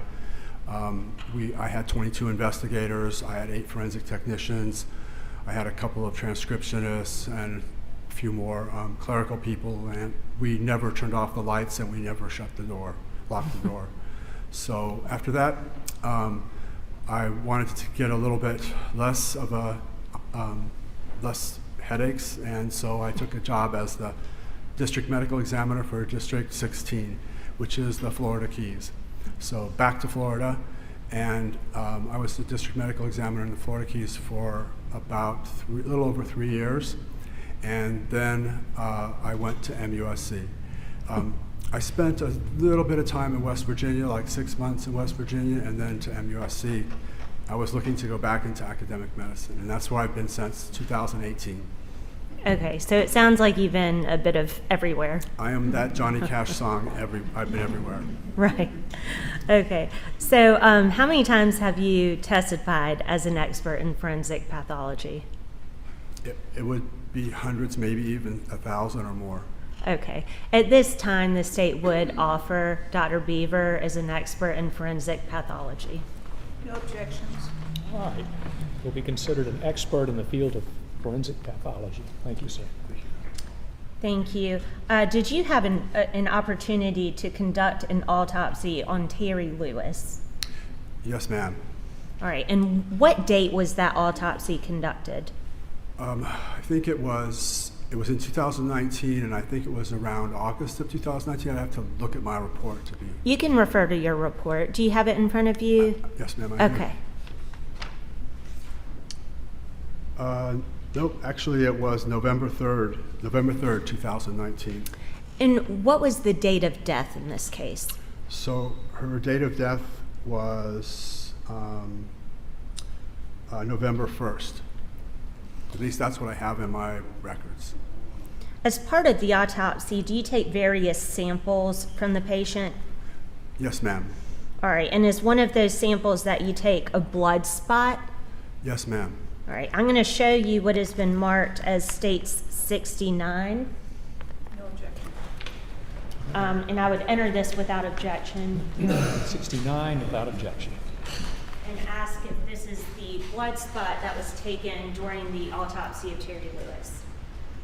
Well, what I see here is the plastic evidence envelope, and I see a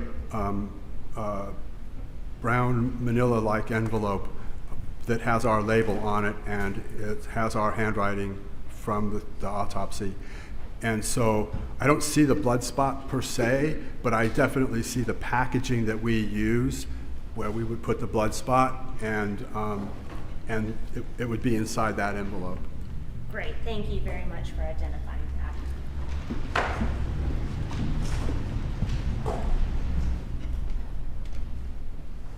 Did you fill out a diagram of the patient in your assessment of your findings? Yes, ma'am. Okay. I'm going to hand you what's been marked as State's Exhibit 57. I believe there's no objection to this. No objection, Your Honor. Thank you. And I would enter 57 at this time. Handing you State's Exhibit 57. Is this the diagram that you filled out in reference to Terry Lewis's autopsy? Yes, ma'am. This is these are notes that I take at the time of autopsy, and I am embarrassed by my lack of penmanship. Would this assist you in describing your findings to the jury? Yes, it would. Okay. If I may publish at this time, Your Honor? All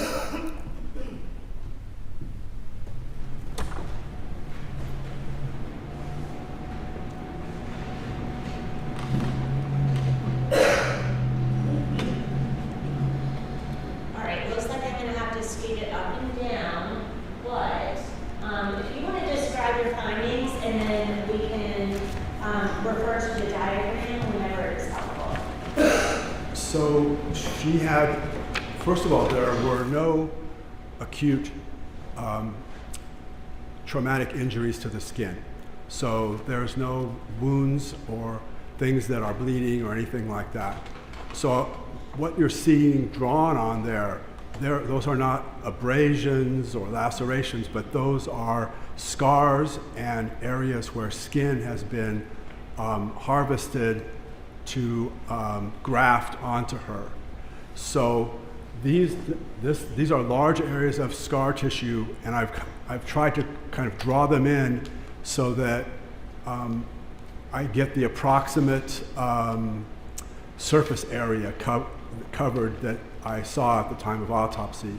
So there's a large area over her chest and abdomen of scar tissue, and then there are patches on her arms and legs.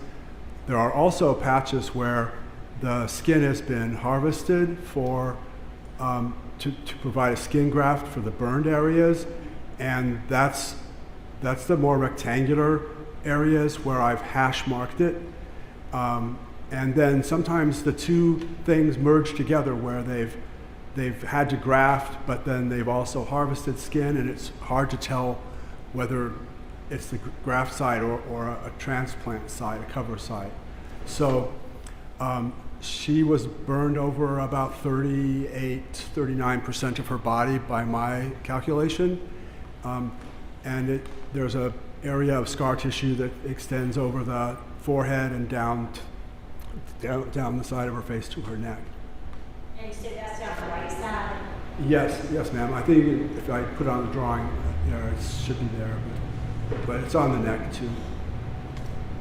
And she's had revisions of these scars as well, I think.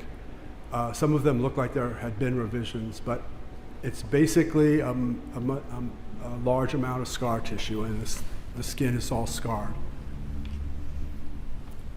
Okay.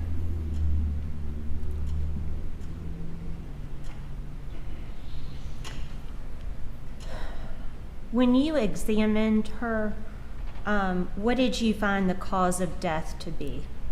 So her cause of death is pneumonia.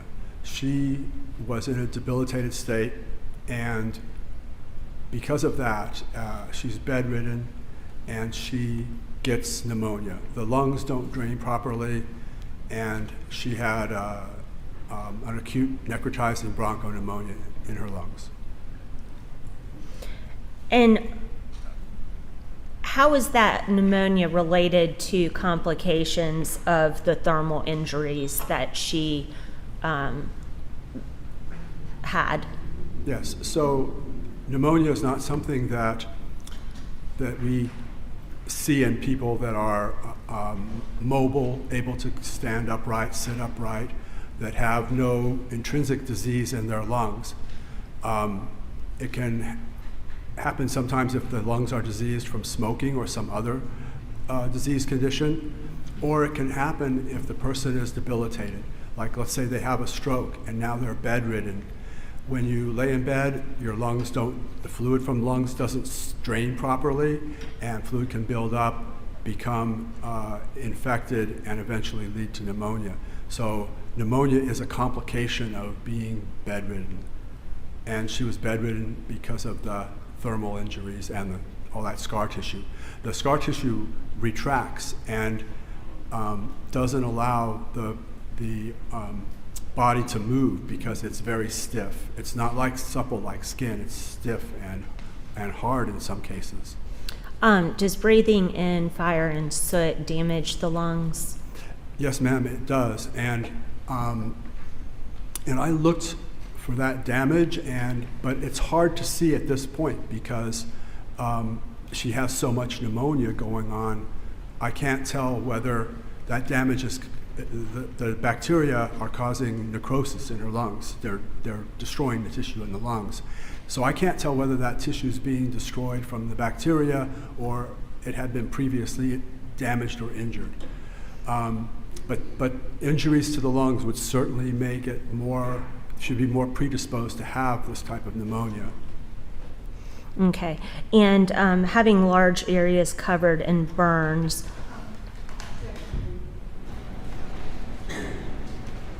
Question she's sort of halfway into, what was the, Leading. I She don't can know fit. what the question is yet. I can Right. tell by the way she started the question. All right, let me let her finish and then I'll rule on it. What was the, Already testified that the victim was covered in large areas. yeah, no, I think it was going to be leading because it was going to result in a yes or no Right. response. But I don't know what the question is. Right. What sort of conditions would that contribute to? Okay, That's fine. all right, thank you. Please answer. Okay, I'm not sure what you mean by what sort of conditions would that, you mean the burns? Right. So the burns result in scar tissue. The scar tissue has basically immobilized her, and that being immobile and bedridden predisposes to pneumonia by itself without any damage to the lungs from smoke or smoke inhalation. So there may have been smoke damage to the lungs, but the pneumonia is obscuring that from my being able to tell. I can't sort out what damage is happening to the lungs from the pneumonia and the bacteria that are there, or from the smoke and thermal effect to the tissues before they got the pneumonia. Okay. So ultimately, what did you report out as the cause of death? So I reported it out as delayed complications of thermal injury. All right. And for the reasons that you just stated? Correct. Okay. Thank you. Please answer any questions that Ms. Bright Matthews may have for you.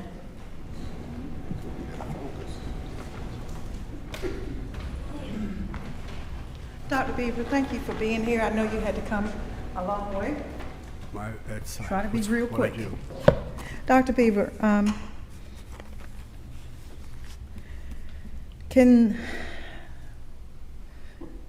I saw your diagram that's still up on the projection there. You have Miss Lewis there with breasts. Did she have breasts? This is a template drawing, and Yes. she had a double mastectomy from breast cancer. Did you have at your disposal whether or not she had prolonged exposure to radiation to treat her breast cancer?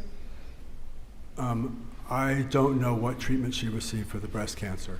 Isn't it true, doctor, though, that radiation, long exposure to radiation can also cause or contribute to thermal injury to the lungs? Not thermal injury. Radiation wouldn't do that. Can radiation cause injury to the lungs?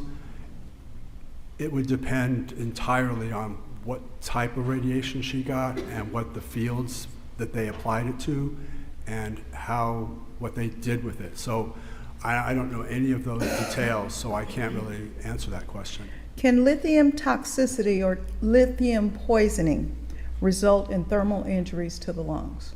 No, ma'am. Can smoking 1 to 2 packs a day of cigarettes cause thermal injury to the lungs? Not so much thermal injury, but the smoke from the cigarettes causes lung damage, yes. Did you know, doctor, in a review of the medical records on Miss Lewis, that in 2017, May of 2017, she was diagnosed with Ohio Valley fungus to her lungs? Can you tell the jury, tell me whether or not you knew that and whether or not that's treatable? I did not know it from the medical records, but I found the nodule in her lung, and it's actually described in the microscopic description of my report. I see. The nodule was calcified, so I can only describe it as a centrally calcified, basically inert nodule, but it is the type of nodule that would result from that disease once it's burned out. Okay. I noticed in your report you referred to, and it's not drawn on here, to Ms. Lewis having a stage 4 bed sore. Yes, ma'am, I believe it, yes. I believe it was stage 3, but okay. Yes, I did not draw it on there, no. And why would you not draw it on there? I mean, Well, because I'm noticing here, because I believe on your report you said that the depth of that stage, whatever, 3 or 4, bed sore was about 3 centimeters deep? no, the size of it was 3 centimeters. Okay. But the reason that drawing, what I make never intending for it to be shown in court. Okay. That drawing is notes at the autopsy, and I don't ever think of that being in court. I do take a lot of photos. Okay. And if you want to put those up, I'm No. happy to look at those. That's good. But you did find a significant bed sore. Yeah, yes, ma'am. And you also looked at her toxicology, meaning what was in her system. Yes, ma'am. Is it fair to say, doctor, that on your report you have reported that she had, I don't know what's high and what's low, but for cardiac blood, she had 53 milliliters of morphine at the time in your analysis in her tox screen? Right, so I've looked at all of her tox results. They're all within therapeutic levels, and they're all drugs that I would be expecting her to get in her condition. Okay, and it was, one of them is lorazepam? Lorazepam Ativan is the trade name, and it's a benzodiazepine similar to Valium and Xanax, and I think it's to help her be more comfortable. And what about lamotrigine? I can't pronounce it. Yeah, lamotrigine, that's another potentiator of pain medication.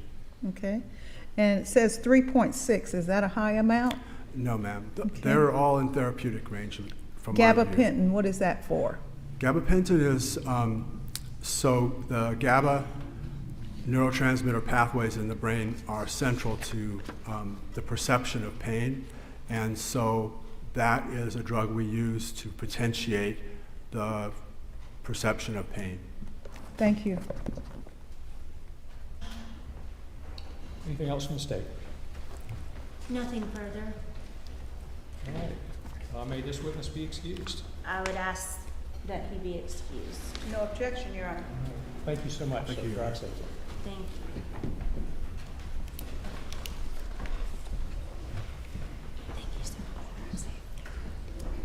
State calls Lieutenant Kelly Padgett.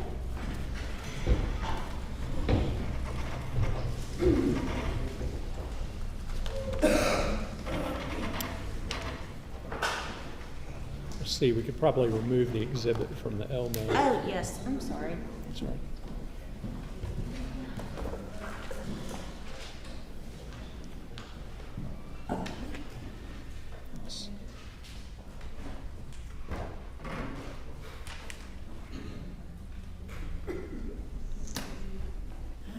Ms. Padgett, please come forward and be sworn.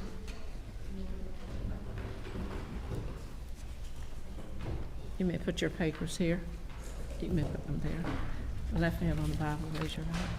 You're from the testimony give the court and jury in this case should be the truth, whole truth, nothing but the truth, so help you God. Yes, ma'am. Please have a seat on the witness stand. State your name for the record. Spell your last.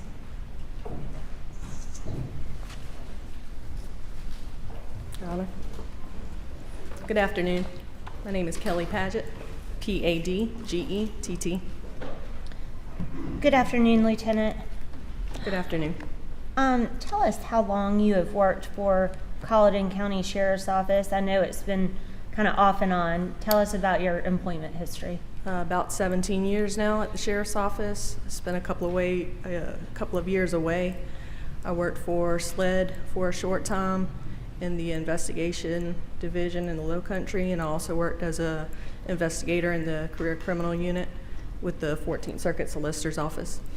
Okay, and back in January of 2019, were you in investigations with Colleton County Sheriff's Office? Yes, I was. All right. At some point, were you dispatched to 273 Wade Hampton Drive? Yes, ma'am. All right, and what time was that? It was approximately 3:33 p.m. And who did you arrive along with? I arrived with Captain Angela Stallings and Detective Ed Macarella, who is now deceased. And how long ago did he pass? That was in 2021, I believe. Been a few years now. Yes. Okay.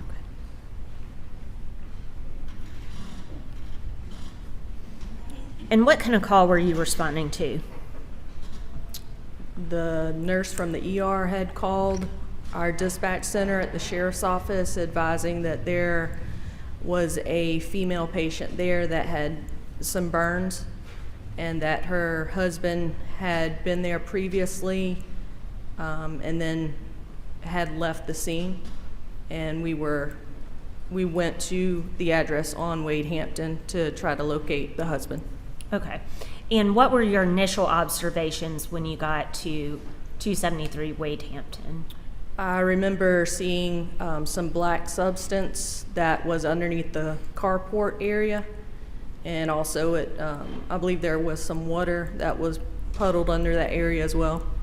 Did you see any, do you recall if the door to the home was open or closed? At that point when we first arrived, I believe the door was opened. Were you able to see inside the house? I personally don't have any recollection of seeing inside the house at that point. Okay. After you arrived, did you observe law enforcement making contact with Craig Lewis? Yes, ma'am. I observed it was Lieutenant Long that was talking with Mr. Lewis and asking if he wanted to sign a consent to search form. And Mr. Lewis denied doing that.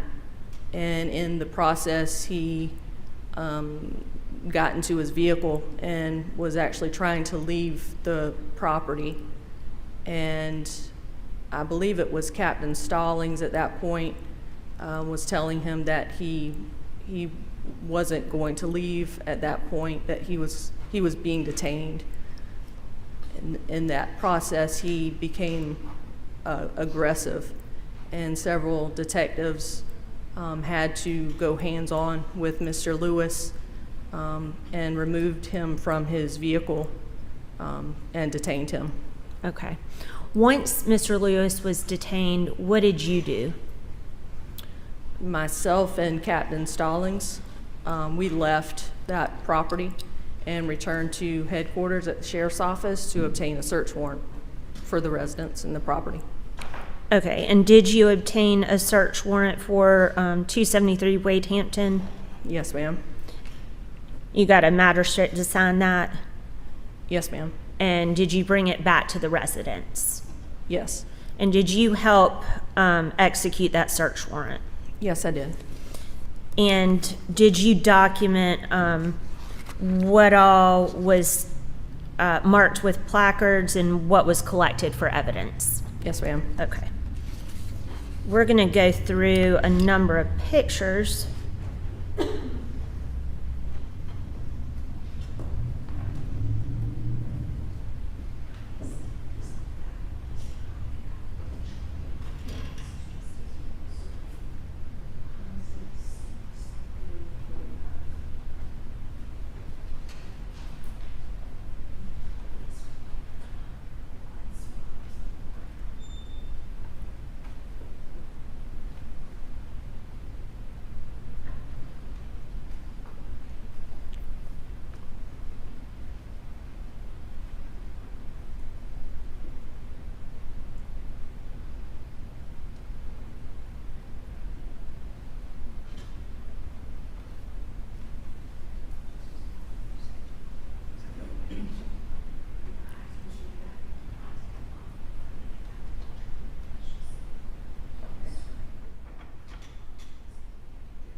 No objection. Members of those? Yes, sir. For the record, these are pictures, exhibits 26 through 45. All right, that'll be states 26 through 45 inclusive without objection. And if I may publish and direct the witness's attention to the screen up here, I'll ask Lieutenant Padgett about each picture. You may. Yes, ma'am. And if you need to refer to your report, you're more than welcome to. I'm sure you will. Thank you. Down would be good. All right, Lieutenant, I'm going to show you what has been marked as states 26 and ask what this placard 20 depicts.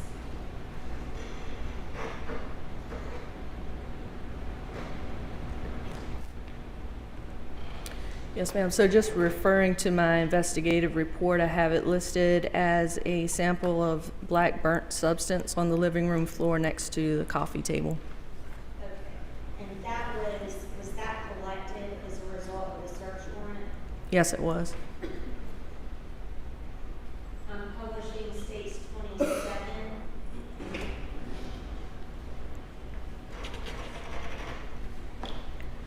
That's placard 20 again. Yes, ma'am. I have it listed as a sample of hair found in the black burnt substance.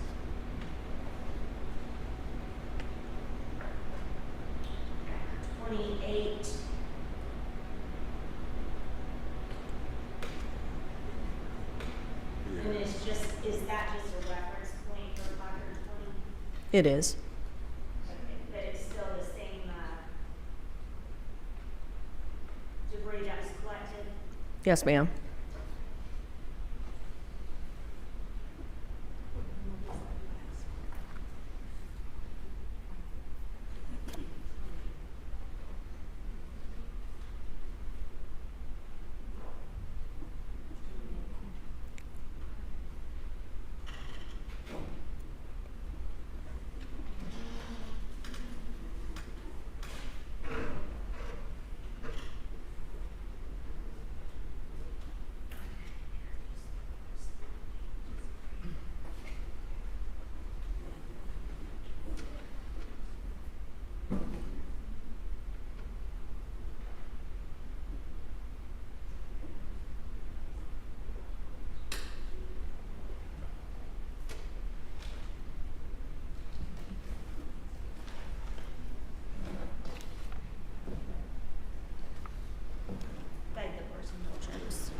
Okay.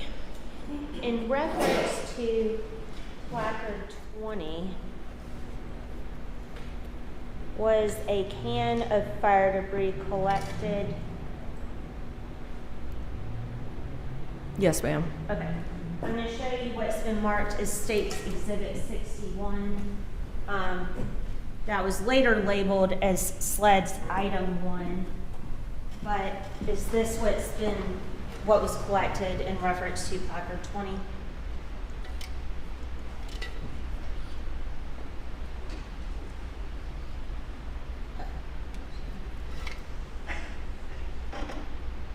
Yes, ma'am. Okay. State would move 61 into evidence at this time. No objection. 61 without objection.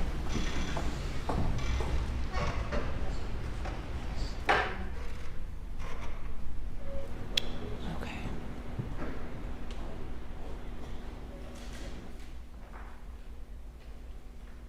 Publishing States 29. What is this depict? Have it listed as liquid from bucket and recliner next to fireplace. Was that collected? Yes, ma'am.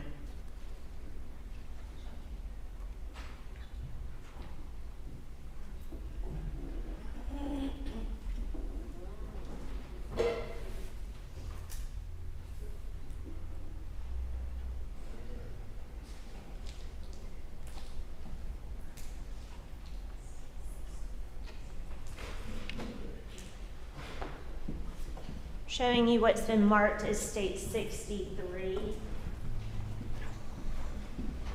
Was this what that brown liquid was collected in from placard 23? Yes, ma'am.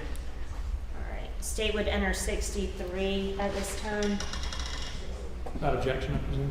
No objection, Your Honor, I'm Thank you. sorry. That's all right. 63 without objection.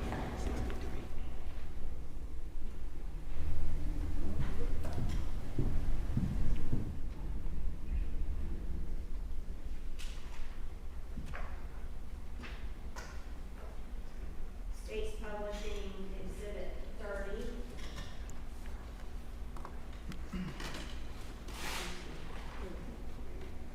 Sorry, can you see the number on that? Yes, ma'am. What do we see there? Have that listed as a log inside the fireplace. Okay.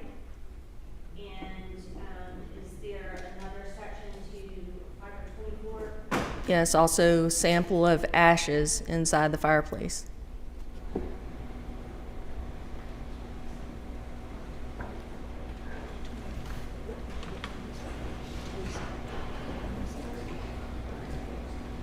I'm sorry, is that number 30? 30. Thank you.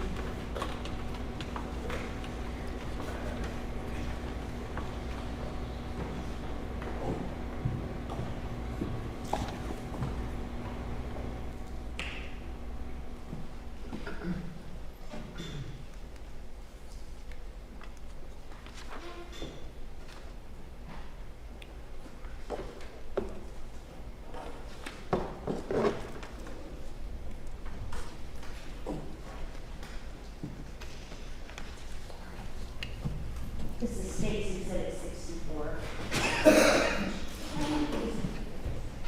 64.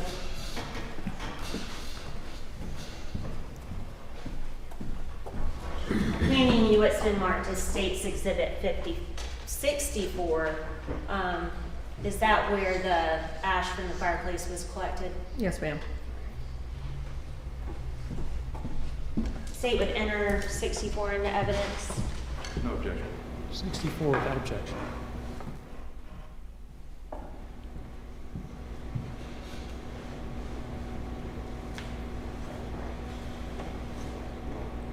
State's Exhibit 31.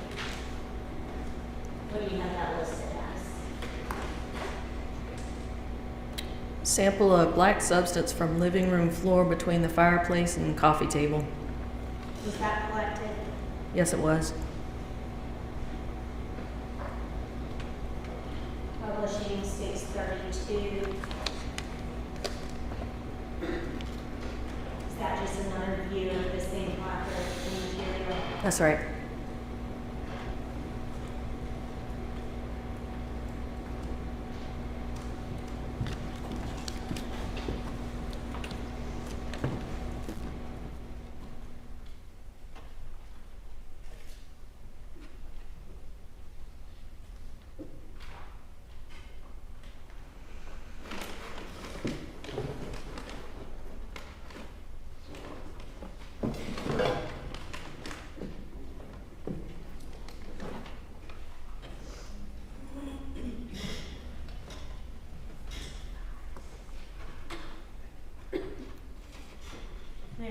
What's been marked as State's Exhibit 65 and ask if this is the material from that placard 25. Yes, it is. All right. State enters 65 at this time. No objection. Thank you, 65.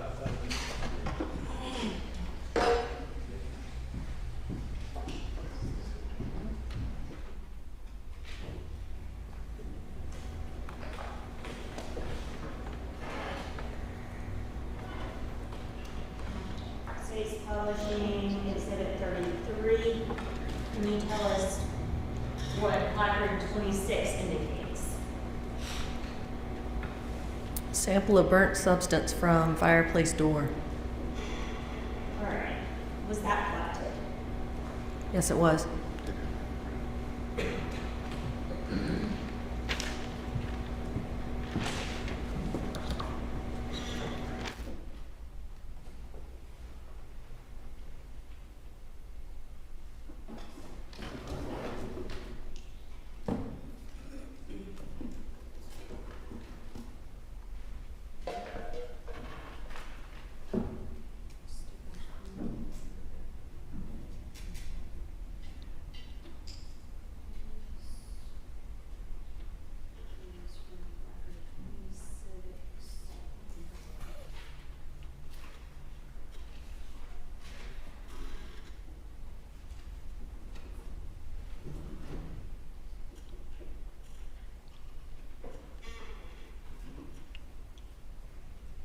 Marking this is State's Exhibit 72.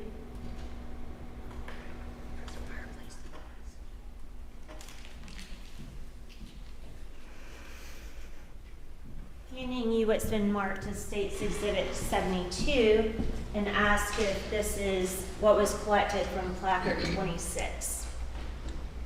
Yes, it is. All right. State would move 72 into evidence at this time. No objection. Thank you, 72 without objection.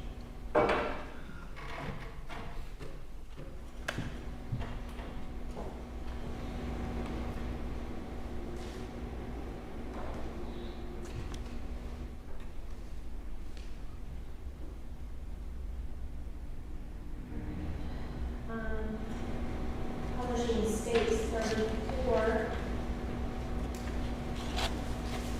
What is this placard indicate? Sample of black substance on the floor of the master bedroom. Was that collected? Yes, it was.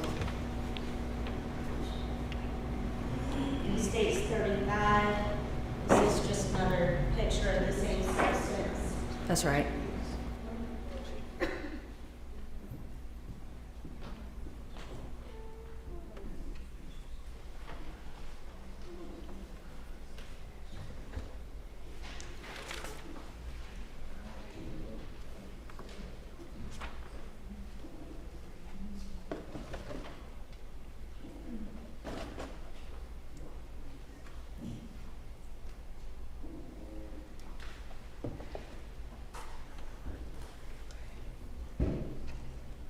I'm going to hand you. Sorry.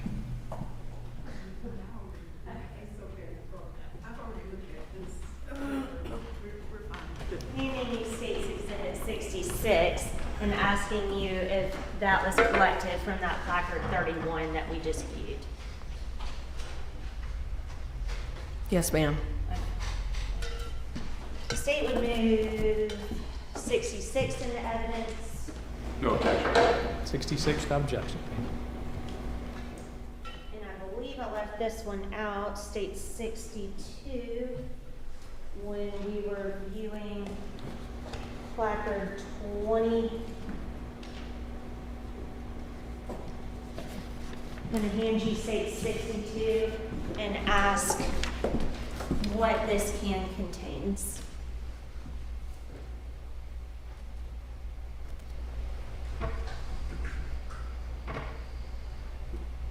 According to my investigative report, this is a sample of the hair found in the black burnt substance. Okay.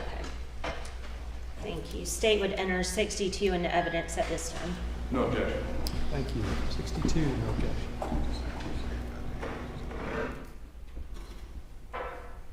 Now, Lieutenant, were all of these items that we just spoke about, the fire debris, everything in these cans in this bottle, were they all sent to SLED for testing? Yes, ma'am, as far as I know. Okay. And in fact, are there SLED numbers on there? Yes, ma'am. Okay.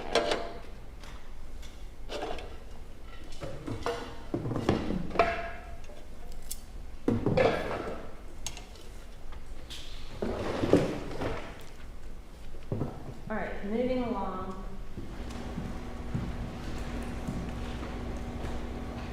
Who physically took the swabs of suspected blood? That would have been Detective Tozier at the time, now Mullins.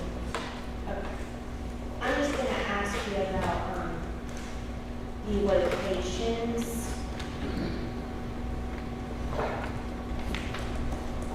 I'm going to publish State's Exhibit 36.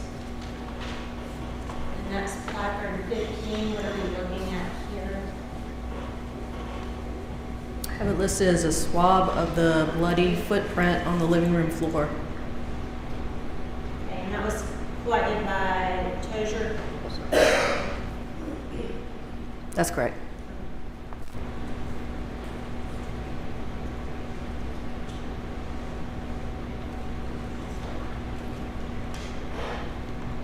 State's 37. Sorry, can you see that number?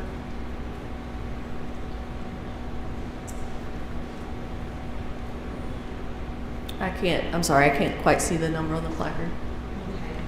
Okay. It's placard 16. I have it listed as swab of bloody footprint on the living room floor.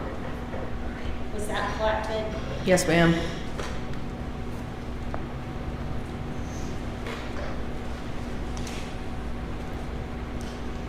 State's Exhibit 38. This is placard 17.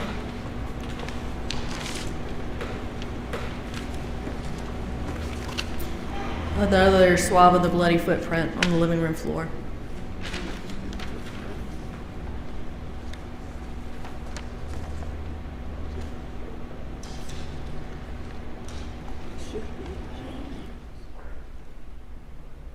Placard 28.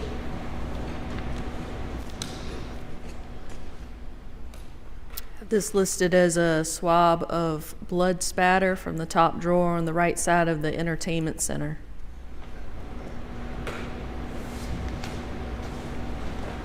And that was collected. Yes, ma'am. All right, State's 40. Is that just another view of that suspected blood? That's right.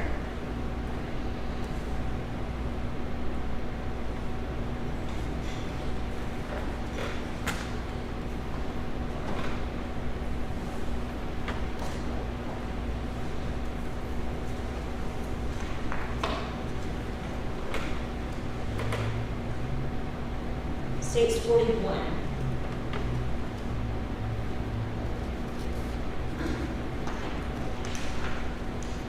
I have this listed as blue jeans with belt on the chair in front of the washer and dryer.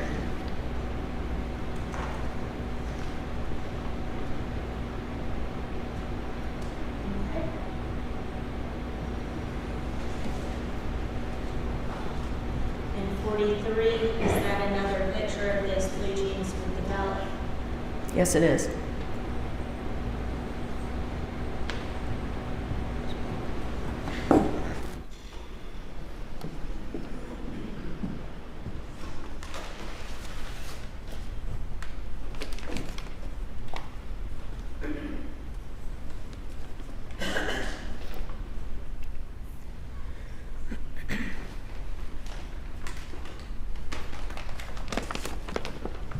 I'll hand you what's been marked as states 68.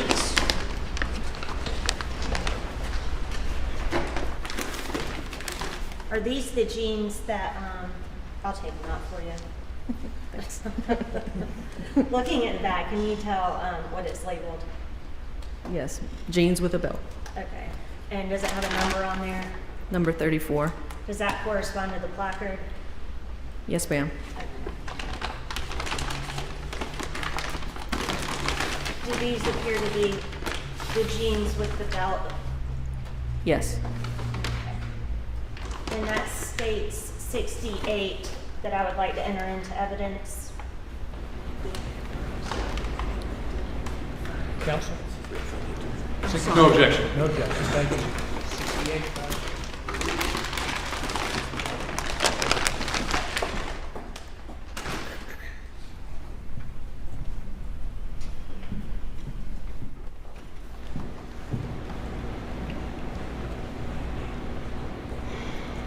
Okay, this is states 44.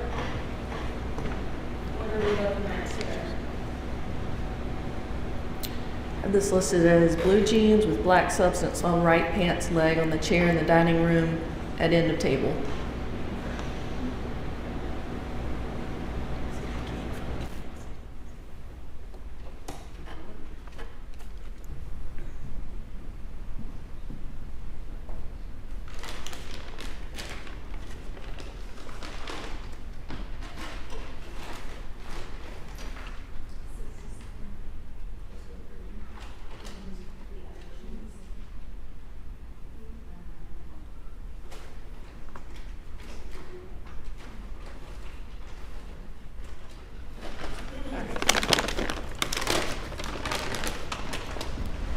Showing you what's been marked as state 67.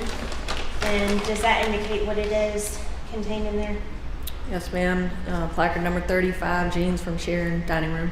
All right. And the photo we just saw depicted what on the bottom of the jeans? Black substance on the right pants leg. Okay. State would enter 67 into evidence at this time. No objection. thank you, 67, no objection.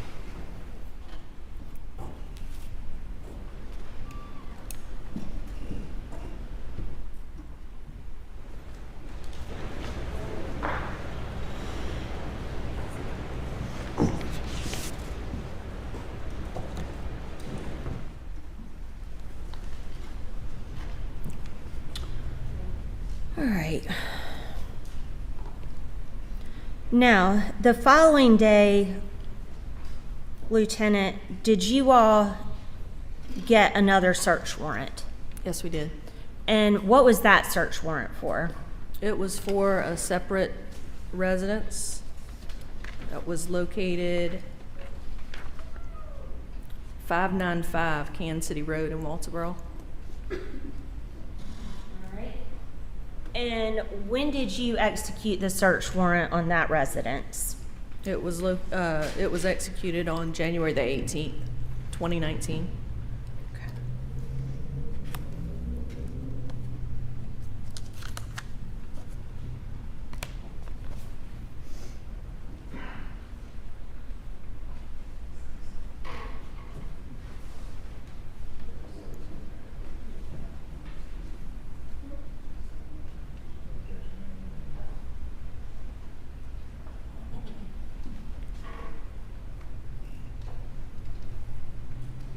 Beg the court's indulgence. I just had some more that I needed more. Take your time.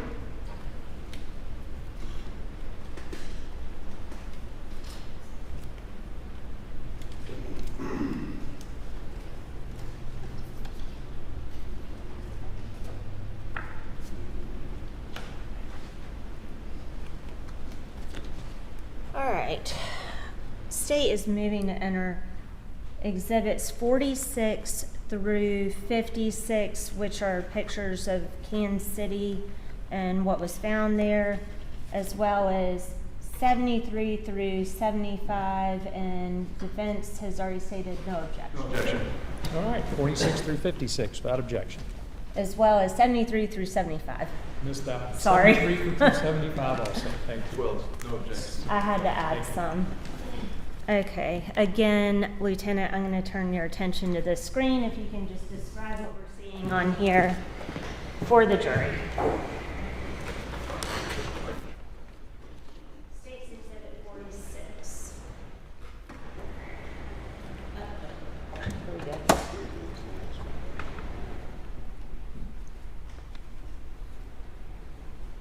Sorry, this is just a view of the residence at 595 Kansas City Road, taken from the roadway.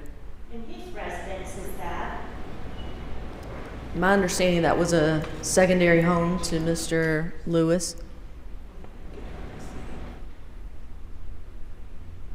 State's 47.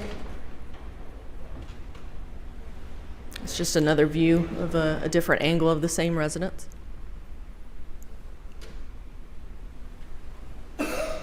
State's 48. It's going to be the back door of the residence.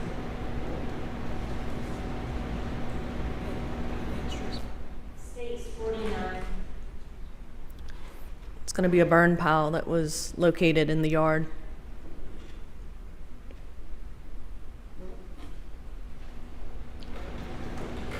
State's 50. It's a burn pile in the yard.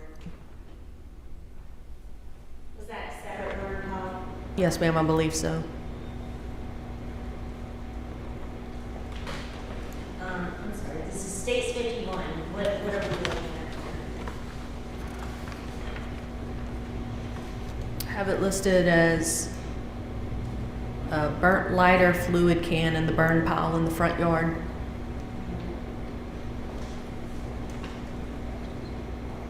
State's 52.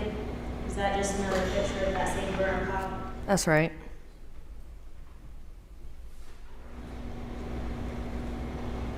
State's 53. So number 10, I have listed as scattered cotton in the burn pile in the front yard, as well as number 11. Same thing.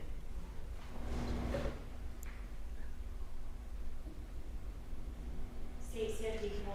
Just another picture of those items in the burn pile. Yes.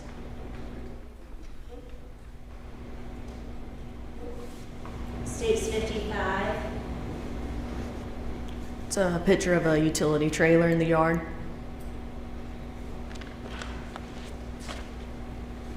State's 56.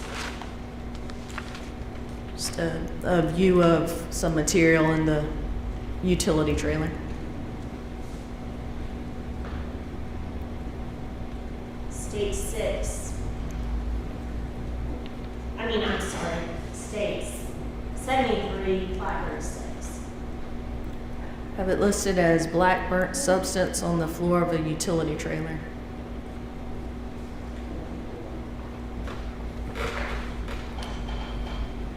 State 74, placard 7. Piece of black plastic with black burnt substance on the floor of the utility trailer.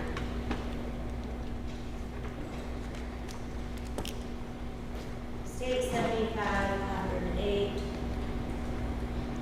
Cotton-like substance scattered in the utility trailer.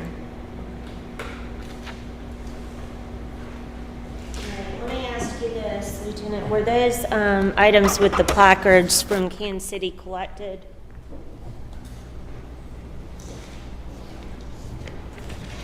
That you're aware of?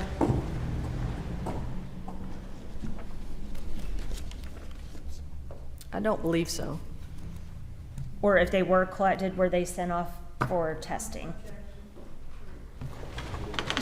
I can ask another witness. Thank you. Are you aware if anything was sent off for testing from Kansas City? I don't believe it was. I do not know. I don't believe so. Thank you.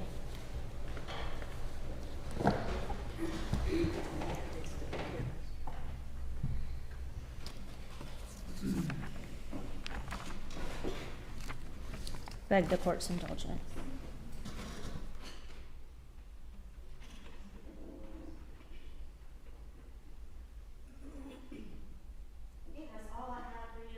Lieutenant, if you can please answer any questions that Ms. Bright Matthews may have for you.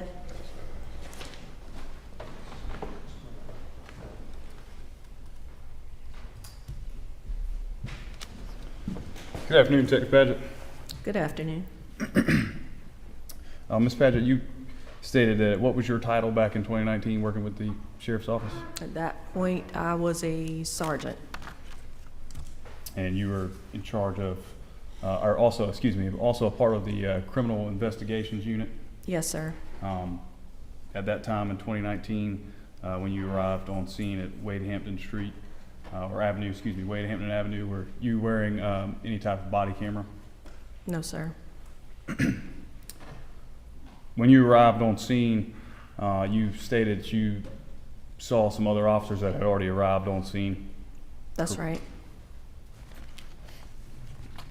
I wanted to get into a few of the things that you mentioned from your investigation. You returned with Captain Stallings with the search warrant and conducted the search of the property. That's correct? right. And when you returned to the property the second time, you didn't have the body cam on at that point either?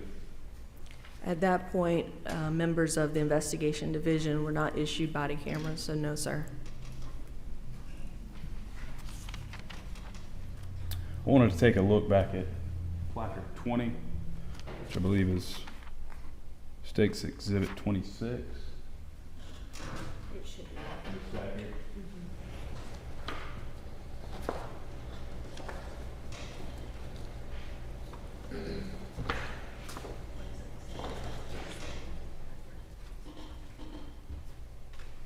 Thank you, Coach. Go ahead, Sean.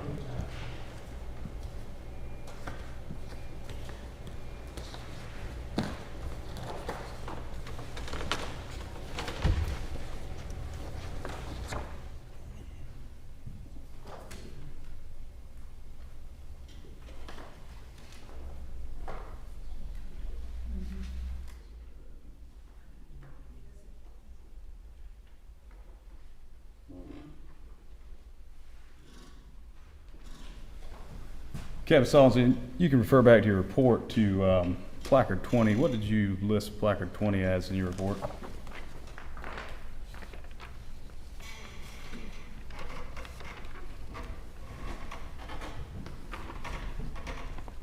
I have an A and B listed under placard 20.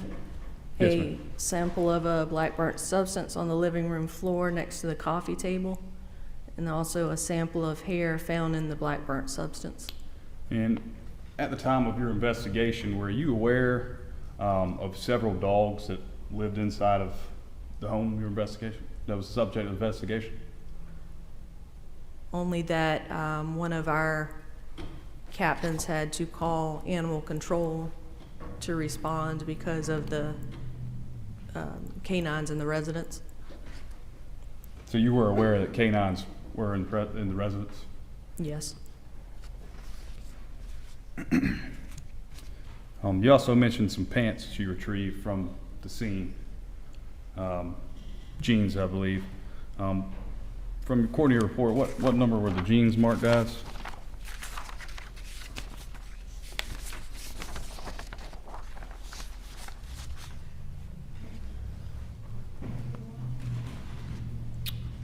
Placards 34 and 35 were pairs of blue jeans. And are you aware if those jeans were ever tested by SLED? I don't know.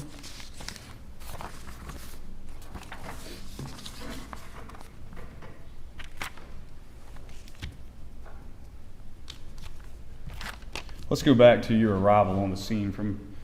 Unlike several of your colleagues, you have a report. You've got written in here that you arrived with some other officers. Who were the other officers that you arrived with? Captain Stallings and Detective Macarella. And in your report, did you state that you observed what appeared to be a black substance scattered from the garage carport area? And you also state that you see Lieutenant Long and others exiting the residence. Is that correct?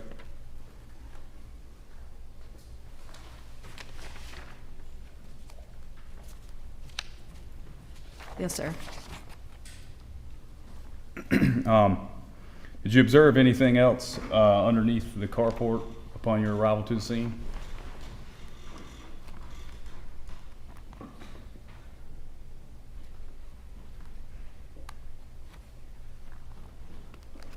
Just as I have listed here, observed a black substance scattered under the garage or carport area, and there was water also puddled under the carport.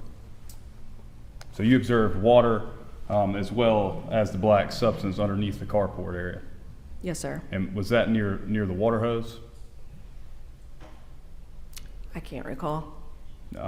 Did the substance and the water on the ground look to be consistent with something that fire had just been put out?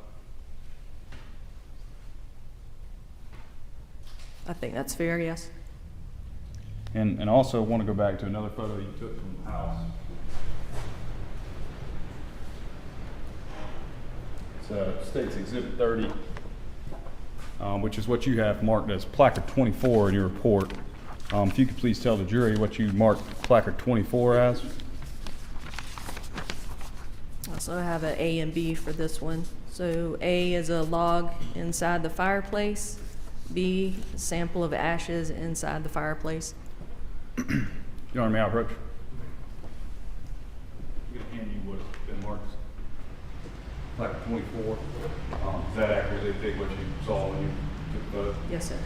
And I didn't take the photo, but yes.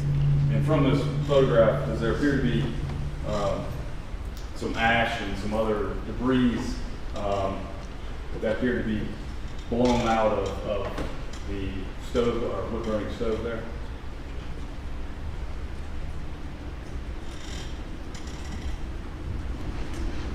It looks like cigarette butts. I'm not quite sure what else it might be.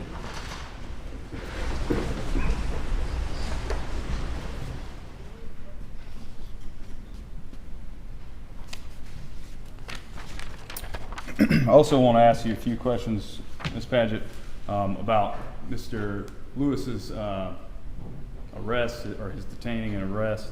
According to your report, you weren't involved directly in detaining or arresting Mr. Lewis, correct? That's correct.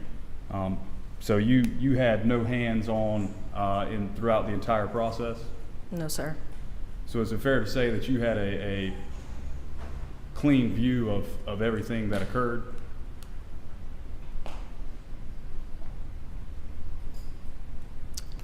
I suppose. And in your report, you've never listed or mentioned or referred back to any type of fight or tussle. Is that correct? Let me refer back to it. Sure.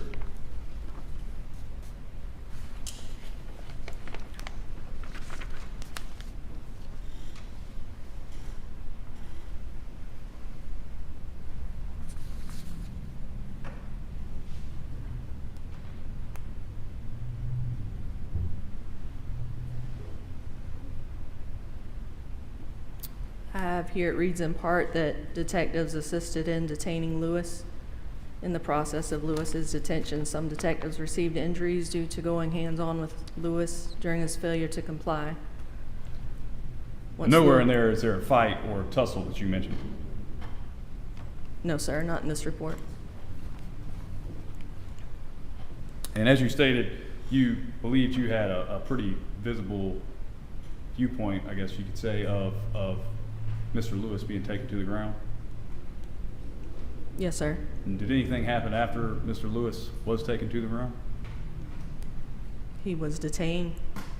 Was there any kind of swing or lunge from Mr. Lewis as to any of the other officers you observe? Not that I recall. Did you observe Lieutenant Long punch or hit Mr. Lewis? No, sir. Did you observe Mr. Long kick Mr. Lewis? No, sir. No further questions, Your Honor.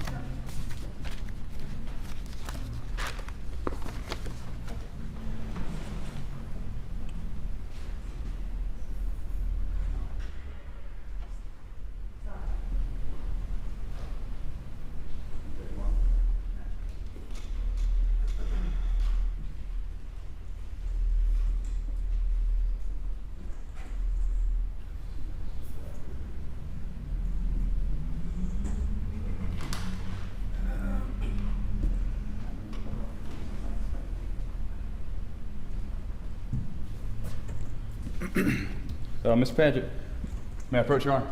You may. Is this photo, you recognize this photo? Yes, sir. Does it accurately depict the inside of the Hampton Avenue, Wade Hampton Avenue address? Yes, sir. Is this the wood burning stove and front of their home? Yes, sir, as far as I know. Your Honor, defense will move this into as exhibit, defense exhibit number 5. No objection.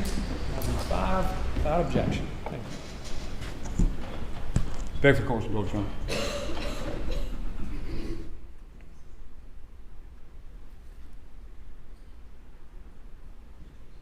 No further questions, Your Honor. Your redirect. No redirect, thank you. I would ask that Lieutenant Padgett be excused. Any objection? No objection, Your Honor. Thank you. Thank you so much. Thank you, Your Honor. May counsel approach? Yes.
Members of the jury, we are going to go ahead and conclude for today. We're going to start at 9:30 in the morning, if that works with everyone. Again, I'm required to tell you, please don't discuss the case with anyone. Don't discuss it amongst yourselves. Don't ask any questions, do any research. Don't look at any media, be it internet, television, radio, whatever other kinds of news sources there might be. Avoid all that, please. If someone brings it up, please walk away or don't discuss it with them. If someone insists on attempting to try to talk with the case about you, with you, please contact me first thing in the morning and I'll deal with it. Are there any questions? 9:30 work for everyone. All right then, we'll see you at 9:30 tomorrow morning. Thank you.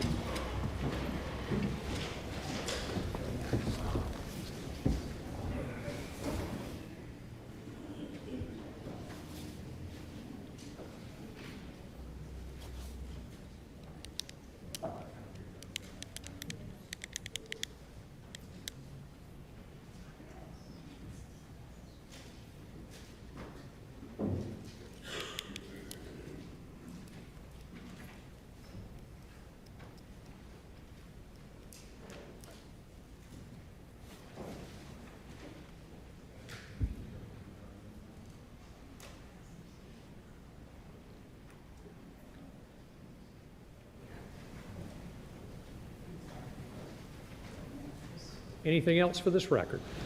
Nothing from the defense. All right then, see you at 9:30 tomorrow morning. Thanks.